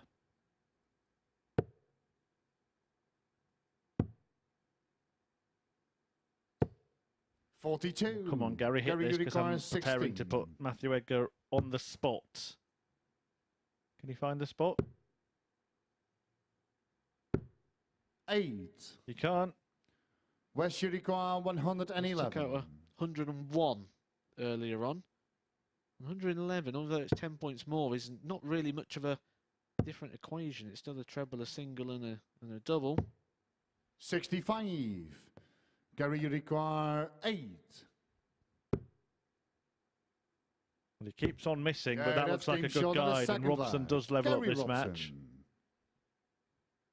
Yeah, the question I was going to ask you, Matt, forget about the league table in Group A. Third leg If you is West to were throw coming first. Game on. Thursday, and you could be in Group B with Andy Jenkins, Paul Nicholson and Richie Howson, and 3 players go through. 60. Or Group C with Alan Norris, Barry Bates and Mark Leighton, but 2 players go through. Which one would you choose to be in? I mean, personally, I wouldn't mind 66. either group because I beat Jenks all the time. You know, I beat Paul Nicholson all the time. Yeah, it's a tricky one, isn't it? Because obviously we've got question marks 99. over a couple of the players that will be going into Group C. We're likely to see John Walton go into there, who's got question marks. Barry Bates, from what we saw at the Seniors Tour recently this past weekend, has got a few question marks. 100. You've got to go with the numbers and say you'd rather go into Group B. But Group C, there's a couple of players in there that you could look at and say, I'm 59. going to have a bit of a hard time in there. Yeah, very, very interesting. And what it does mean is because we've got such a 83. competitive Group A that I think whoever falls into most of those groups, maybe barring John Walton and what we've seen so far, he's going to really fancy their chances of progressing. 180. Marco's going to need a throat lozenge by the end of today. The amount of 180s he's called, been a fair few. Yeah, 60. started off the day West calling require 103. like Kirk Bevans, ended it calling like Russ Bray.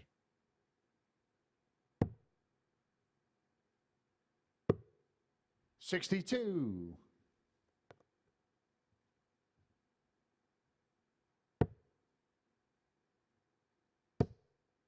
One match still to come. Mark Dudbridge can 55. go clear at the top West of the table. require 41. And he faces the man at the bottom of it, John Walton. But don't forget that Walton got the better of Dudbridge yesterday in the very first match. Yeah, that's game short in the third leg. Wes Newton. Wes Newton getting the better of Gary Robson here suddenly. Both players playing at a similar Forward leg, standard it's in the going to game. throw first. Game on. Each have recorded 5 three-figure visits in the match. Just that. 137.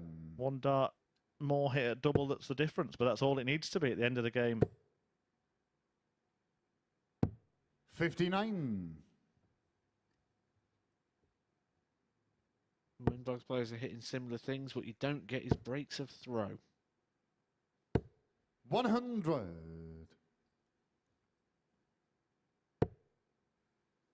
Yeah, although Robson was chasing around doubles, wasn't he, in the leg that he won. 43. You would think if anybody was to get a break of throw, it's more likely to be Wes Newton, and that doesn't all go well for Robson, who is throwing second 60. in the match. But he's in a good spot in leg 4.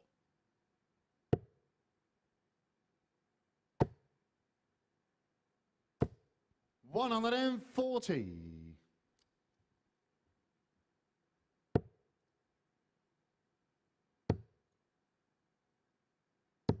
134.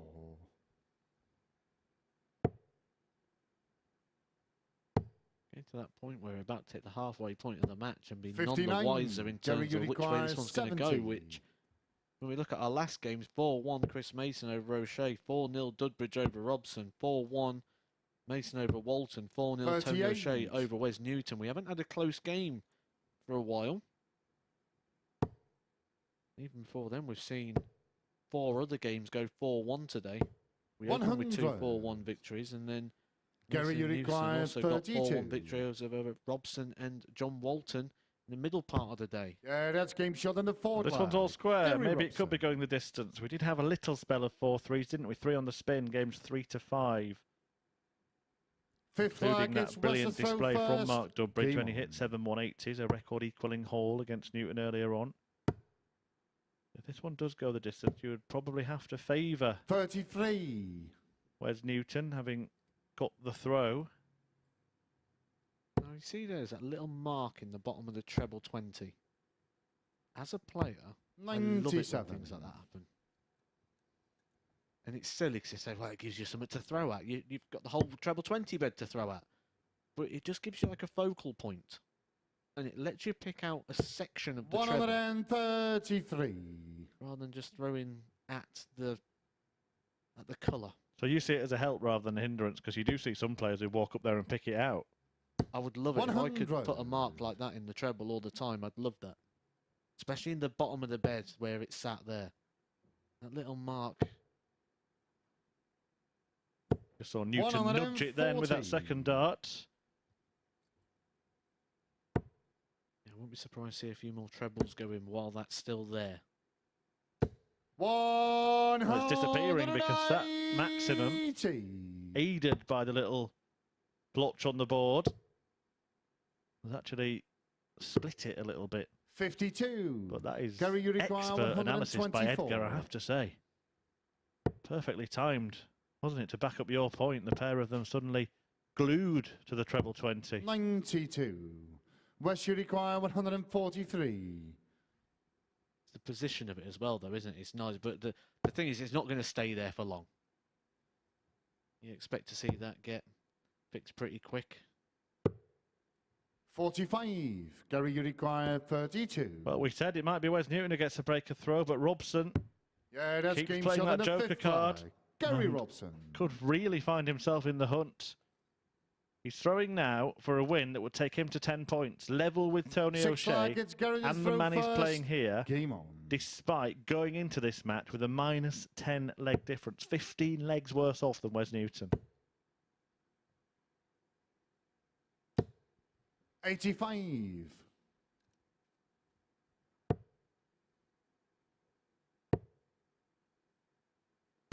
60. Wes is getting a little bit angry about things here. He knows it's an opportunity that he might be passing up. Don't forget, he can join Chris 140. Mason and Mark Dudbridge on 12. If he loses this match, he knows he's playing catch-up tomorrow. 2 points is a much bigger difference when there are only 5 games left to play 21. than they were at the start of today. And the legs column doesn't look too healthy. He's on +5 going into this game, so if he was to lose it, and he was to lose it in this leg, he will drop down to just +3. Yeah, and 61. that's a match effectively behind Mark Dudbridge and 2 matches behind Chris Mason.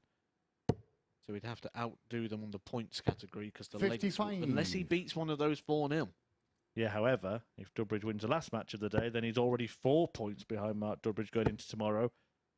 And that is a big gap. You'd much rather be 6 points behind ahead of day 2 than 4 points behind ahead of day 3. And look at that from Wes Newton. A reaction to the Robson maximum. 100. Gary, you require First time we've really 35. seen the frustration spill over for Wes Newton this week. And maybe he expected to beat Robson, but he's had a habit of sticking 27. around, of producing upsets in this group, and it might be another one here. Well, when you've got the ability to throw 4 180s in a game like Gary Robson has here after just 5 and a bit legs, you're always going to be able to be competitive in a game. If you 85. hit this double 4, Gary, you he's going to require get those 8. points. Going to tighten up the table. Double 2 to finish the job. He'll try and bounce it off that big barrel. And into the bed. 6. Didn't get near enough the dart. And suddenly Newton could be thinking, I'm back in this. You always got to be wary when you're on that 180, not to hit the 180. Gary, you require Do 2. the Van Dyvenboder. Well, that is a delicious guide. Surely. No score. Fails to find it. West, you require 80. And now 80 would see Newton force a decider. Yeah, Wes that's Newton game shot in the 6th was leg. back in the Wes mid-range of the Newton. 300s when Gary Robson was down at a finish. Gary Robson missed 7th and and missed final and lag. missed. It's West to throw Wes first. came down, he Game on. frustrated. He practically put his darts away. He was already on the way back to the room. You had to call him back to finish the game. Now he might end up coming off as the winner. 59. Well, in the history of the Super Series, Gary Robson has had last leg shootouts 23 times before. He's lost 16 of them. 57. He's only won against a throw in a last leg shootout once in 8 attempts. 96.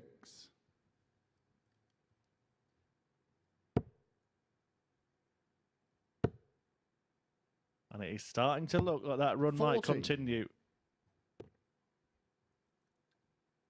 Thing is, when you're Wes Newton and in your own mind you're a beaten man, and then all of a sudden you're thrown for the game, 140. feels like a free opportunity.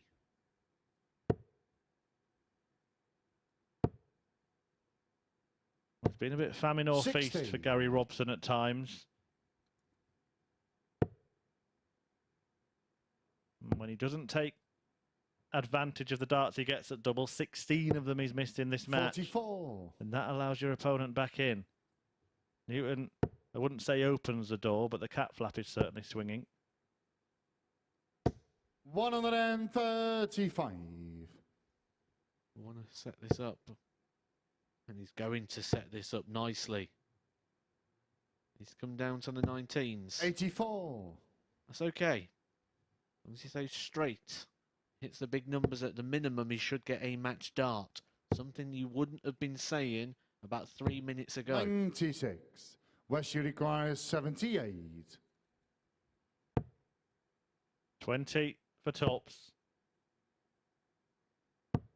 58. One Gary, you last require chance for Gary Robson. 113. Should have had this wrapped up a long time ago. He's had 19 darts at the double. He would love to get one more here. Needed the treble to do so. 97. The only way he's going to West, get you any more require now is if Wes 20. does not hit this 20. 2 5s. Game. He does hit shot, it. and the Wes match. Newton survives. Wes Something of a Newton. scare there.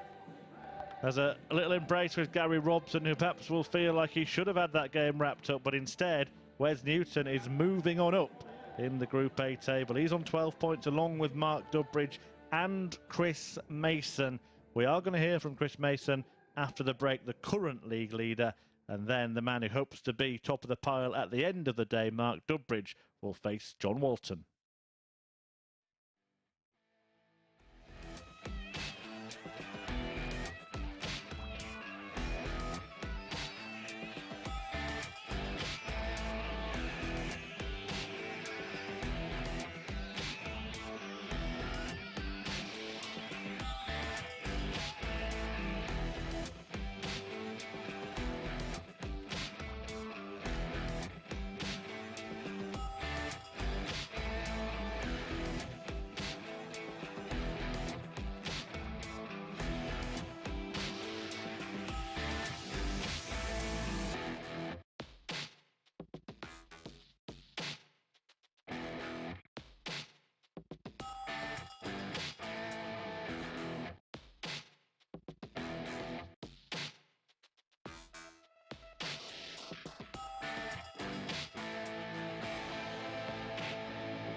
Hello and welcome back to the MODUS Super Series. I am joined by the man who has won 4 of his 5 games today. Mace, after yesterday, you could have been so frustrated, so down with how you played, you just didn't get the points on the board. But you know that this is a marathon, not a sprint. Yeah, well, we talk about it all the time, and, well, we're staying in the same house, we're sharing a house, and, yeah, I was a little bit frustrated, but in a roundabout way, I was happy with the way I played. You know, I don't come here with, you know, I'm a commentator. You know, I try and give a player's perspective when I commentate, but until you actually stand up there and do it and realise how tough it is, you know, that's what I try to do. And it was one of those, really. There was a couple of games I could have won, but overall, I was pretty pleased. And is there anything that shocked you or surprised you about this experience that maybe you weren't expecting? Yeah, how nervous I was. Both my opening games, yesterday against Tony, today against Wes, and I played all right again. He's beginning to annoy me a lot. He's just annoyed Gary, hasn't he? Yeah, like, literally the first game was so nervous, and you're staring at the target, and your eyes are darting everywhere, your hand's shaking, you can feel it in your stomach, and it's tough. And unless you've been up there, you know, which is why we always say it's so hard.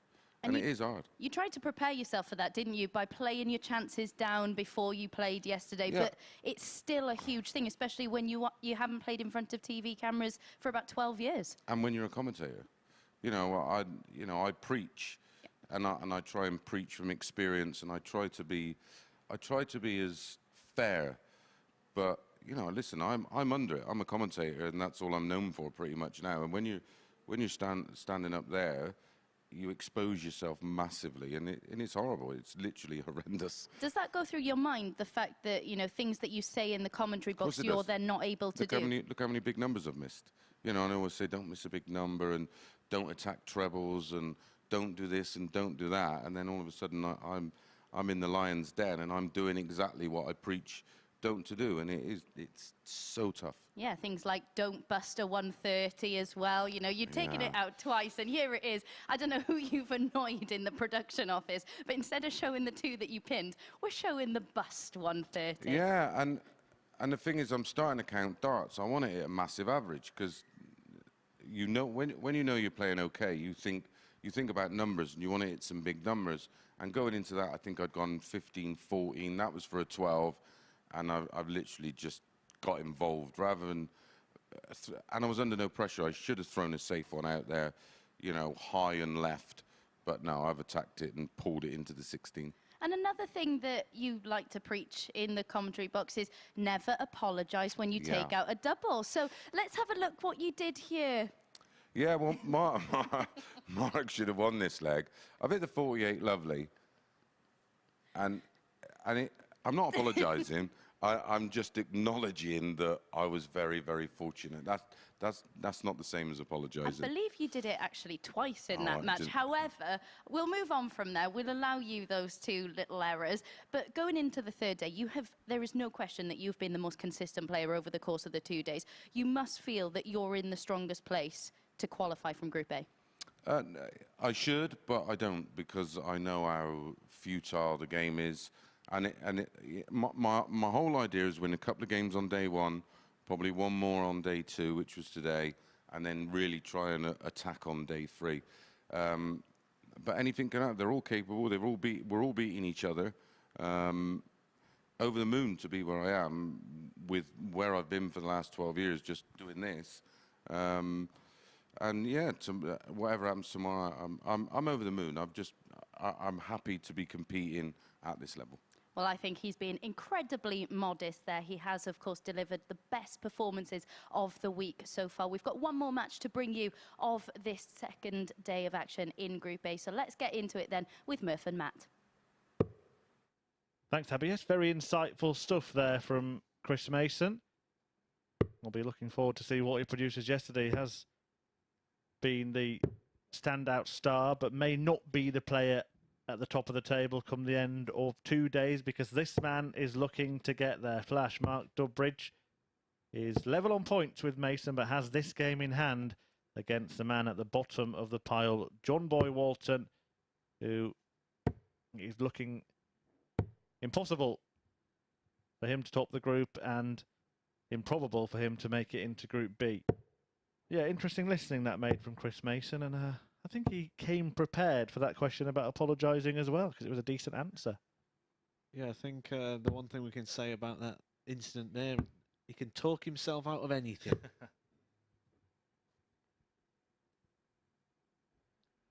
First lag, it's marked to throw Knew what he first. did. Game on. Yeah, really great highlights there. Good chat from Chris Mason, good performance from Chris 42. Mason. But it could be Mark Dudbridge that is still leading the way overnight, just as he was yesterday. It's not as good a day from Flash today as it was 24 hours ago. He'll win either 81. 4 or 6 points, having taken 8 on day one.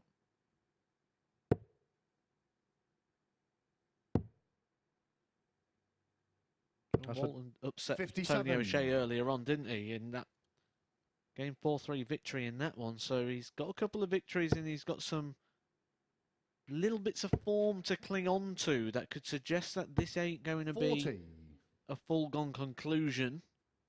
He took out a 120 finish in that game as well. That was his first ton plus of the week so far. I don't know why I kept saying that 43. Walton had beaten Mark Dudbridge yesterday, because he didn't. It was Gary Robson he beat, wasn't it? But it's one win a day, and he's in this habit of upsetting one person every day, isn't he, if you like? 62.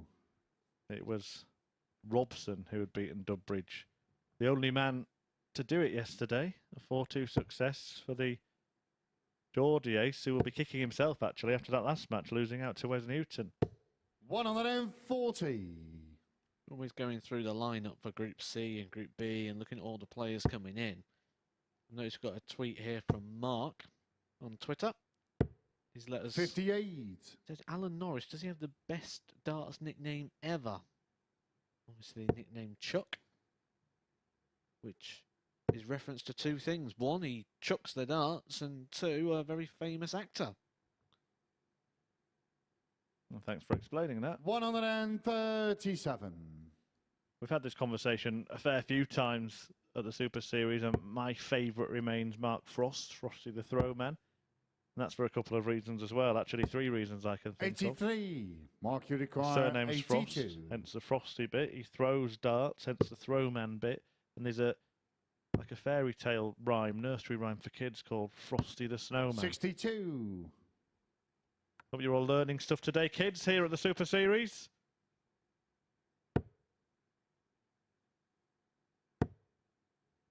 And then obviously we've got other ones like Chizzy, 41. which is because Mark, you his require name's Chisnell, and he 20. just shortens it, puts a Y on the end. John Boy Walton. Can work that one out, surely. Yeah, that's game shot in the first lap. But as quick as a Mark flash, Dudbridge. Mark Dudbridge leads in this match. Even some of the referees have nicknames, you know. Second lag is John the throw first. Don't know if Marco's Game. got one. Kirk Bevans is the Kirkulator.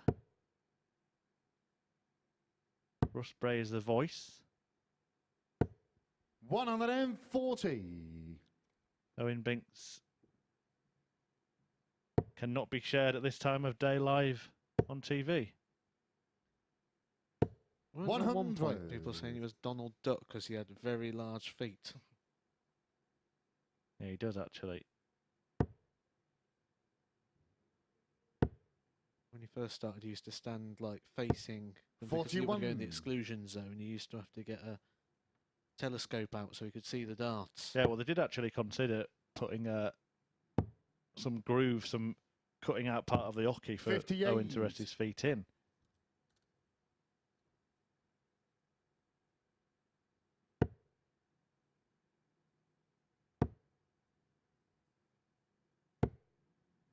$58.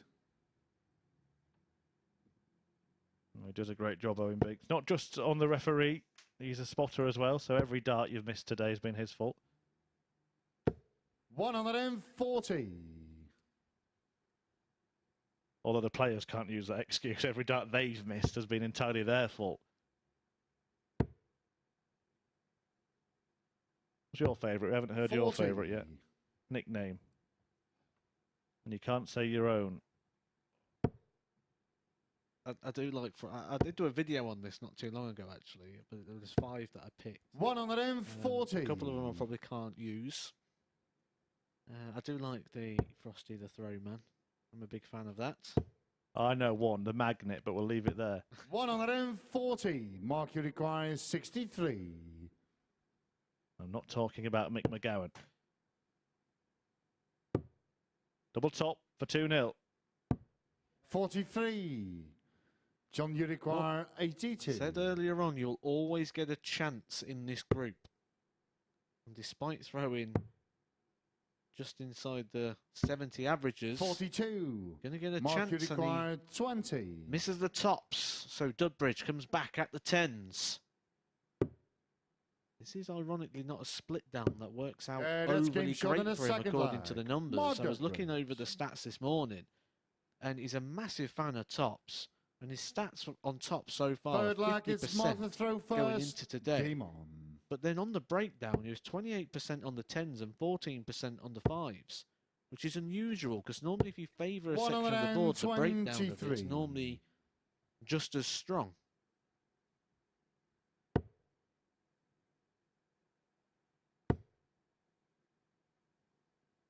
One of the practice games I know 140. Paul Nicholson likes a lot, that the transition game where you get a dart at the breakdown of your preferred choice. So if you start on tops, you get a dart at tops, one at 10s and one at 5s. 83. Yeah, get awarded points for how many you hit. Got a feeling he might be doing something like that right now. Paul Nicholson may well have started the week with his feet up watching us live here, the MODUS Super Series, but seen what Chris Mason has produced and thought he better get on the practice board. 83. There's still a chance of the clash of the commentators. Chris Mason now looking to avoid that by topping this group. But if he falls into Group B, we will see the meeting of the 43. microphones between Paul Nicholson and Chris Mason here at the Super Series. Wonder if we could get them live mic'd and have them both commentate on their own bits. 140. It'd be very, very interesting to see if we can get a full group at some point. Get yourself in there. Mark Webster's commentated before as well. And 94. Henry Deacon. John, you require 138. Yeah, I think we should have a commentators group. Put the 20k on it.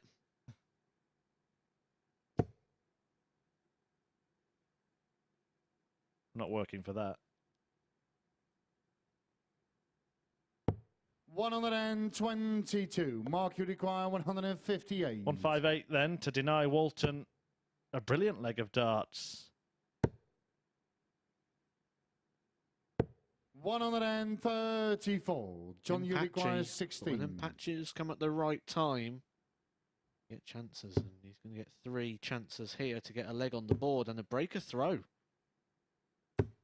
No score. That chance has come and Mark, you gone. require 24. 2 12s. Push himself 1 leg away. Yeah, that's game short in the third ending leg. Mark The Dudbridge. day at the top of the group with a little bit of a buffer. Fourth leg is John the throw first. Game on. It could be a whitewash win for Dudbridge, which would really help his cause. 180. John Walton hoping to avoid that. 180.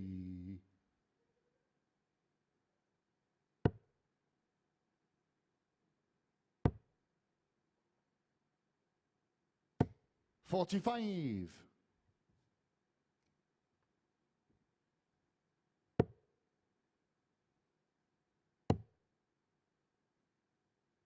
96.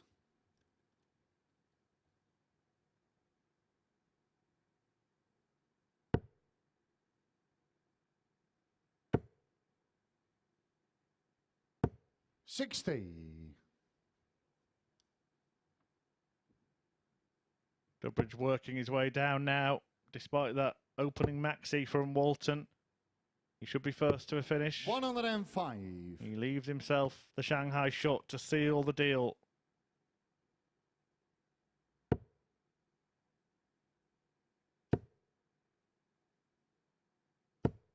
41.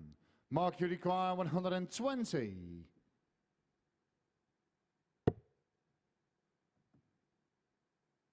Trying to find a way past that. Can't manage it, but Walton 60. isn't on a finish. So Mark Dudbridge will return, looking at 60 to move himself back to the top of the table. He led overnight after day 1. He will lead overnight after day 2. But hot on his heels, 57. Wes Newton and Chris Mason both Mark, on you 12 require points. 60. This is to get Mark Dudbridge to 14.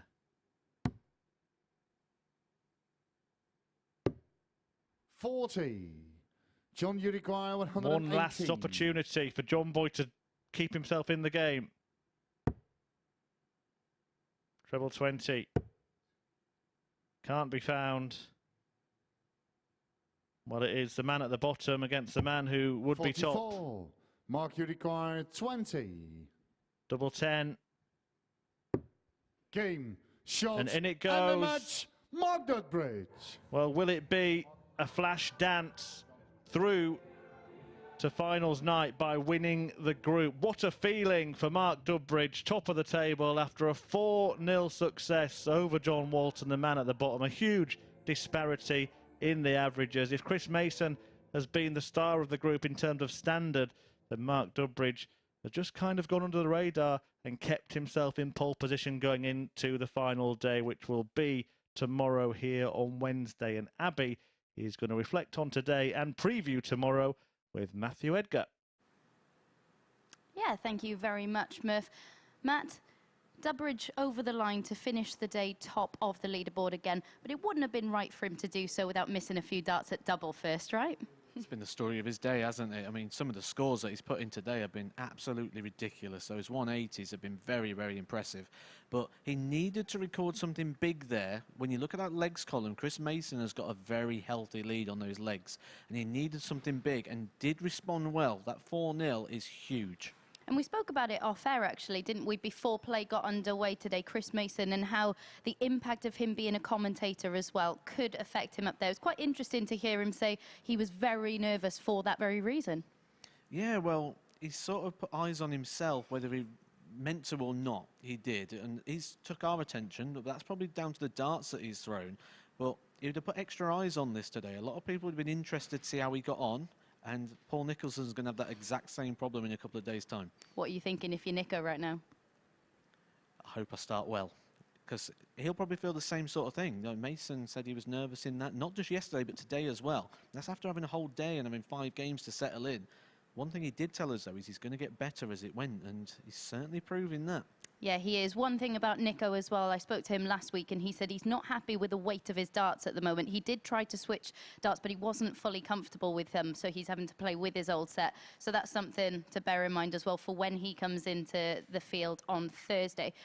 On this group then, it is incredibly tight in the table. Who do you see coming through on Wednesday? I hoped you didn't ask me, to be fair. I really was dreading that question. I'm going to have to go Chris Mason. And it's consistency.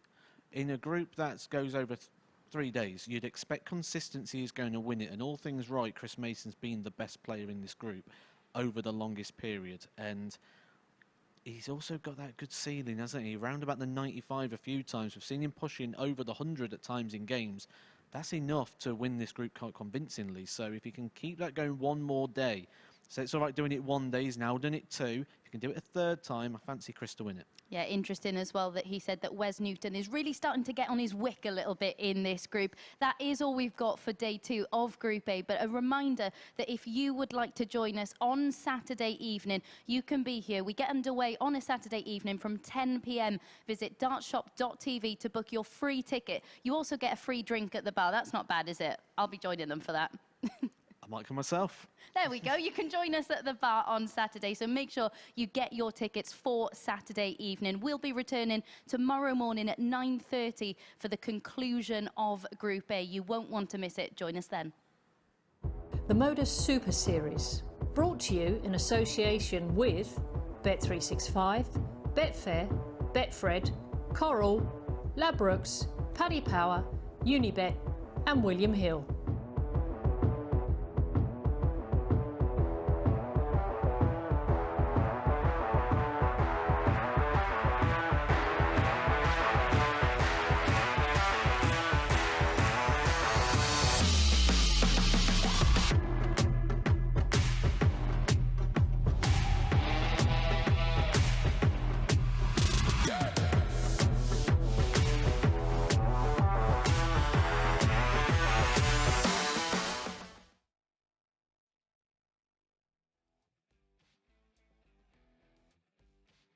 The MODUS Super Series, brought to you in association with Bet365, Betfair, Betfred, Coral, Ladbrokes, Paddy Power, Unibet and William Hill.